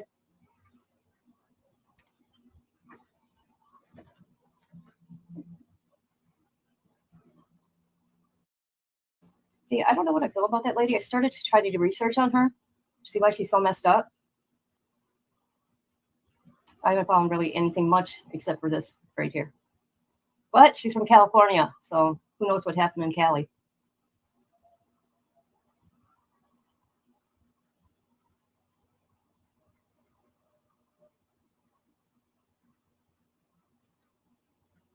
If it doesn't qualify, why did they allow? I don't know. Ain't that weird? I should go here. You know what I'll do?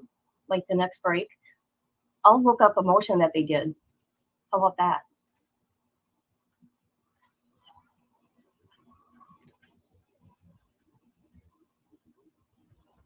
Well, you know what? This one I can say at least this ain't going on 3 years like Letitia's.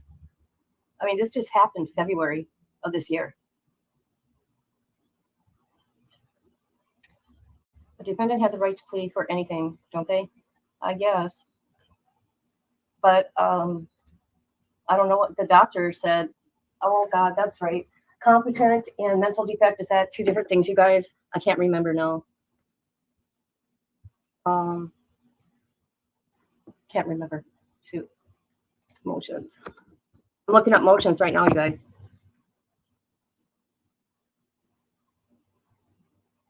Okay, the judge found her. See, I would play law and crime, but they like to give people stripes. Even if you talk through it, I don't get it. Some people do it, but then they risk, them striking them. I'm not going to do it. Oh, shoot, it was last year. Sorry, guys, I meant last year. Oh, my God, look at her. Okay, you guys, I need to correct myself. This happened February 22nd of last year, okay? I hate it when I'm wrong, so I have to correct myself. All right. I've been on this since day one. Yes, you know it. It's going to be so good. You want to know why it's going to be so good? Karen, can you tell me, Karen? I'm behind too, Karen. I know about this case, but I'm behind.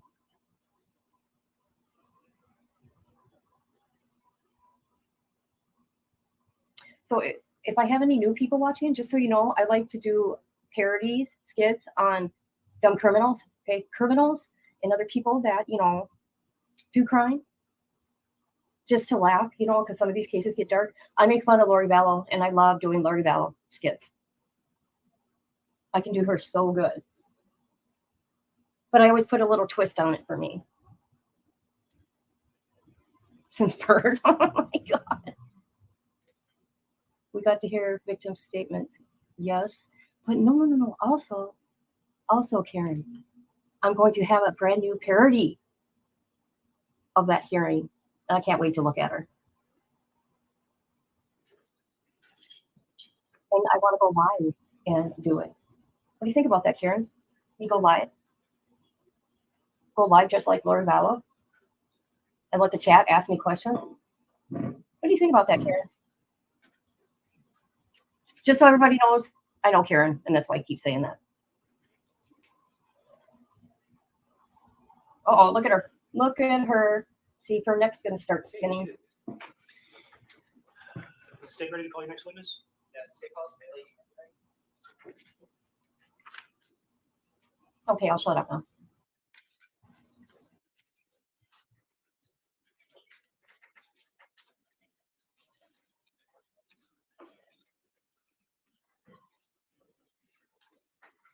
Okay, if you want to step right up over here, and before you have a seat, if you can turn and face her and raise your right hand, she will place you under oath. You solemnly swear to tell the truth, the whole truth, and nothing but the truth in the matter now before the court, so help you God. I do. Please have a seat and state your name for the record. Bailey Andre, Baeleigh, Andre, Andrae. Okay, and with that, the witness is yours, Mr. Saunders. All right. Can you tell us how you're employed? I'm employed with the Green Bay Police Department as a forensic specialist. And we just heard from Ms. Sarneski. Is she a colleague of yours? Yes. You work in the same unit? Yes. And I guess in your words, what do you describe your duties as? We process crime scenes, whether that's photographing, videotaping, collecting evidence, processing for fingerprints, processing for DNA. We also go out and collect surveillance video for cases, and then processing evidence in-house for fingerprints and DNA as well. And can you outline the training you've received as part of your current occupation? Yeah. So I went to UW Platteville. I have a bachelor's in forensics investigation. I also have a bachelor's in criminal justice. And then from there, I've gone to ongoing trainings while I was employed with the Green Bay Police Department in their forensic unit related to forensic science for crime scenes, also for fingerprints. And then recently I've gotten IAI certified to certification for crime scene processing as well. So I want to direct your attention to February 23rd of 2022. Were you working as a forensic specialist on that day? Yes. And did you respond to a residence on Stony Brook Lane on that day? Yes. And I guess what information did you have originally when you arrived at that residence? I was instructed that there was a head in a bucket and that we were investigating a homicide scene. So what was your role, I guess, in conducting that investigation? I did all the photographs at the scene and then assisted with taking swabs and assisted with collecting some of the evidence. And were you working with Ms. Sarneski? Yes. So your role in photographing, you also assisted in collecting items of evidence. Is there anything that you maintained custody of yourself? No. Who was that done by? Michelle Sarneski. Okay. So your role was kind of more the photographing end of things. Yes. All right.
going to show you it's been marked exhibits 16 through 54. If you could look at those and let me know when you're done.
Have you had the chance to review all those exhibits? Yes. All right. And do you recognize each of those exhibits?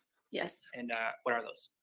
These are all photographs that I took at the Stony Brook address of the scene and areas of interest and items of interest within the scene. And were all those taken on February 23rd, 2022? Yes. Okay. And when you're taking these photographs, actually, I'll start here. Apart from Ms. Sarneski, are there other officers with your department as well as medical examiner personnel who are present? Yes. Are they all sort of involved in, I guess, locating items of evidence? Yes. The photographs that you're taking, do they depict the scene prior to removal or messing with some of those items of evidence? Yes. All right, so the photographs are done first and then an item is collected. Yes. All right. So the exhibits we just referred to in exhibits 16 through 54, do they appear to fairly accurately depict the scene in the basement that you encountered on February 23rd? Yes. I'd move exhibit 16 through 54. I'd ask that the court delay that decision until I get a chance to cross-examine on some of these pictures. I'm satisfied that she's laid the foundation for them. Certainly, cross-examination is permissible, and whether they get published to the jury is another issue. But I'm going to receive the photos based upon the foundation that's been laid, and we'll go from there. Thank you. Your Honor, Yes. further argument as to exhibit 45, there's an objection that's more prejudicial than probative. And then as to 46 and 47, they're duplicitous, essentially the same pictures, but maybe a different angle. And same thing for 51 and 52, that they're kind of like doubles. So that's my objection. Okay, very good. Go ahead. Thank you. So apart from photographing the scene and assisting Mr. Neski with collecting those items, is that the sum of your involvement in the basement on February 23rd? Yes.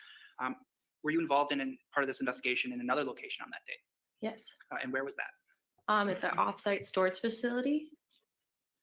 And what did you do when you got to the offsite storage facility? We processed a vehicle that we had a warrant signed for. And do you recall what sort of vehicle it was? Yep, it was a Town and Country minivan. Remember the color? Gold.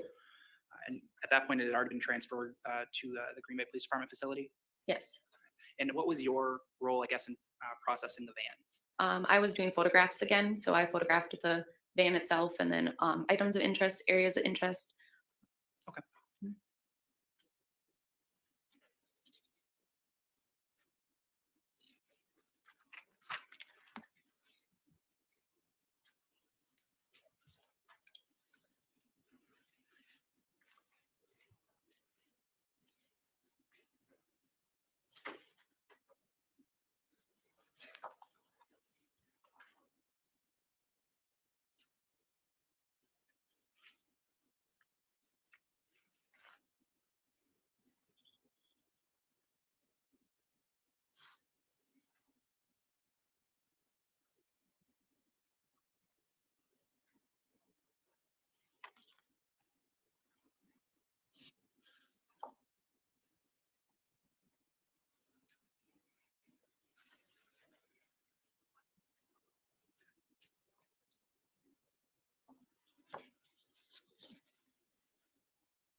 Sandra, I'm showing those in marked exhibits 55, 56, and 57. Rusty, if you recognize those exhibits. Yes. And what are those exhibits? These are photographs of the back passenger driver side of the minivan, which includes a crock pot box and a body part inside the crock pot box, and then the crock pot box emptied. Are those photographs that you took? Yes. Do those appear to fairly accurately depict the van as you encountered it on February 23rd, 2022? Yes. And move exhibits 55, 56, and 57. Your Honor, objection to 56 and 57 on grounds that they're more prejudicial than probative. Okay, well, I'll hold receipt of those then in advance. I'll receive 55 and rule in 56, 57 at the break.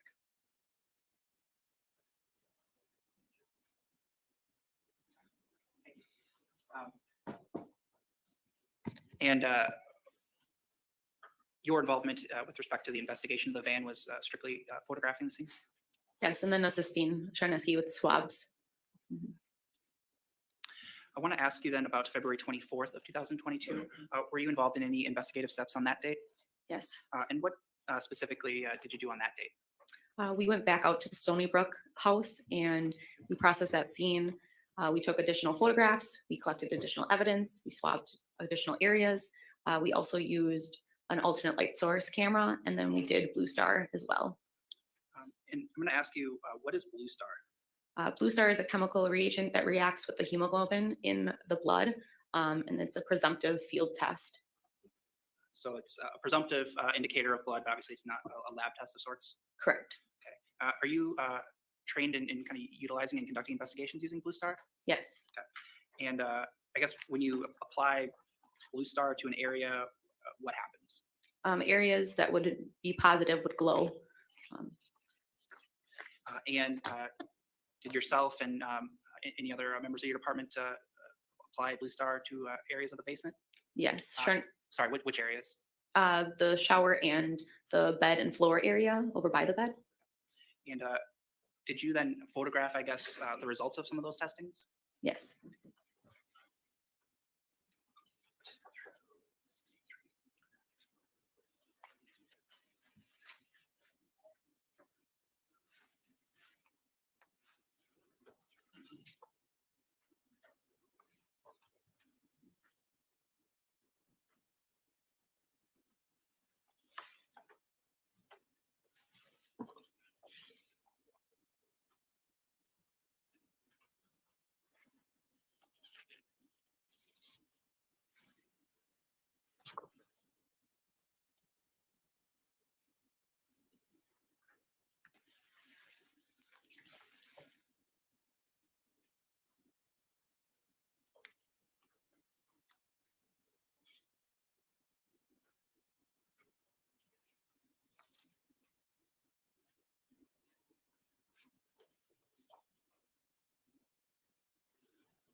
Sandra, I'm showing you exhibits 58 through 63.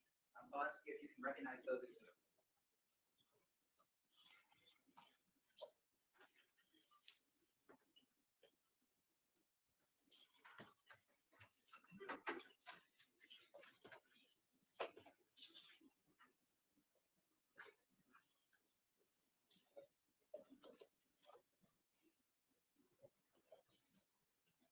Yes. And what do you believe those exhibits are? These are photographs of the shower area with just natural light or a white light, showing just different areas that were swabbed. So it'd be a bunch of sample stickers. And then it goes into photographs of the Blue Star reagent, where I photographed it on the side of the shower, on the bottom of the shower, on the shelf of the shower. And then there's 2 photographs that show the floor area underneath the bed. Half of that area is concrete, half of it is a carpet, and then one photograph is in like a natural white light, and the other photograph is showing the blue star reagent. Are those photographs that you took yourself? Yes. And those appear to be fair reproductions of the photographs you took on February 24th? Yes. I'd move 58 through 63. Any objection? No objection. 58 through 63 will be received. And then I'd ask permission to publish as well. 58 through 63? Yes, sorry, 58 through 63. You can publish those to the jury. Thank you.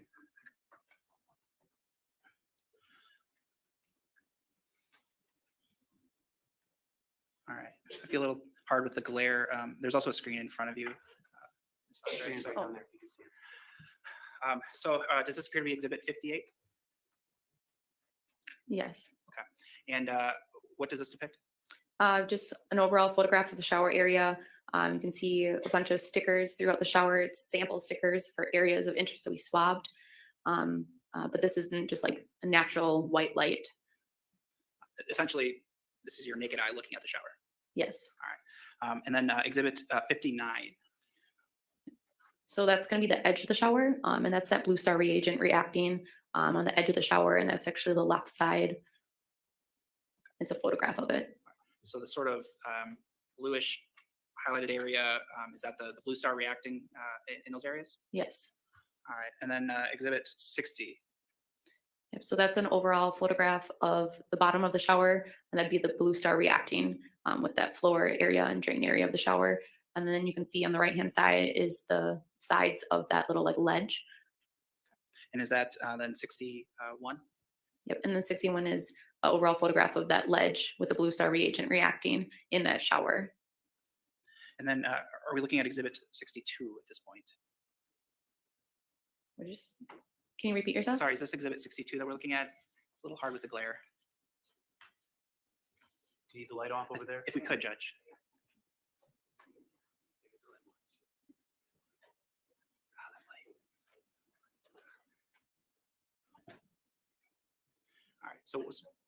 All right, so is this Exhibit 62? Yes. Okay.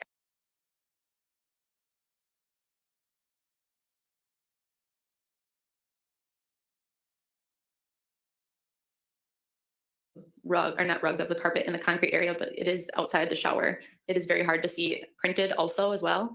And you can see the pipe going into the little shower drain right there. And the shower is on the right-hand side. So essentially, it's difficult to see, but it shows that shower drain area that we observed earlier, Exhibit 58. It's a different drain. Okay. Yeah. Which drain is this? This is the outside drain. So there's a drain inside the shower, and then there's a drain just outside the shower. And the drain from the shower itself drains to this drain. Okay. So I'm going to pull up Exhibit 58 quick. Which drain are you referring to as being depicted in Exhibit 62? The one that's on the very bottom of the photo. Sort of looks like on like the concrete level as opposed to in the shower itself? Yes. All right. So then Exhibit 63, actually I will have to pull that up.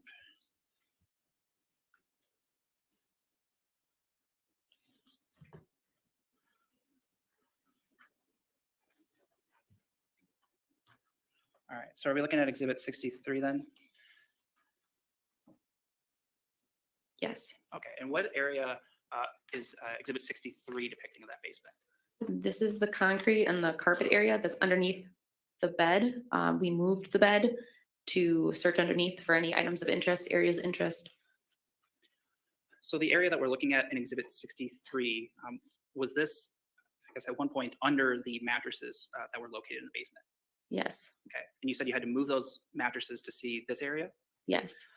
And I guess the area that we're looking at, Exhibit 63, is that suspected to be blood or other biological material? Yes.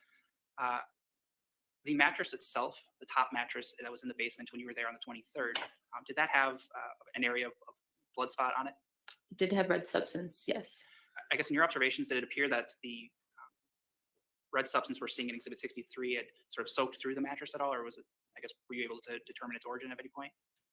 It did soak through the mattress, and we did look into it further to see how far, but not to determine where it came from. Okay, I guess how far did it soak through the mattress? Calls for speculation objection. It's based on a direct observation. Call overruling objection. Go ahead and answer.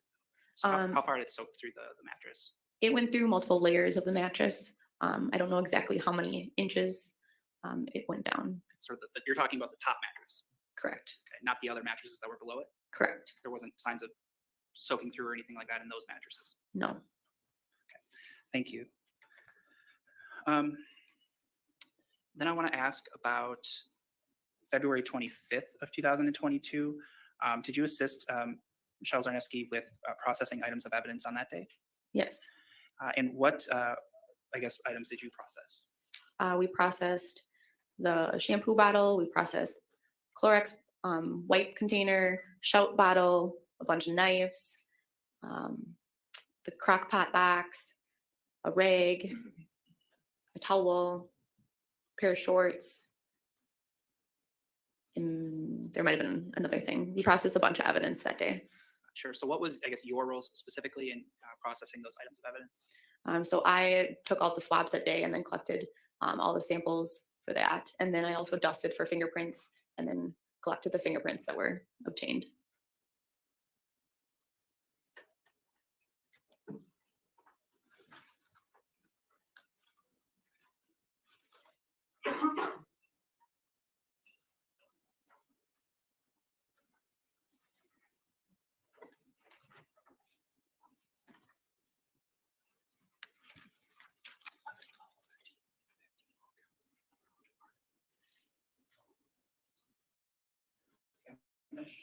As previously been marked exhibits 11, 12, 13, and 15.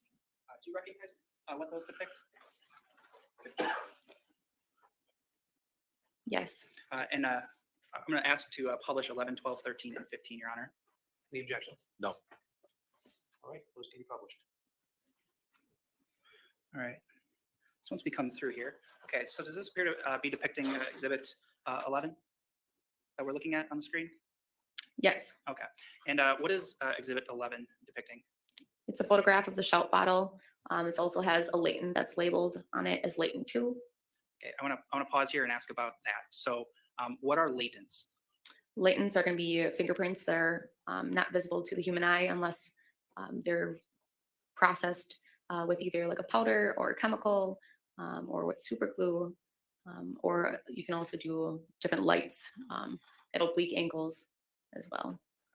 Are you trained in, I guess, dusting or however, whatever the word is, items for fingerprinting? Yes. All right. You've done that in the past on cases? Yes. It's part of your common duties in the evidence department for the Green Bay Police Department? Yes.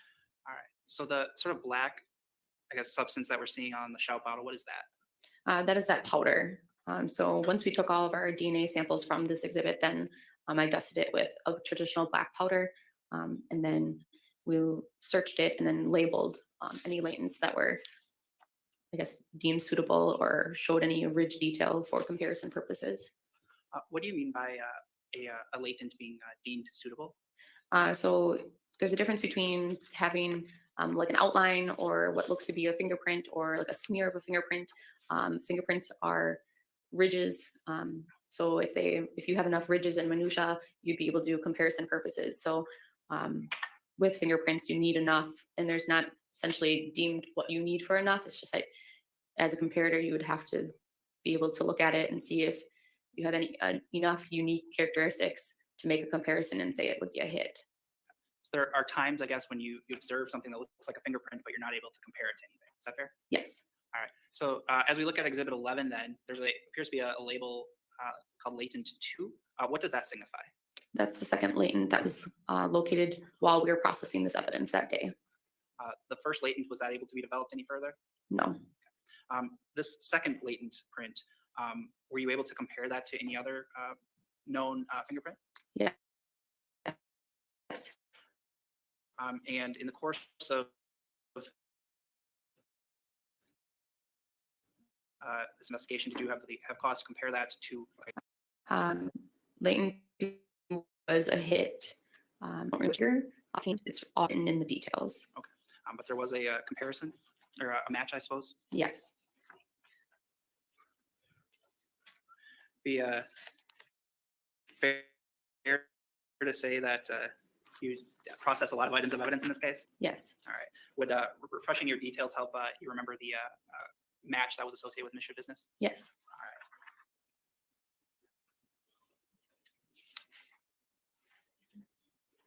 Show you Exhibit 64. Do you recognize Exhibit 64? Yes. And what is that? This is my set of details that I wrote for my comparison that I did on May 14th, 2022. And it's for the comparison of 4 different latents that were collected for this case, one being latent 2. I'd ask you if you could review Exhibit 64, and I'll then ask if that helped refresh your recollection with respect to the comparison of latent 2. Please just let me know when you're completed.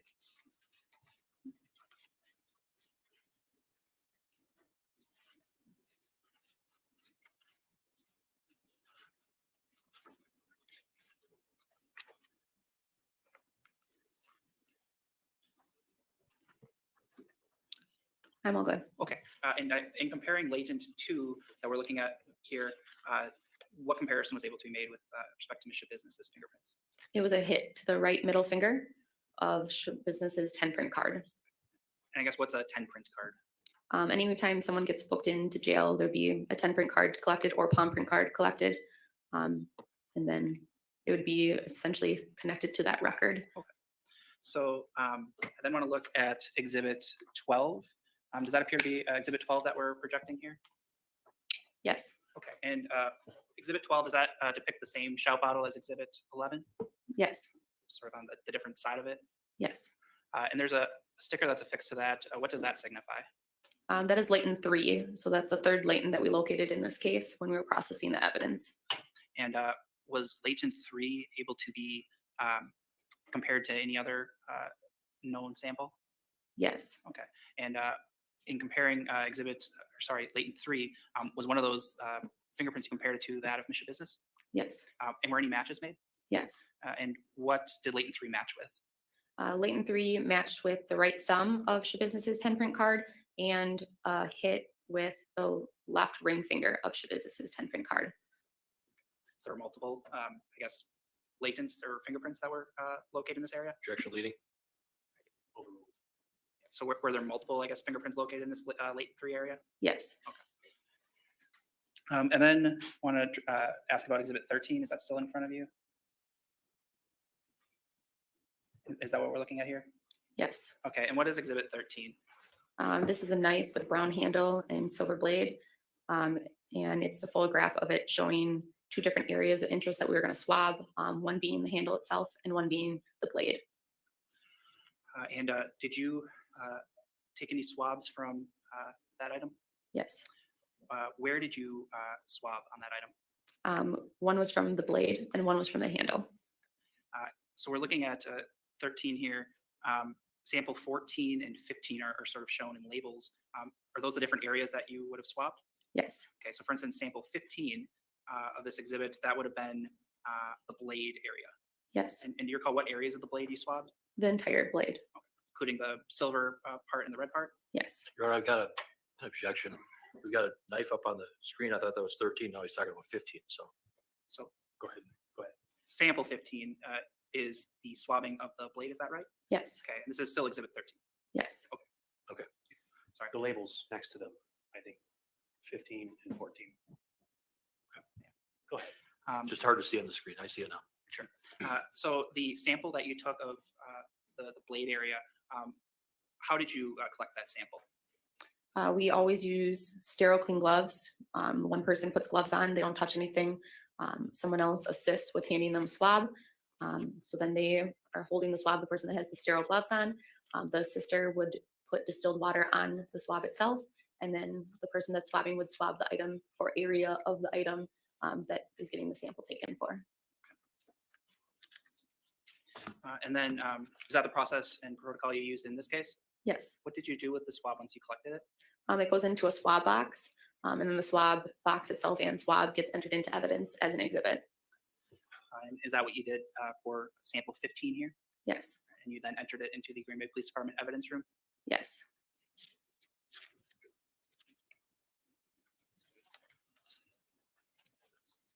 Thank you. Then is Exhibit 15, Court Exhibit 15, is that still in front of you? Yes. Okay. And what does Exhibit 15 depict? This is a photograph of the inside of the crock pot box. And there is a sample sticker on the glove that's in the photograph, but it's very hard to see as it was washed out with the flash or with the camera, with how much light it was pulling back in. Did you process the crock pot box as well in terms of swabbing it? Yes. What area did you swab, if you recall? I believe it was the red substance inside the box. Sort of on the bottom of the box as we're looking at it? Yes. All right. And that sample that you collected of that area of the box, did you use the same protocol in collecting the swab as the previous one we talked about? Yes. Okay, and that was also entered into evidence in the Green Bay Police Department? Yes. Thank you. Did you also, apart from those items we just reviewed, have the chance as part of this case to swab a item that was recovered that was described as a dildo?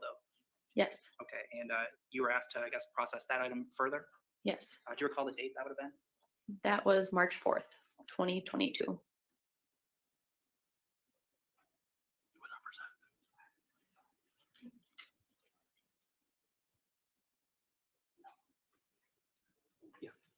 Showing you Exhibit 65.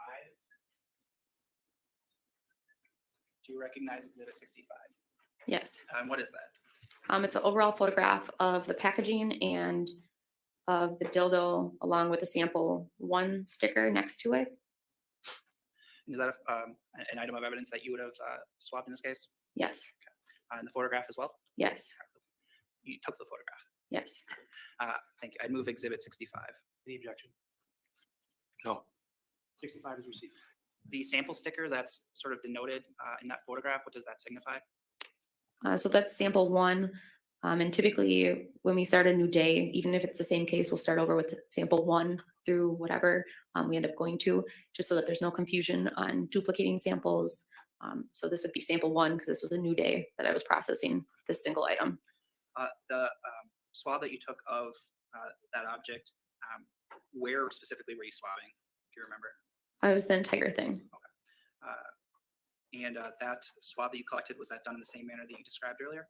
Yes. Was it also then similarly submitted into the evidence room? Yes.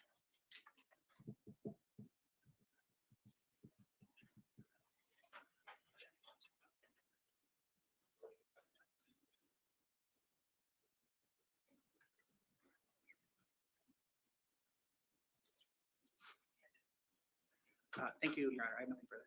Mr. Furley. Exhibit 65, the dildo. Why did it take so long to have that swabbed?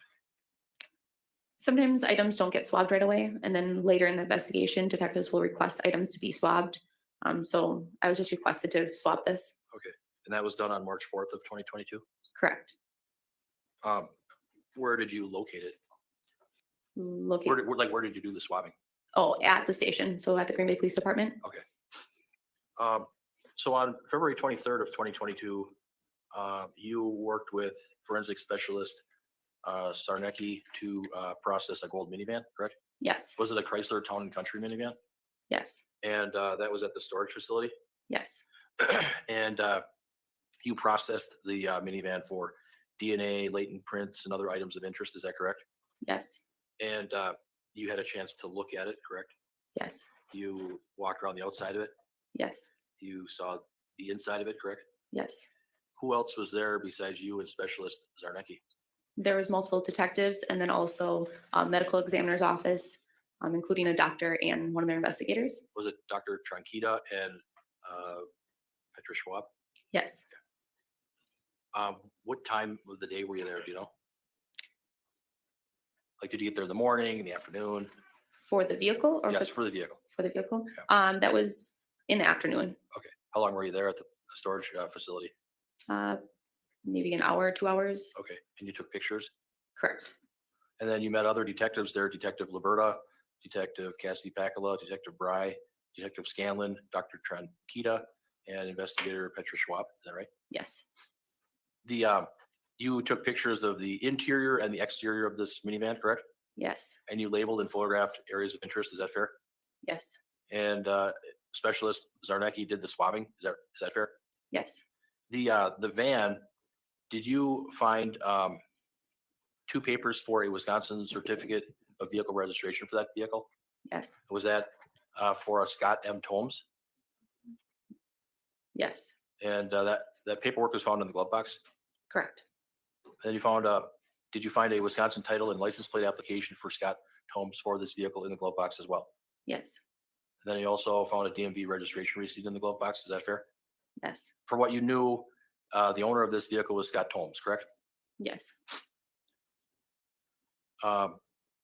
Did you watch as Specialist Zarnecki removed items from the trunk? Yes. Did she open the gate of the minivan, or did someone else? I don't remember. Okay, but you were there and you're watching what was going on, correct? Yes. Observing, correct? Yes.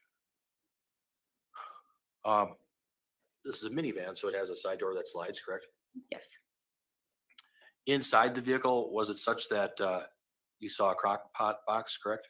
Yes. And that was sitting inside of a laundry basket, correct? Yes. Inside the laundry basket, there were clothes that were folded or stacked, correct? Yes. And this laundry basket was sitting on a seat behind the driver's side. Yes. There was also a cooler in this vehicle, correct? Correct. There's absolutely nothing in the cooler, correct? Correct. You did not find the crock pot box. That was Specialist Zarnecki, correct? Yes. And Specialist Zarnecki removed all the items from inside the crock pot box, correct?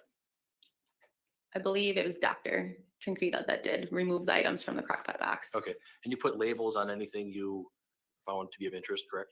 Yes.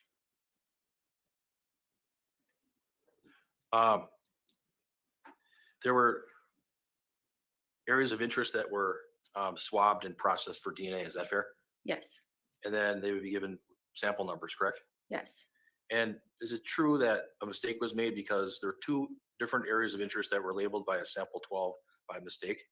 Correct. And there were a total of 14 samples collected from the vehicle, correct? Correct. Tell me a little bit about the mistake that was made. What happened there?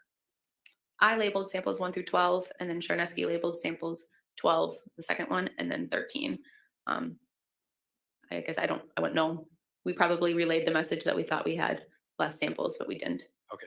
How did you rectify that then? Did you take some action to fix it? Fixing it, I guess, would just be describing the samples itself. So when we enter them into evidence, they get a description of what areas that sample is truly from. You also photographed some items that Specialist Zarneski found, correct? Yes. One being an empty pill bottle for Scott Tomes for oxycodone, correct? I don't recall what the bottle was, but yes, I did take a photograph of a bottle prescribed for him. And that was in the driver's side door, correct? Yes.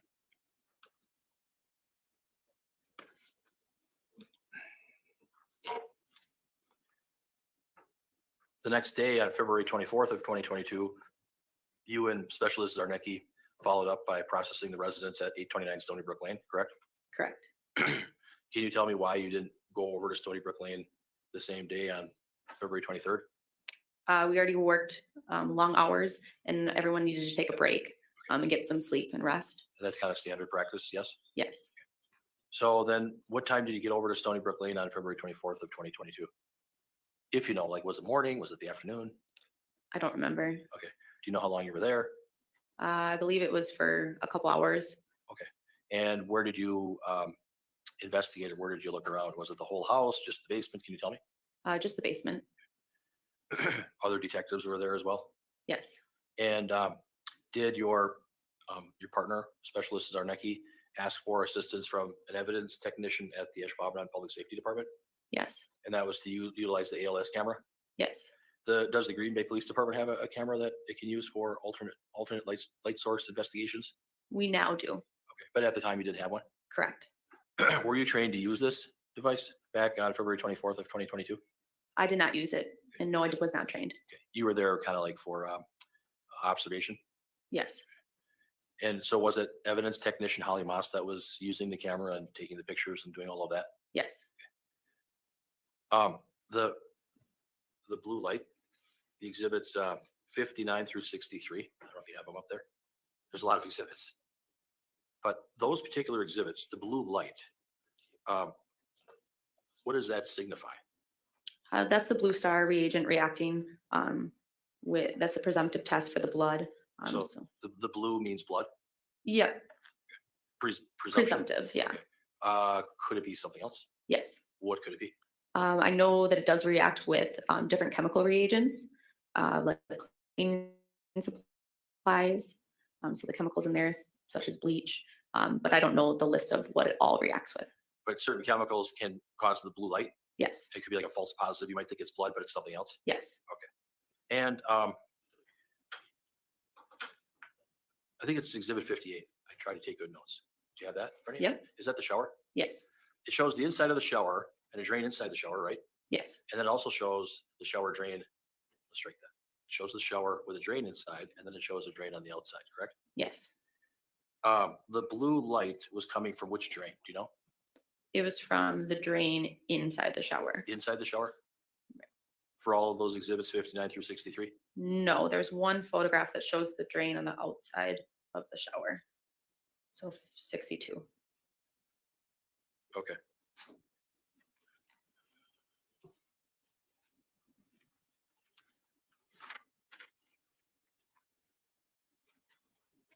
Can you turn your attention to exhibits 46 and 47, please?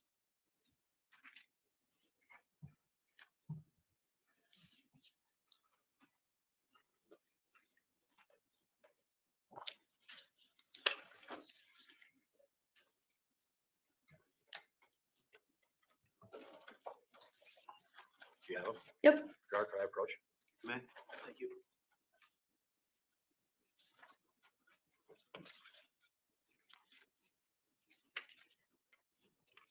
Both of these photographs, exhibit 46 and 47, basically depict the same mattress, correct? Correct. And the mattress has a gold colored blanket on it, correct? Correct. There's clothing items, correct? Correct. And a phone, correct? Correct. The picture of the same, okay? I wouldn't say they're the same, but they show part of the same area. They show the same mattress, the contents on the mattress, is that fair? Yes. And then, thank you. Could you turn your attention to exhibits 51 and 52?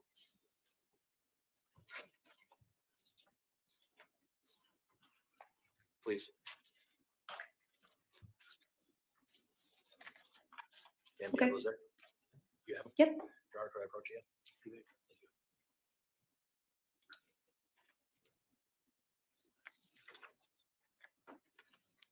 Exhibits 51 and 52 both depict drains, correct? Correct. The drain that's outside of the shower, is that fair? Yes. And these drains have like some sort of black hose that filters into the drain, correct? Correct. And then there's a clear plastic hose that also goes into it. Correct.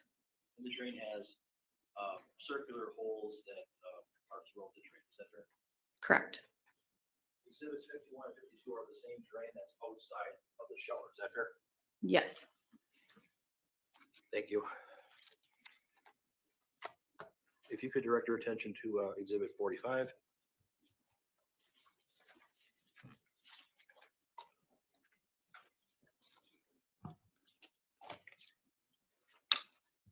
You have it? Good. Can I approach one more time?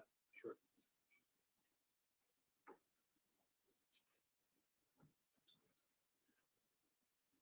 Exhibit 45 is the teal tote that we're talking about, correct?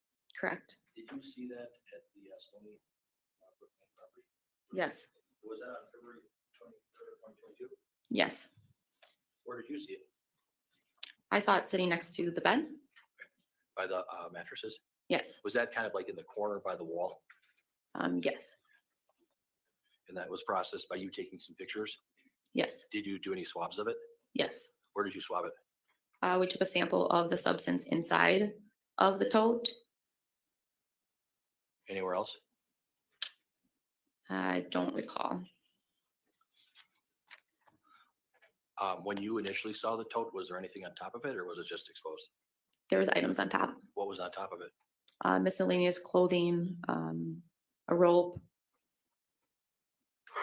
Did you remove the items off of the tote? No. Who did? I believe it was Detective Scanlon. Did you watch that process unfold? Yes.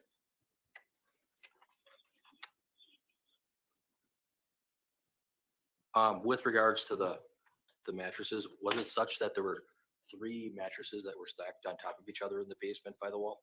Yes. Were they basically all of the same thickness? Yes. And on the top mattress, there was blankets and the phones and things of that sort, fair? Yes.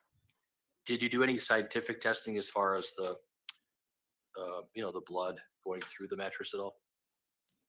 Can you re-ask that question? Well, did you do any kind of formal testing as far as how far or how deep the penetration was with regards to the blood into the mattress?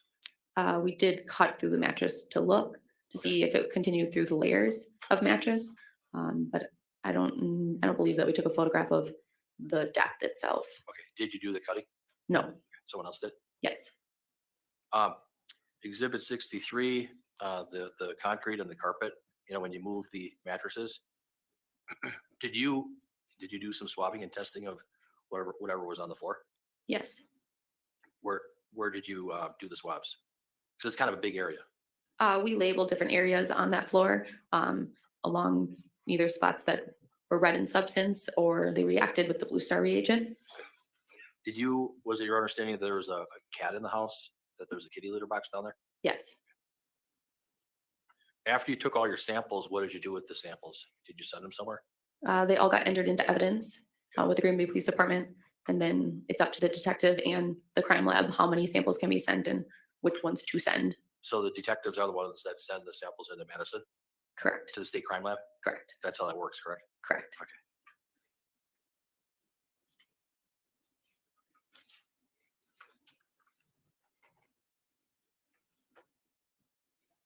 As far as the drain cover that we just talked about, did you have anything to do with moving the drain cover at all? No.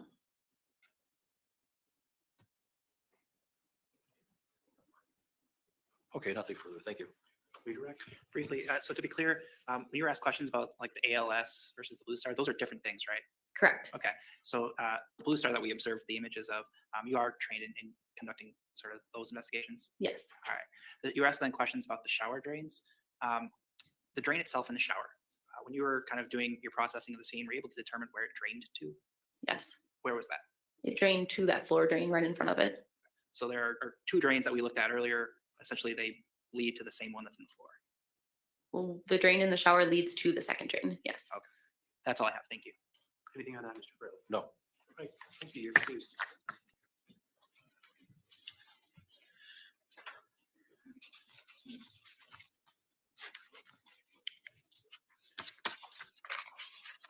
Your Honor? Your Honor, I know that you said that you would hold argument on an exhibit or 2 till the break. Will I have a chance to at least argue that at some point? Yes. Okay. At the next break. Okay. State have a next witness? He will be lengthier, and we would propose to publish some of those, I think, disputed exhibits through that witness. So potentially. Okay. I think we'll take a 7-minute break. We'll be back at about 3:45. All rise for the jury.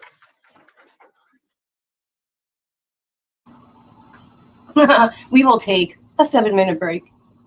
7 minutes, not 10, 7. Okay, so let me look at these comments here. Yeah, nobody can ever find my channel. I hear that a lot. Okay. Yeah. I had some people come to my channel, when was it?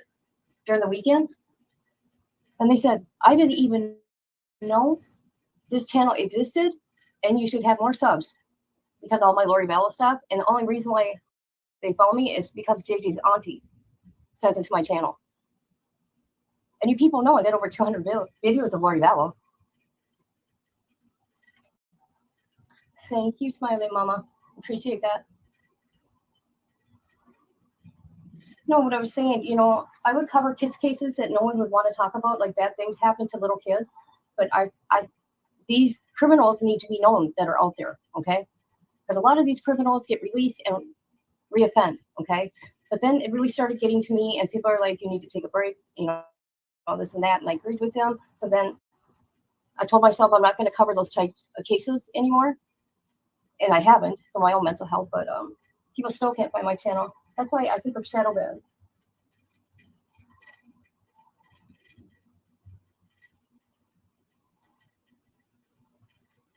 And Levi, I think I don't know how to say your name right. There is no death penalty in Wisconsin.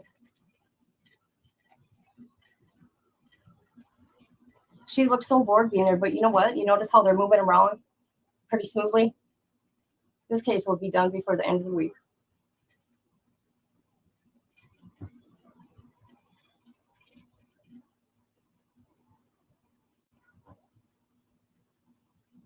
Levici. Oh, that's pretty. I like that name.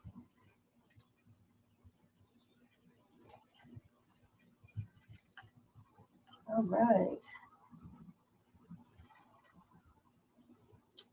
Okay, so it did change my front. That's good. That's good.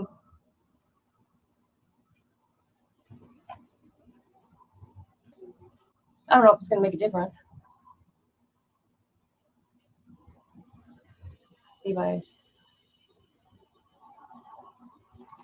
She was wife of Devil and Hatfield, sorry.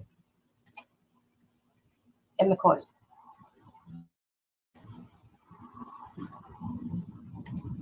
Oh, we got a bad storm coming. So if it thunders, my bad.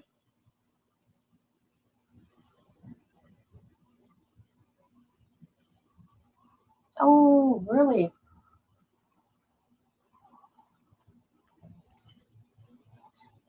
The mountains of Virginia. Oh, nice. Yeah, you said that earlier. You said that this weekend, right? I think you talked about that, or last week.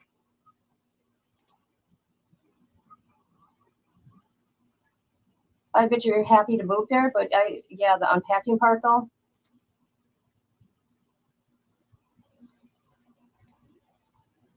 I want to say Elmo's Fire.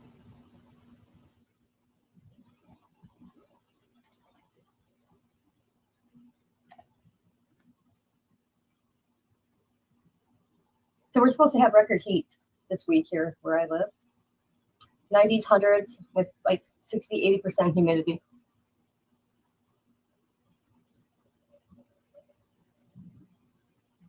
Oh, nice. Wow. That's awesome. Wow.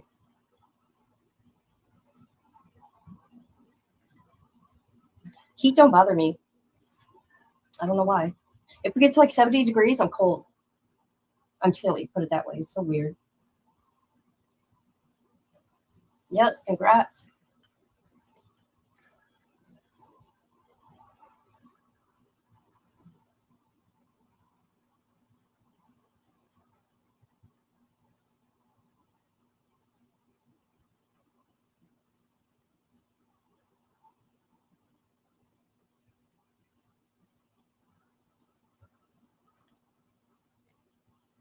Right.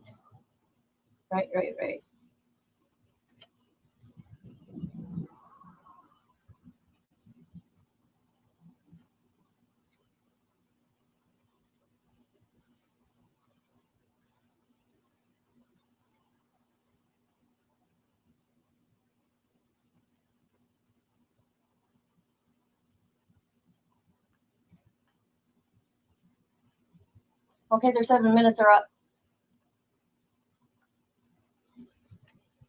So in Virginia right now, let's see, you're what? 4:48. You're like an hour ahead of Central Time, right? Or are you Central Time? I don't know.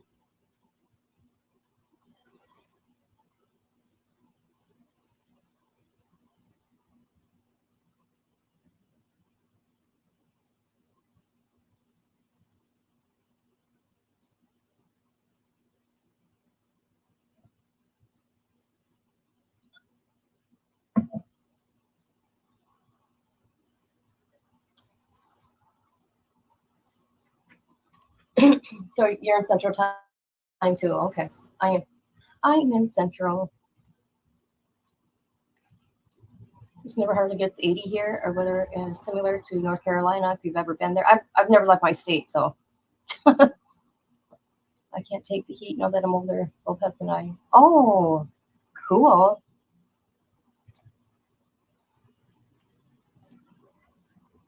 Eastern, okay. Oh, I bet that's nice though, living in the mountains. That is beautiful.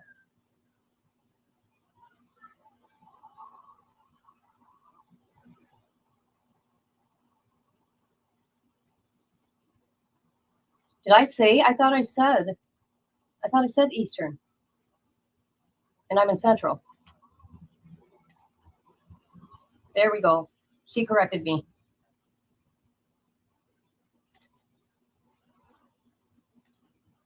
Oh, you have, huh?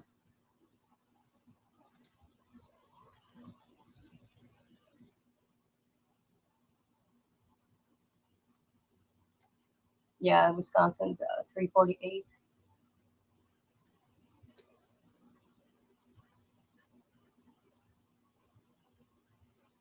Did you get home yet, Journey?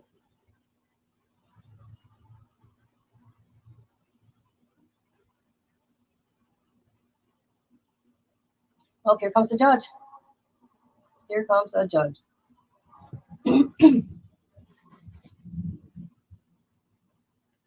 Okay. Husband now moved west 7 years ago. Oh, okay.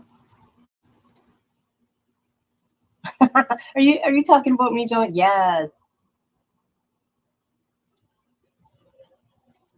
Oh, retired. That's cool.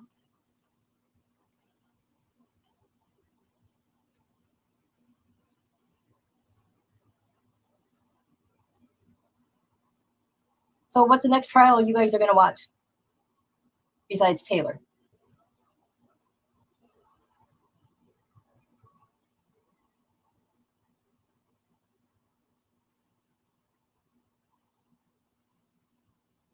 I'm covering the one in Colorado, the psycho one, which is very, very, very, very disturbing, you guys. Except for it has to do with 5 people that got dismembered, okay? And the girl passed away. Sick. These guys are sick. That's a Colorado case. Next hearing for that is in September, and I'm also covering the Polk County Massacre. I'm covering that one too.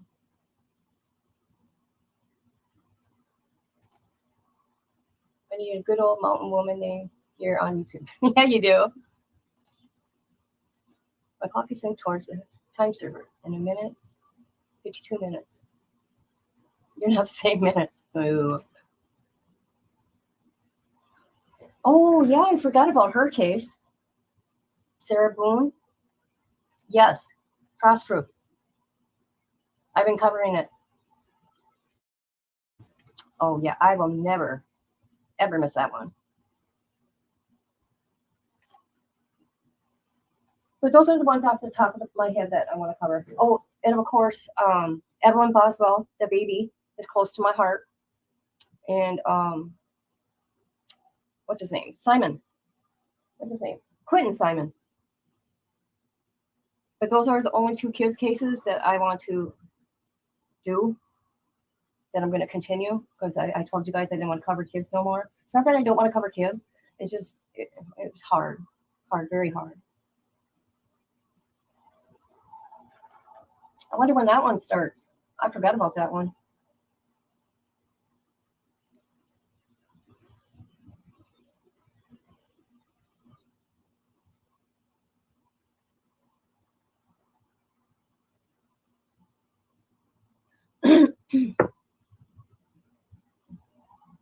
Yes.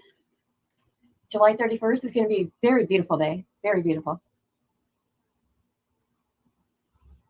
And thank you for finding my channel. You were here my last live. I remember you. The last couple of them, actually. All of them are sad. I was watching all the Carly's bullshit last week. I know, right? Wonder what's going to happen with her. She's going to face charges.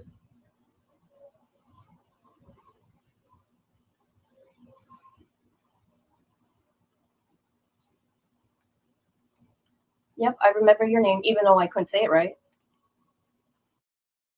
That's why I just call you Levi.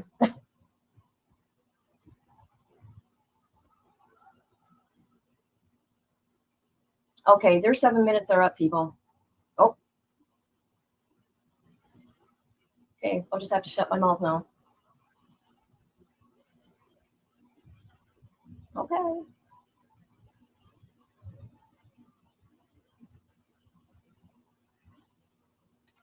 Who's that? Oh, okay. Oh, look at how bored she is. Oh, I want to take a nap, people. I'm tired.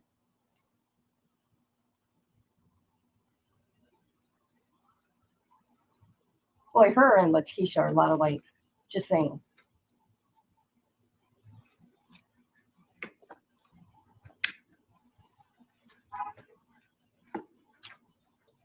Okay, I'm gonna mute myself.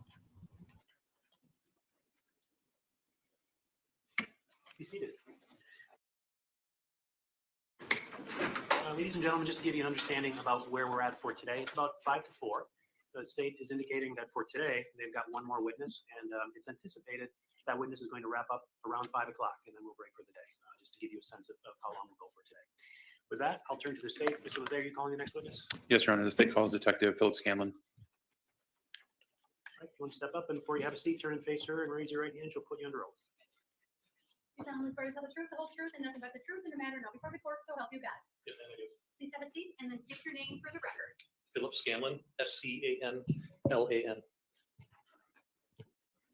Okay, and the witness is yours, Mr. Lozay. Detective Scanlon, can you tell the jury how you are employed? As a law enforcement officer of the City of Green Bay Police Department. What is your current role with the City of Green Bay? I'm currently assigned as a detective in the Bureau of Detectives. How long have you been with the Green Bay Police Department? 24 years. Do you have any law enforcement experience prior to the Green Bay Police Department? I was a sheriff's deputy for 1 year prior to that in Allegheny County. Can you talk a little bit about any training or educational experience that you have that led you to be a law enforcement officer? Well, I have a high school diploma. I have a bachelor's degree in criminal justice. I was certified in the state of Wisconsin through the Law Enforcement Academy, and then got hired in Allegheny as a sheriff's deputy in Allegheny County, where I went through field training program. Then been transferred to the Green Bay Police Department in 1999, where I again went through another 14-week field training program, maybe a bit longer than that, and then your standard classes and yearly in-services.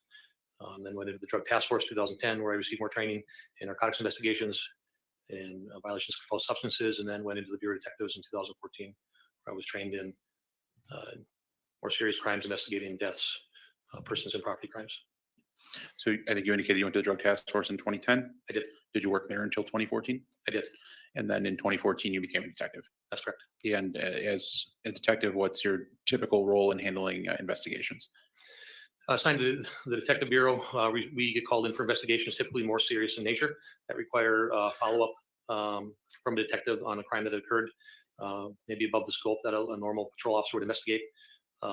We get assigned those cases with other detectives to investigate, follow up on those investigations, interview witnesses, question suspects, and then ultimately prepare facts if warranted to the District Attorney's Office of Prosecution. As part of a detective, are you trained and experienced in processing crime scenes? I am. And is that on the job training, professional training, some combination? Combination. And as part of your work through the Green Bay Police Department, were you asked to assist with a crime scene on February 23rd, 2022 at 829 Stony Brook? I was. And describe how you initially became involved in the case. I received a call in the early morning hours, asked to come in, take part in that investigation. I responded to the Green Bay Police Department, where I was briefed on what had been learned by a patrol responding to that address earlier at night. I then responded to the address where the crime scene had already been maintained, and then went from there. When you initially responded to this, or do you know about what time you initially responded to the scene? About 6:30 in the morning. And who was with you when you arrived? I met Lieutenant Brad Strofe, who was a detective lieutenant. I met with the sergeant on the scene, patrol sergeant on the scene. It was Sergeant Brester. I believe Sergeant Tom Bain was present as well. And then forensic specialist for evidence collection, Ms. Andre and Ms. Cerneski arrived. And then shortly thereafter, Detective Cassie Pakla arrived to assist me as well. When you arrived, did you immediately begin processing the scene? No. What did you do initially? So we initially did a walkthrough. I met with the sergeant on scene, kind of got updated as to what happened so far. Double checked that we had a crime scene log started that we can document who's coming in and who's coming out. I caused that phone contact with detectives that were questioning Mr. Business, and there was some question about the location of his body. So initially, I did a walkthrough of the home looking for a body. That was one of the first things I did. You mentioned that you were talking with some other detectives. Is it common in your work that when there's multiple detectives working on the case that you're going to have ongoing phone contact at the outset of an investigation? Yes. Were you aware of whether or not other detectives were assigned to meet with and interview Ms. Schabusiness? I was aware of that. And do you know who those detectives were? I was Detective Graff and Detective Kemp. And do you believe they were actually speaking to Ms. Schabusiness while you were in the home at Stony Brook? Yes, And were they providing you information that she was giving them in the course of the interview? they were. And what was the purpose of them contacting you with that information? Initially, we were aware what patrol officers found when they arrived at the scene based on the 911 complaint. And she was providing them with information that his body was by the bed. I was in the basement by the bed. I didn't see a body. So the initial information was an attempt to find the body. Not knowing initially at first that we were looking for a whole person. They then provided information to look for a tote next to the bed that she had described, which I observed. I was told that she had made mention of a bag. And then in a short period of time, it kind of came into perspective that we weren't looking for a whole body. And then we knew we were going to be doing a recovery of multiple parts. And in terms of actually going into the tote and going into the other bags that might have been on scene, is that something that you did right away while you were having that initial contact with detectives? No. And what were you waiting for at that juncture? We knew we had consent to be in the house from the homeowner, but we had chose to start writing the search warrant, which is very routine in a homicide investigation. We were also having kind of learned the scope of what we were looking for, not finding a body out in the open.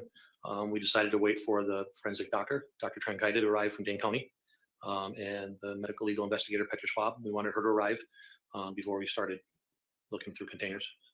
And is that how it happened that Dr. Trenkita and Petra Schwab arrived on scene before you began in earnest to search for the remains? Yes. And did you also obtain the search warrant that you mentioned? Yes. Prior to discussing the specifics of analyzing the scene in the basement, can you give me an overview of the home at 829 Stony Brook, the layout and what you observed upon entrance? Sure. It's a single family home, story and a half. It is the front of the home's a living room that opens up into 2 bedrooms on the south end of the home and a bathroom. There's a kitchen to the north end that goes down to a side door off of the driveway. And like a lot of those homes, the side door that accesses the driveway, there's a landing and you can go up into the kitchen, into the first floor of the home, or you can go down into the basement of the home. The basement was partially finished on the west side of the home. And then the east side of the home, divided by a partition wall, was an unfinished basement for storage and laundry. In terms of areas in the home where items of evidentiary value were noted or collected, can you talk about which portions of the home were significant to the investigation? Yeah, myself, Detective Cassandra Pacula, and the forensic specialist and the doctor and Ms. Schwab, we focused primarily on the basement. We understood this far that the basement seemed to be the most likely place we were going to recover the remains. We also had some cause to compare items that were found in the basement with the kitchen. So primary focus of this investigation was on the stairway off the side driveway going down to the basement. And there were some items found in the kitchen as well. Do you know if there was anything else of evidentiary significance recovered in other portions of the home on the first or second floors? There was not. Detective, I'm going to show you a series of photographs here and ask you to review those to yourself and then tell me once you've had a chance to review them. Sure.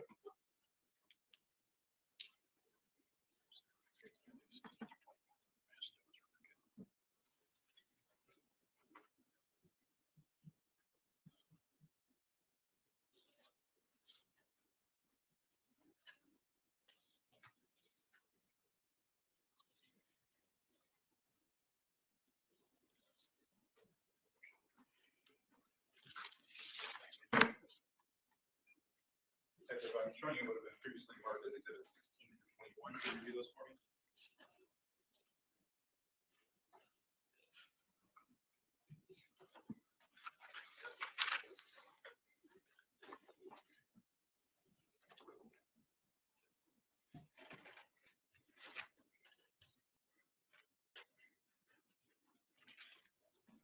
Have you had a chance to see them? I did. Did they appear to be consistent with your observations in the residence on February 23rd, 2022?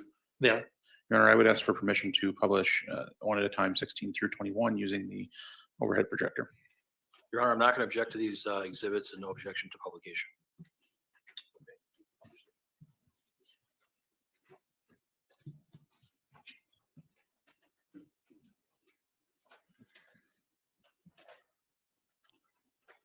Detective Scanlon, is Exhibit 16 now displayed on the screen? It is. Can we dim the lights again, Your Honor? Pardon? Can we dim the lights again? Yeah. Also, Detective, there's also a video down here if that's easier for you, but you can look at either one. It's fine. And what is depicted in Exhibit 16? That is a front view of 829 Stony Brook from the street. And which door did you use to stage as law enforcement? So we made the decision to enter once we started the process of scene through the front door. When we initially arrived, we know a lot of the initial first response from officers talking to the residents was through the side door, which is the way the officers happened to approach that day. So when we decided to process the scene, we started to use the front door, and we kind of staged in the living room and then worked our way through there. In this photograph, does it depict the side door and where it's located? That's correct. The side door is off of the driveway. And Exhibit 17? Officer Scanlon, is Exhibit 17 now on the screen? I see that. And what is depicted in Exhibit 17? That is an image of the kitchen on the first floor with the vantage going into the hallway that leads to the bedroom and the front room. And Exhibit 18? It is. And what is that? That is another picture of the kitchen, but with the vantage flipped, focusing on the landing off the side door off the garage.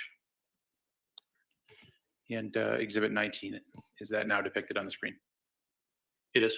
And what is depicted in Exhibit 19? This photograph was taken particularly of the wooden knife block that was right next to the stove. And what was the evidentiary significance based on your understanding of the investigation? When we started to process the basement, we had found several kitchen knives, appear to be kitchen knives that we believed, based on how they were found, would have been involved in the homicide. And the knives were consistent both in number and appearance with the knives in the kitchen block. So it appeared that there were how many slots missing on the knife block? There's 4 knife slots missing and kitchen shears, scissors. We recovered 4 knives that appeared to look like the knives that would have come out of that block. And the next exhibit, I think, is Exhibit 20. Is that now depicted on the screen? It is. And what is that? That is from the kitchen looking out the side door into the driveway. And does that depict like an outside or screen door? So the inner door is open and there's a screen door to the outside? That's correct. And Exhibit 21. Is that now depicted on the screen? It is. And what is contained in Exhibit 21? This picture is from basically the position of the landing next to the side door, looking down the basement staircase. So after you processed the scene upstairs and evaluated what was present in the kitchen area, you did make your way ultimately to the basement? We did. And that scene was processed by you along with a forensic team from Green Bay PD and the medical examiner's office? Yes, it was from Petra Schwab, who was from the Brown County Medical Examiner's Office, and then Dr. Tranquita, who was the lead doctor at the time at the Dane County Medical Examiner's Office. Once you began your inspection for human remains and collecting them, how did you and the team sort of document or parse out how you were going to locate remains? So we started with what we knew was there with the Fleet Farm bucket, right at the bottom of the stairs that we considered to be container 1 for the purpose of evidence collection. The doctor removed the human remains in front of us. And then we also examined what was in the bucket besides the remains. If there were items of human remains or portions of a body, who was responsible for collecting the portions of the body? The doctor was. If there were other evidentiary items that were non-human remains, who was responsible for collecting those items? So it's just as a matter of procedure in this, with the forensic doctor being there, the doctor was the one that removed the remains. We were cautious to overexpose items in these containers. So the doctor actually removed the remains and the items in there and put them on display for everyone to observe and note. Then the doctor collected the human remains, and then forensic specialist Larson and Chernesky ultimately collected the other items that were in the containers. And who was then responsible for maintaining and processing the non-human remain portions of evidence? Forensic specialist Larson and Chernesky. And those were brought back to Green Bay PD then by members of your department? They were. And just to be clear, you keep you use the name forensic specialist Larson. Is that her current name? I'm sorry, that's her maiden name, Andre. Okay. We're talking about the same person. Larson Yes. and Andre are the same person. Yeah, sorry. right, so you indicated the first item or the first container that you processed was the black pail, is that correct? That's correct.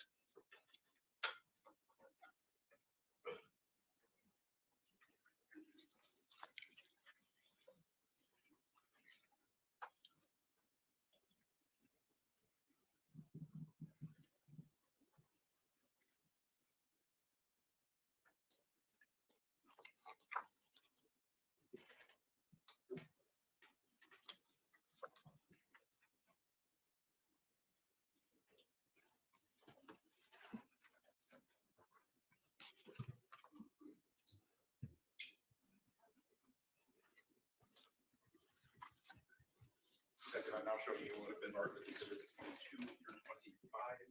I'm going to review those. Thank you.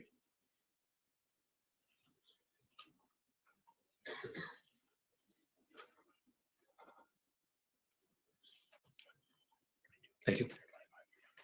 And do those accurately depict your observations on the scene at the Stony Brook residence on February 23rd, 2022?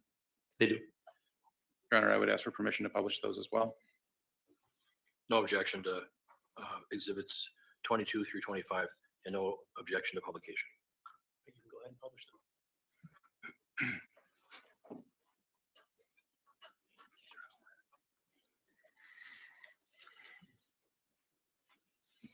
What is depicted in exhibit number, is exhibit 22 now depicted on the screen? It is. And what does that show? That's at the landing, looking west into the finished portion of the basement. It also depicts the Black Fleet Farm bucket and the multicolored towel that was next to it. And exhibit number 23, is that now up on the screen? It is. And what is depicted there? That is a picture facing north that catches back to the stairs and a small storage unit. It's basically an overview of the Fleet Farm bucket and the multicolored towel next to it. And exhibit number 24, I believe. Is that now depicted on the screen? It is. And what is exhibit 24? It's the Black Fleet Farm bucket and the multicolored towel. I see they have some placards down in this photo and are holding a sample indicator. What are the purpose of the placards? Forensic specialists take great care in documenting what they're capturing. So they'll take a picture of an image with a placard, and then as they itemize evidence, will refer to that placard that they collected. And exhibit 25, is that now depicted on the screen? It is. And what is shown in exhibit 25? This is 2 knives, a Jolly Rancher, a nail, a razor head, and some flesh tissue was described. These were in the bottom in the Fleet Farm bucket underneath the remains that we recovered. So these are items that were located in the bucket and then ultimately collected by Green Bay PD?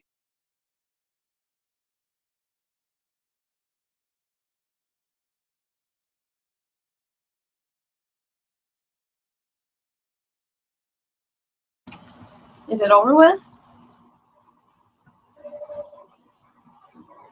Anybody know? Let me look on the internet.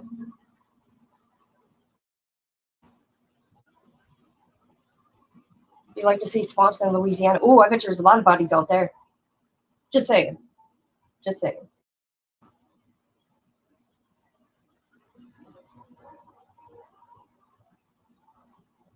Okay, hold on, you guys. Check this out. Let's see. Guess what? Hold on. We're gonna go look. Hold on.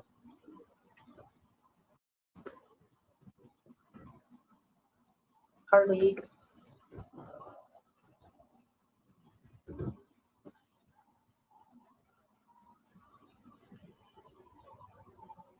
Can you guys hear me? There's going to be a press conference for Carly Russell. I'm going to find it for us. Okay? Let me look.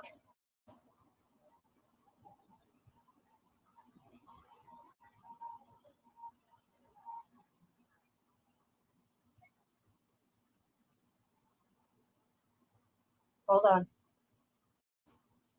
What channel can I watch it on? Okay, you guys, I'm searching. Can you guys help me? I'm trying to find the press conference.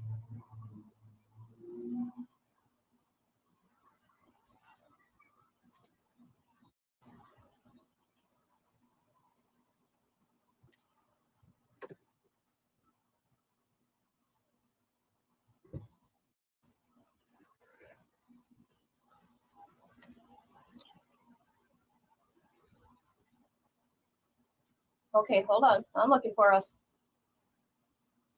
Here we go. I found it. Do you guys want to watch a press conference? No, you can keep talking. I love it. Do you guys want to watch the Carly press conference? Yes or no? I could play it after. Because I don't know what's going on here.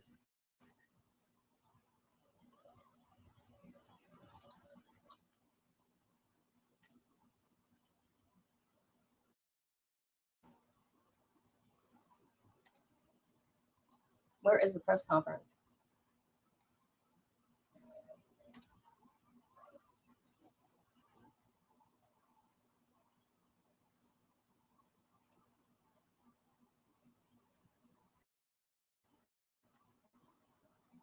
Okay.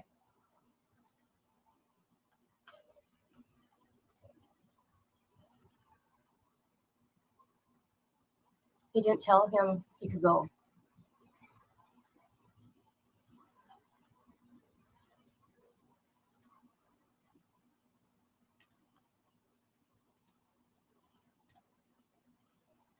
Okay, so I have the press conference ready after this, if you guys want to stick around, or I could come back later tonight.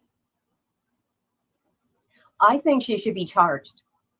And I like how Georgia, is it Georgia or Alabama? Georgia, I think? No, Alabama. How they were very transparent with the public. I think, who knows why she did it, but I think she needs some mental health care. That's just my opinion. I'm not really covering it, but I've been watching.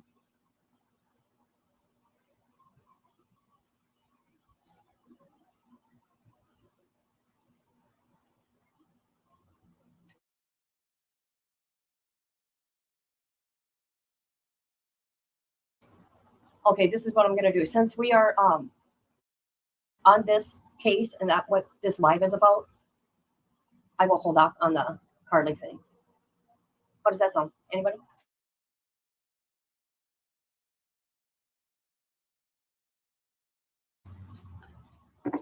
Yes, I did. I did 2 of them. I will put it in the link for you, Joanne. I'll do the first one, and then I'll send you the second one here in chat. And it was all it's just a parody, no hate here.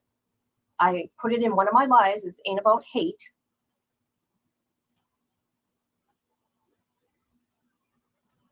Hold on.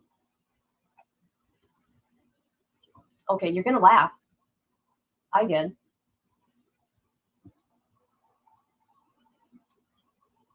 Okay, here's the first one.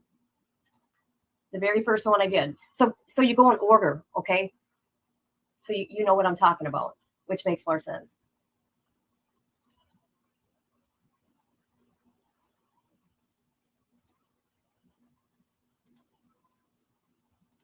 And this is the second one.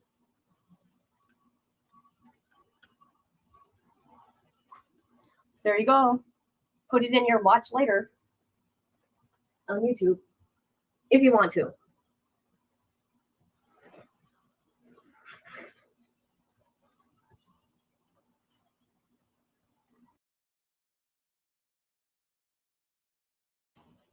Oh, did you see them?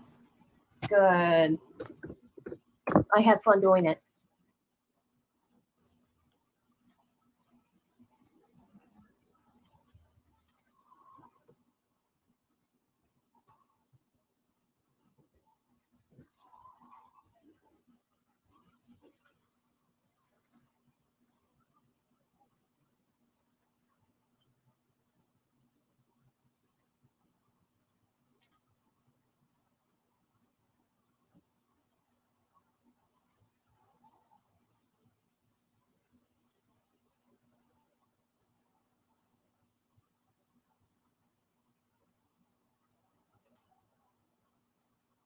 Okay.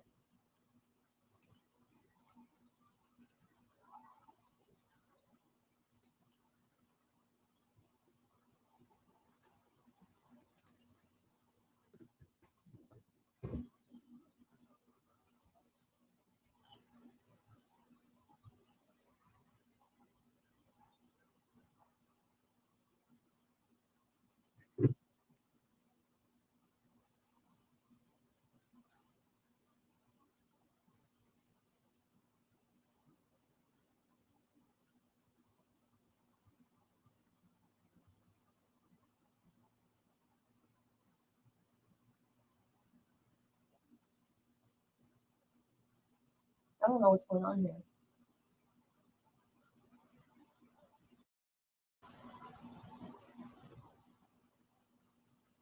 Does anybody know what's going on here?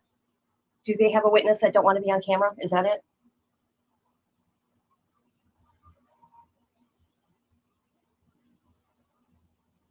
Well, we'll listen for it.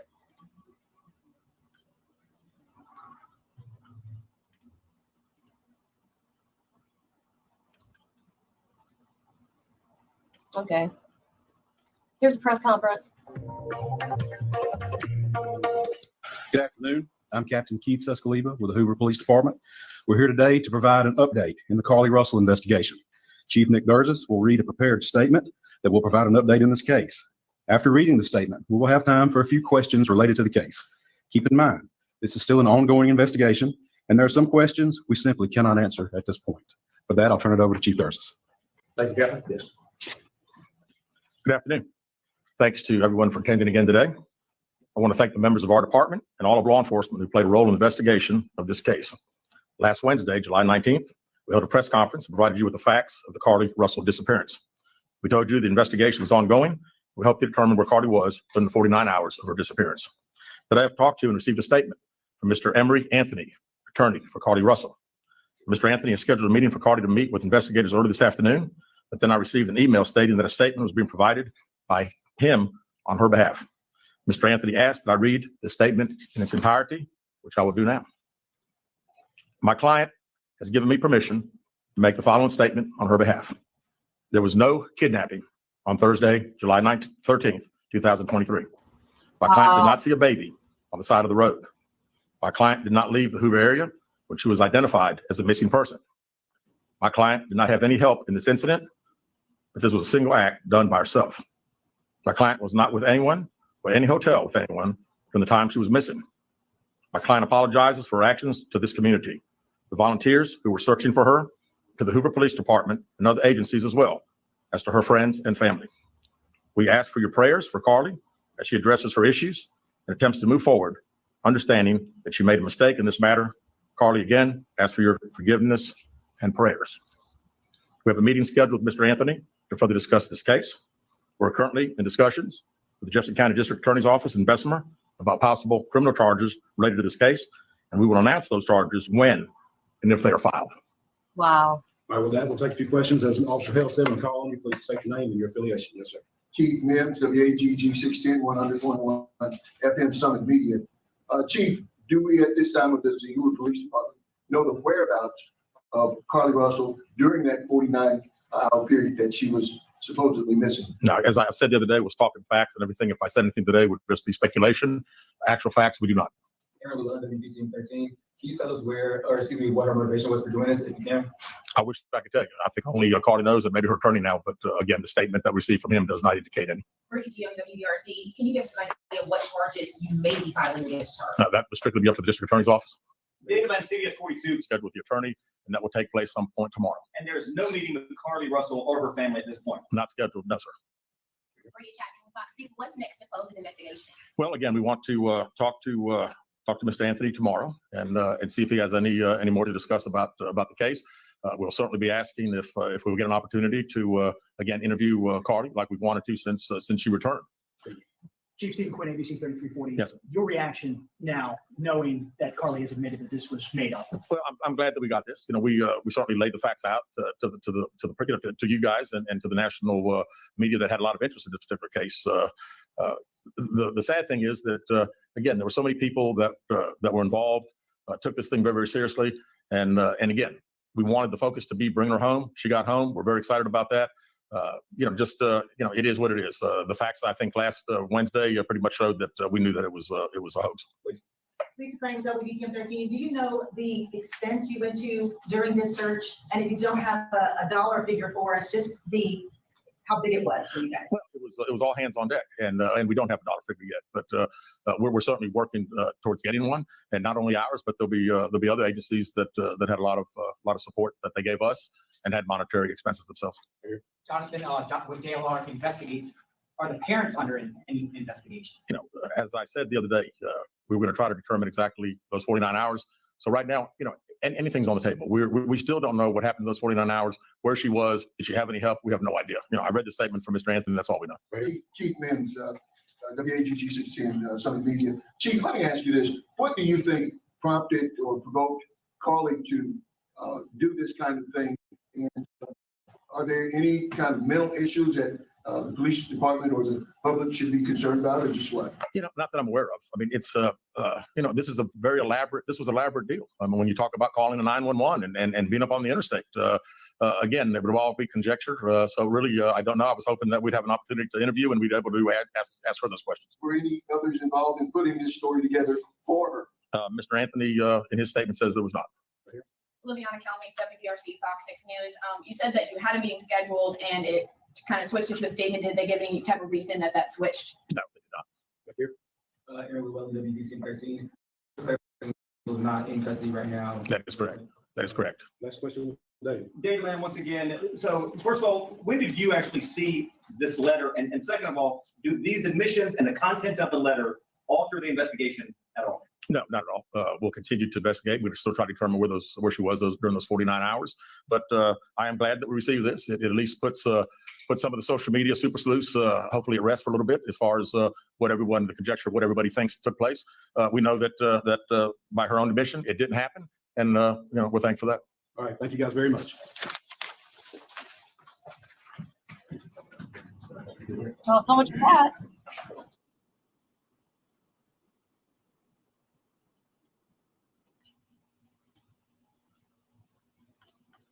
I wonder what's going on here.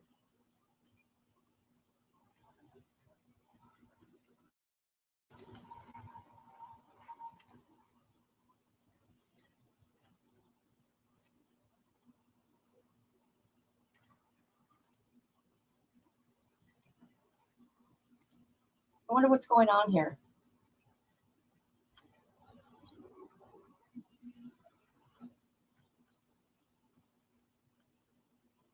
Hold on.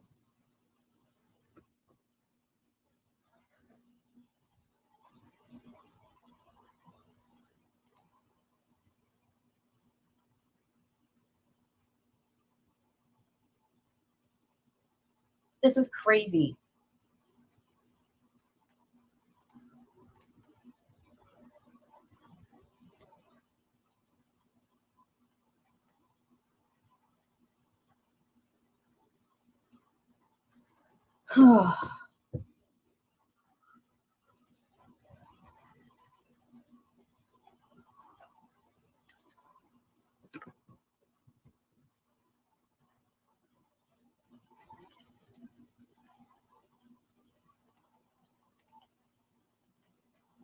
Okay, here we go. Something happened with that news station.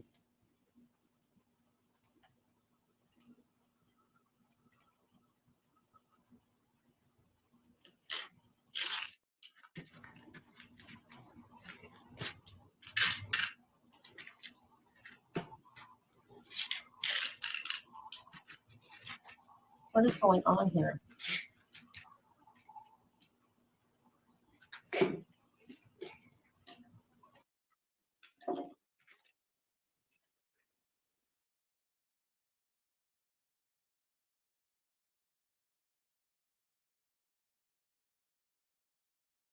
Ask you about the other evidence, or the other chain that was located, but was there in fact a second chain located on the scene?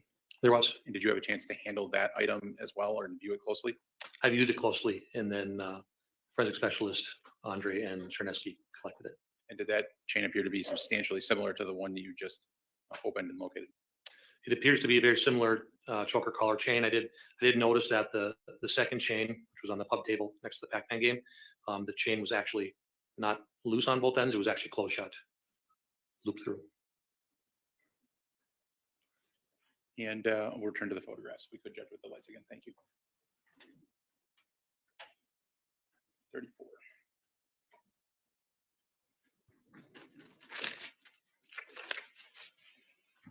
It's exhibit 34 now displayed on the screen.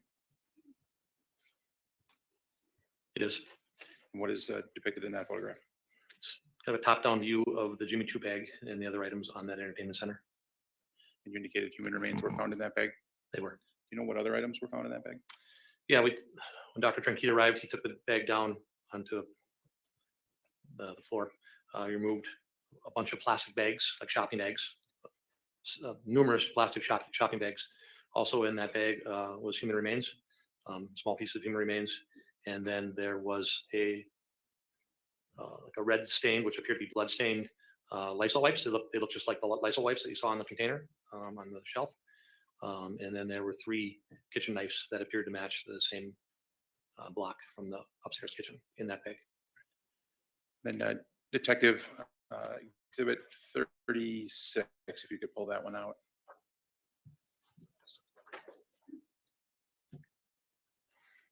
I have it. Is that now depicted on the screen in short order? It is. And what is contained in exhibit 36? So that is the loose paper shopping bags that were packed inside the Jimmy Choo bag, along with what appear to be wipes that are red stained. So this is what was removed from the Jimmy Choo bag. Thank you. This was removed from the Jimmy Choo bag after the human remains were taken out by the doctor? The human remains were commingled inside these bags, so the doctor would reach in, take out either remains or the bags, and he was collecting the bags and the wipes, and then he was also collecting the remains separately. So he would take the remains and then leave the bag and the wipes for you to take. That's correct. Objection leading. Overruled.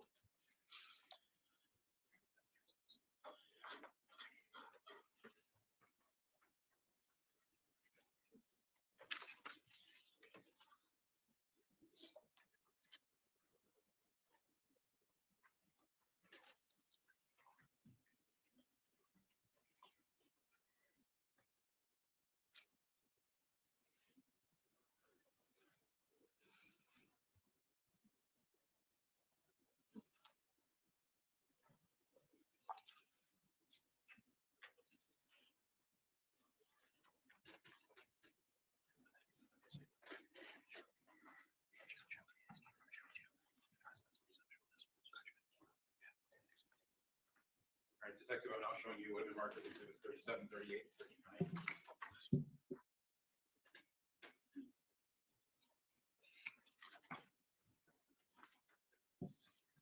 Those photographs appear to accurately reflect items that you collected on that date at the Stony Brook residence. They do. I would ask for permission to publish those as well, Your Honor. No objection to exhibits 37 through 39. No objection to publication. Right, you can go ahead and publish them.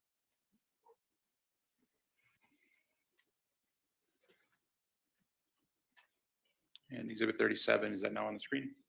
It is. What is depicted? It's one of the knives in the Jimmy Choo bag. It appears to be a bread knife out of the kitchen block. Were you able to make any specific observations about that knife? I mean, the obvious observation was the red tissue and staining on the handle and on the blade. One thing I particularly noticed was for a serrated bread knife that the sharp pointed part of the knife were virtually ground down, dulled, if you will. Okay. So that is a knife that was serrated, is that correct? Yes. And what do you mean by ground down?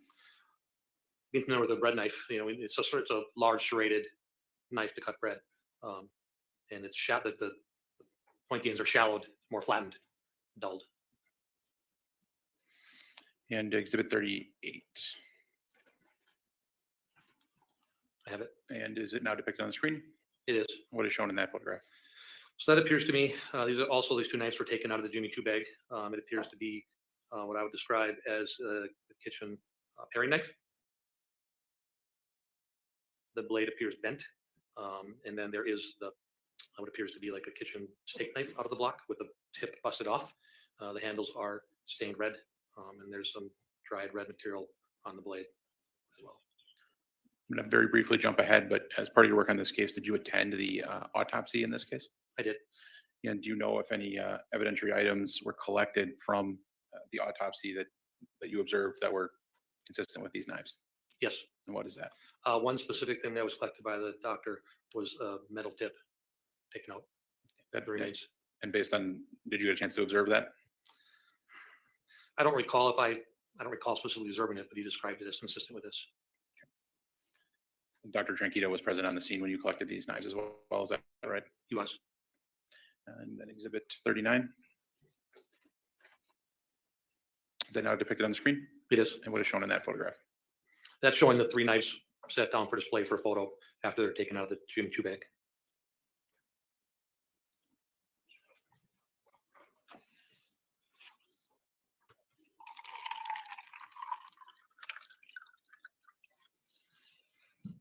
It actually appears to be the opposite sides of them, of the knives.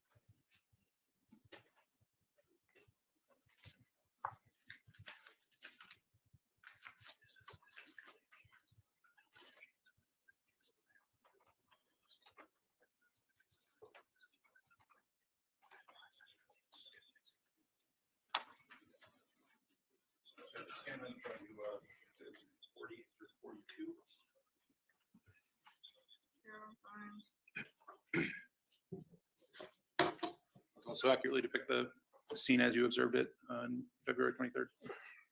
They do. I'd like permission to publish, Your Honor. I've seen exhibits 40 through 42, showed those to my client. I've showed all these pictures to my client. I'm not going to object to those exhibits and no objection to publication. All right, you can go ahead and publish them.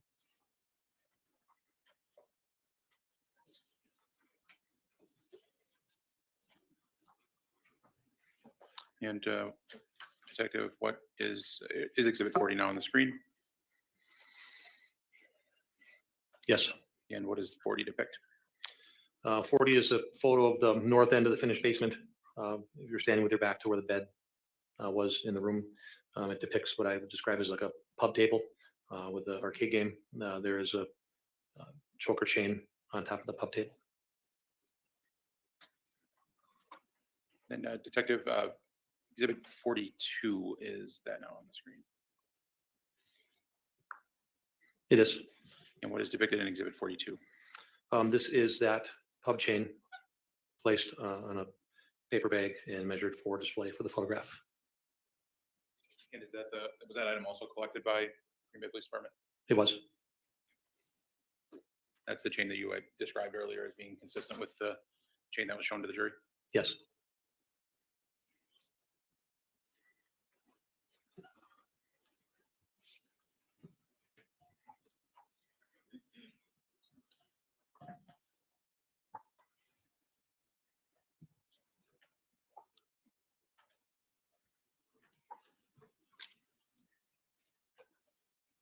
I'm now showing you exhibits 43 through 47.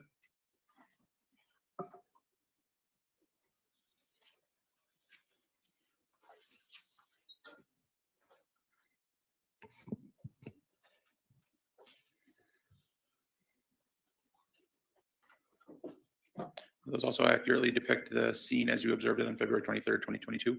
They do. And permission to publish, Your Honor. You may.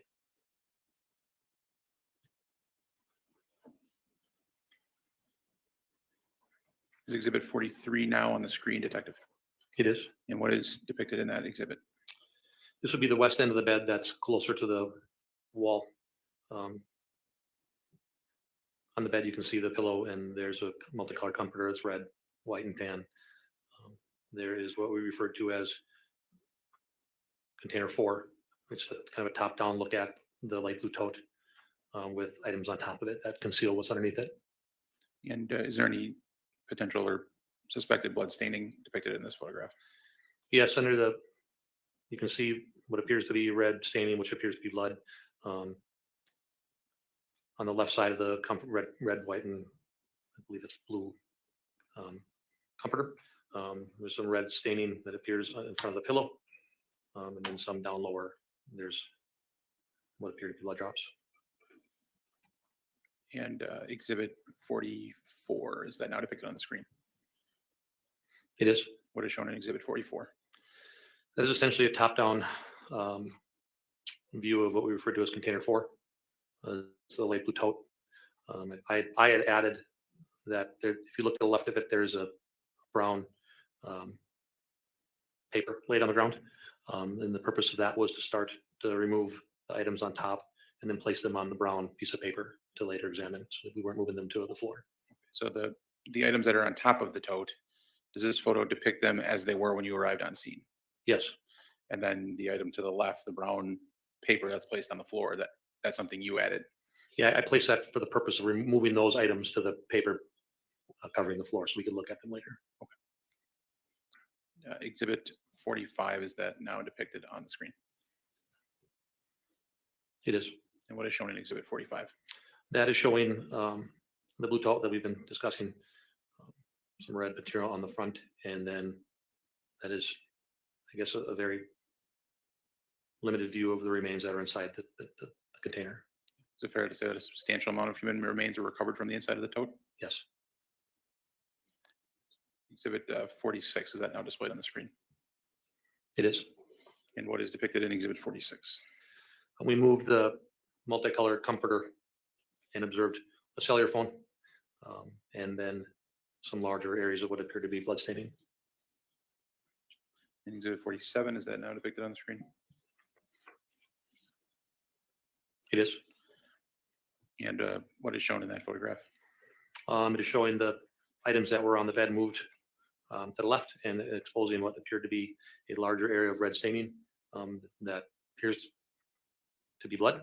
The cell phone is still there, but we placed a placard to memorialize that exhibit number for later collection. Detective Scanlon, were efforts made to try to determine whether or not any of the suspected blood materials seeped through that mattress? Yes. And what was done?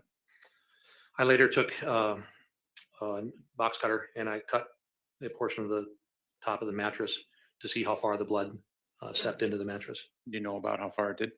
When I cut it open, under the top mattress, there's like a foam underlayment. The blood seeped where I cut a little over maybe an inch or so into the mattress. Where the mattress, was that top mattress, if I recall correctly, it looks like there's one mattress and two box springs, is that right? That's correct. And did you lift up the first mattress to see whether blood had soaked through the bottom of that mattress? We did.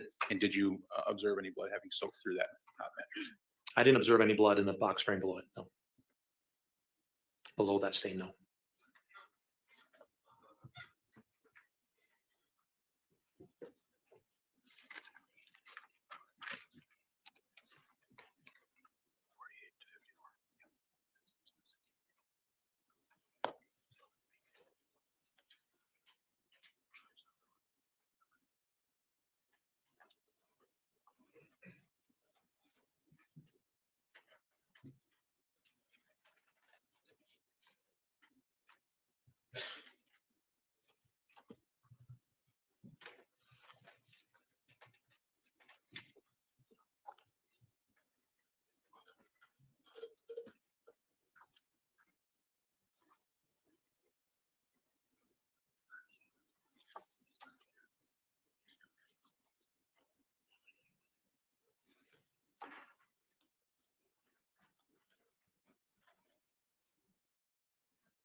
Your Honor, I've shown my client exhibits 48 through 54, no objection. Also exhibit 63, no objection. I know they're already offered, but no objection to publication. Detective Scanlon, I'm showing you exhibits 48 through 54 and exhibit 63. You can review those. Thank you.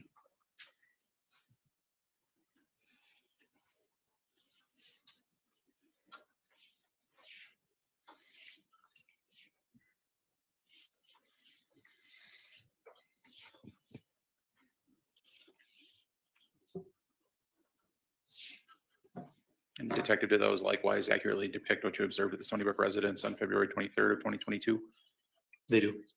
Permission to publish, Your Honor. You may publish. Exhibit 48. Is that now depicted on the screen?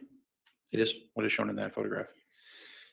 There is a upright cabinet, the wood grain cabinet against the west wall. That's covered initially by, I think that's a bed frame. It also shows the blue tote and then one of the knives. Actually, the knife that was, I believe that's the knife that was pulled out of the blue tote. Was there anything, I apologize, was there anything subsequently located in that cabinet? Yes. What was that? We didn't receive information from Detective Graff and Detective Kemp to look in the cabinet specifically for a wood box. Once this cabinet door was opened, there was a wood box on the left bottom level of the cabinet door inside that. And then we found a flesh colored dildo inside that box. Exhibit 49. Is that now depicted on the screen? It is. And what's shown in that photograph? That is the photograph that's depicting primarily that wood box that had been opened and then the flesh colored dildo. Exhibit 50. And what is shown in photograph 50? Exhibit 50 is it's taking a picture from the bottom of the stairs into the unfinished portion of the basement on the east side of the home. And does that depict a stand-up shower? It does. And exhibit 51, is that now on the screen? It is. What is shown in exhibit 51? It's an overview of the floor drain and lower portion of the stand-up shower. And what was of evidentiary significance to you in this particular area? When we looked at the shower, we observed red substance on the shower walls, the shower seat, the shower floor. There was some red substance and some flesh material on the shower drain and then also on the floor drain. Slightly behind that curtain, there's a blue squeegee that had red substance that we've been able to determine was involved. And were you able to observe where the shower drain drained into? Yeah, at first it's not readily observable, but when we remove the top of the cover and examine the drain actually, there's a pipe that runs straight out from underneath the tub and stop shallow to have the water go right into the floor drain. And exhibit 52, is that now on the screen? It is. And what is shown in exhibit 52? It's a close-up of that floor drain that's right in front of the shower. There's some red staining and there's some hair. And then there is what appears to be flesh or biological material, I guess. And exhibit 53. Is that now on the screen? It is. And what does it depict? That depicts a stand-up shower with the curtain pushed aside. There's some what appears to be blood staining, some red drying on the bottom right, and then the squeegee. Your standard shower stuff. And exhibit 54. Is that now on the screen? It is. And what does it depict? It's a photograph of the shower drain with some flesh or biological material caught on the drain. And you have exhibit 64 in front of you? 54 is. That's 54. Do you have exhibit 64 as well? Oh, I'm sorry. 64? Did I hear you right? Is it 63? Oh, I'm sorry, it's 63. I have 63. I apologize. Thank you. While we pull that up, what is depicted in exhibit 63? It's a photograph of the concrete floor at the end of the carpeting. The bed had been previously moved. You can see standing up off the side. And what is visible in this photo is that there is red substance. There's also what I'd recognized as like swipe marks, almost cleaning marks, swipes in the red material, loops. In the bottom right, there's a measurement. It appears to be a portion of a shoe print that was previously under the bed. And it was exposed by moving the bed. And who moved the bed? I did. You know why you made the decision to look under the bed? I was just surprised by the lack of blood on the carpeting. And so having the bed covering part of the concrete floor, I wanted to move it to see what was underneath it. And then it appeared to me to be wiped up red substance underneath the bed.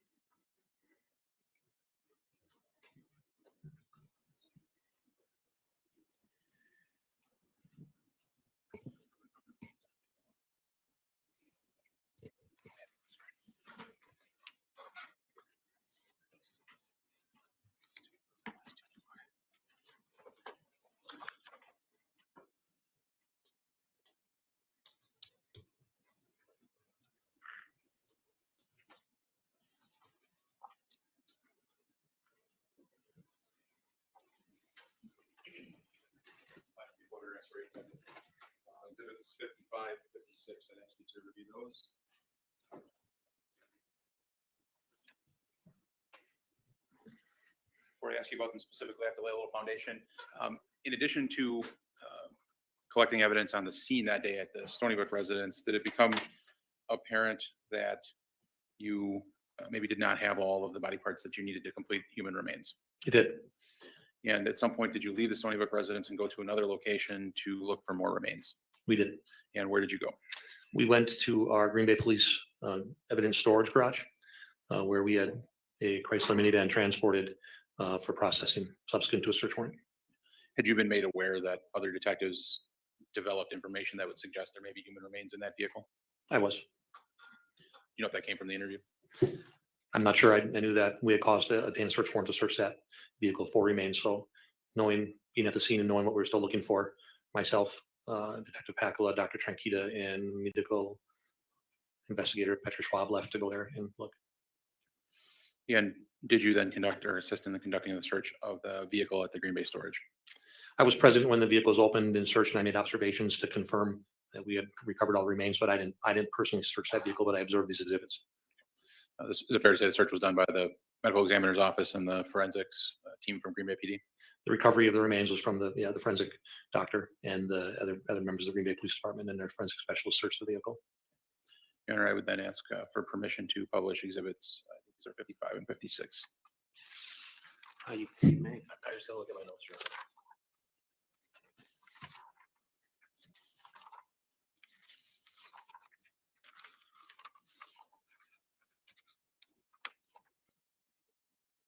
The court already ruled that those exhibits are into evidence, correct? Yes.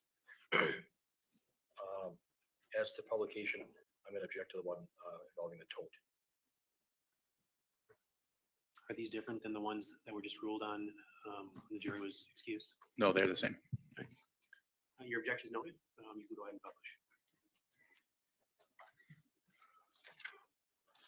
publish. Detective Scanlon, is exhibit 55 now shown on the screen? It is. And what is that photo display? That photo is a photograph into the driver's side sliding back door of the minivan, particularly the crock pot box, which we shortly thereafter found remains in. And exhibit 56, is that now up on the screen? It is. And what is depicted in exhibit 56? The crock pot box was turned upright. In the opening, there's a flesh colored material that's a thigh. And then there's at least a pair of shorts over the top of it. And then there's additional remains underneath that thigh. Okay. And did the material, did you make any specific observations about what the human remains looked like when they were removed from that crock pot box? Yes, Dr. Tranquita emptied the remains out of that crock pot box, and he itemized them to confirm that we had then what he believed as the doctor was the entirety of the remains.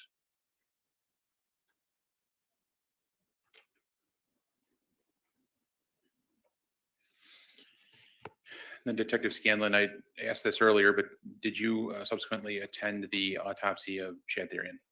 I did. And where was that? At the Dane County Medical Examiner's Office down by Madison. When did that take place? On the 25th, I believe. And who was present for the autopsy? Myself and Detective Graff attended the autopsy from an observation room.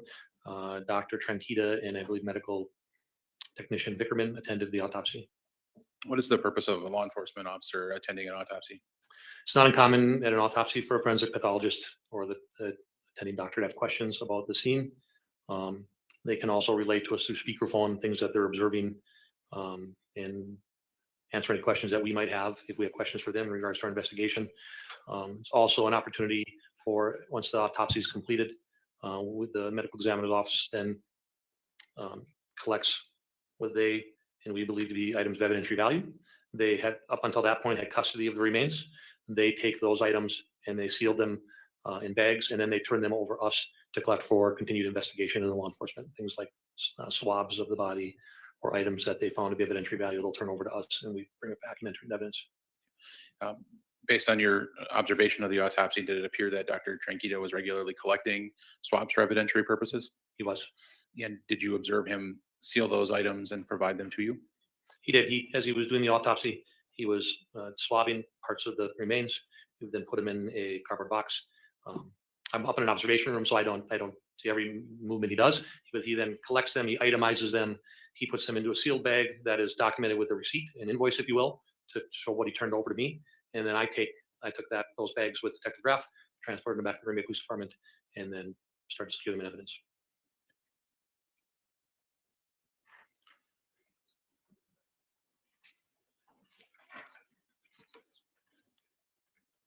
So just to clarify specifically with respect to the swabs, you observed him take swabs of Shad Therian's body. He packaged them for you and sealed them and then provided them to you to take back to the Green Bay Police Department? Yes, during the autopsy, I observed him take all parts of the remains out of the containers. He would examine them as part of the autopsy. He would take swabs as part of the autopsy. He would then collect them in swab containers and then turn over to me all the swabs which were then labeled and then secured in an evidence bag that he had signed and sealed. So then after I collected that back, then I opened that bag and there's over 40 swabs. I don't remember the exact number, but they're all itemized as what particularly was swabbed. And then I entered them into evidence specifically for the purpose of future need to send to a crime lab. Now, when you entered them into evidence, you entered them specifically based on what that swab was or how it was labeled on the outside? Correct. The doctor takes so many swabs. If we would just send the bag to the crime lab with 40 some swabs in it, that would not meet their submission guidelines. So we have to itemize those swabs. So if he takes a swab of a particular part of the body, puts it in the box, labels what that was swabbed, collects those collectively, bags them, turns them over to us. We then open that bag and then we itemize and enter into evidence each individual swab. And that's the process that you followed in this case? Yes. I have no further questions of the witness at this time, Your Honor. I apologize. This went longer than I anticipated. Well, counsel, the direct examination of this witness went on a little bit longer than I anticipated. And given the time of day, my suggestion is that we break now and assume with cross-examination tomorrow. Any objection to that, Mr. I'm fine with that, Your Honor. Any objection to that, Mr. Lezay? No, Your Honor. Okay. Detective, you can step down.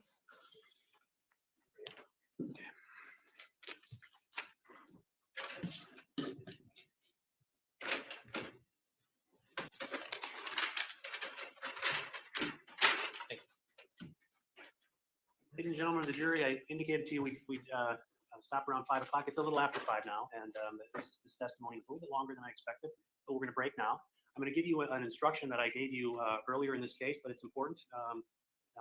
It's important for every case. I'm going to recite it to you again, and that is, do not communicate with anyone about this trial or your experience as jurors while you are serving on this jury.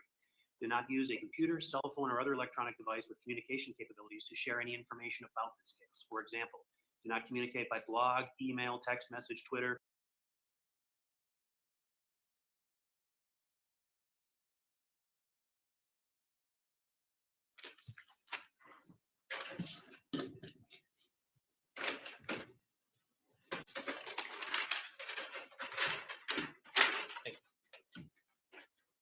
Ladies and gentlemen of the jury, I indicated to you we'd stop around 5 o'clock. It's a little after 5 now, and this testimony was a little bit longer than I expected, but we're going to break now. I'm going to give you an instruction that I gave you earlier in this case, but it's important. It's important for every case. I'm going to recite it to you again, and that is, do not communicate with anyone about this trial or your experience as jurors while you are serving on this jury. Do not use a computer, cell phone, or other electronic device with communication capabilities to share any information about this case. For example, do not communicate by blog, email, text message, Twitter, or in any other way on or off the computer. Do not permit anyone to communicate with you about this case, and if anyone does so, despite your telling them not to, you should report that to me. I appreciate that it is tempting when you go home in the evening to discuss this case with another member of your household, but you may not do so. This case must be decided by you, the jurors, based upon the evidence presented in the courtroom. People not serving on this jury have not heard the evidence, and it is improper for them to influence your deliberations and decision in this case. After this trial is completed, you are free to communicate with anyone in any manner. These rules are intended to assure that jurors remain impartial throughout the trial. If any juror has reason to believe that another juror has violated these rules, you should report that to me. If jurors do not comply with these rules, it could result in a new trial involving additional time and significant expense to the parties and the taxpayers. Having given you that instruction, have a good evening. I'd like you to report tomorrow morning by 8:30 into the jury room in this courtroom. Right? All rise for the jury.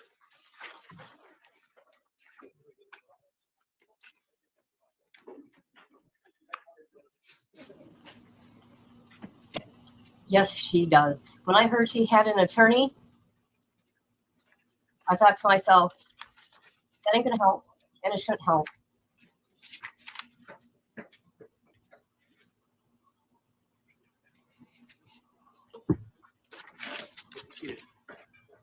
As I indicated earlier, I'd like council to report tomorrow morning at 8:15. We will address, take up that issue briefly regarding Mr. Freilich's witness. I'll have to read the submittal that he made, and then I'll determine whether further hearing is needed on that issue. The other issue I wanted to talk about, however, is I know there's going to be videos coming. I don't know if that's tomorrow or a different day, but I think the attorneys were going to talk about redactions to that. It's a 7-hour video.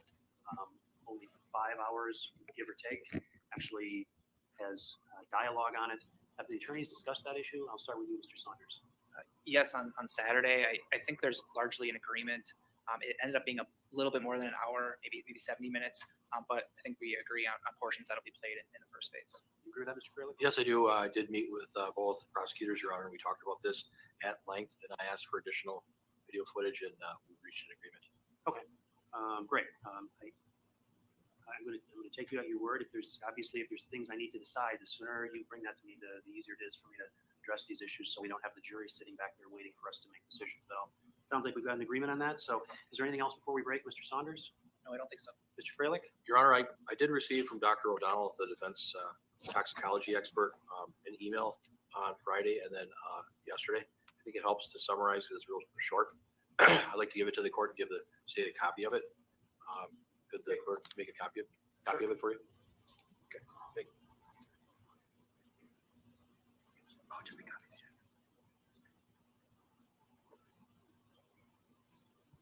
All right, well, while we're making copies, if there's nothing else, then we're in recess till tomorrow morning at 8:15.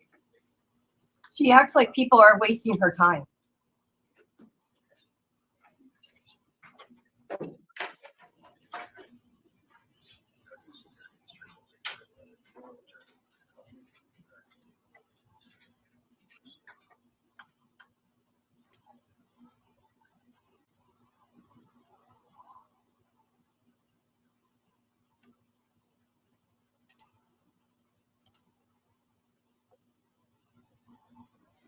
Yeah, because didn't they like have search and rescue, the FBI?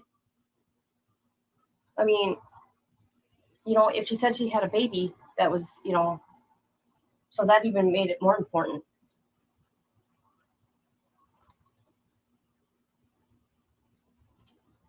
Yep.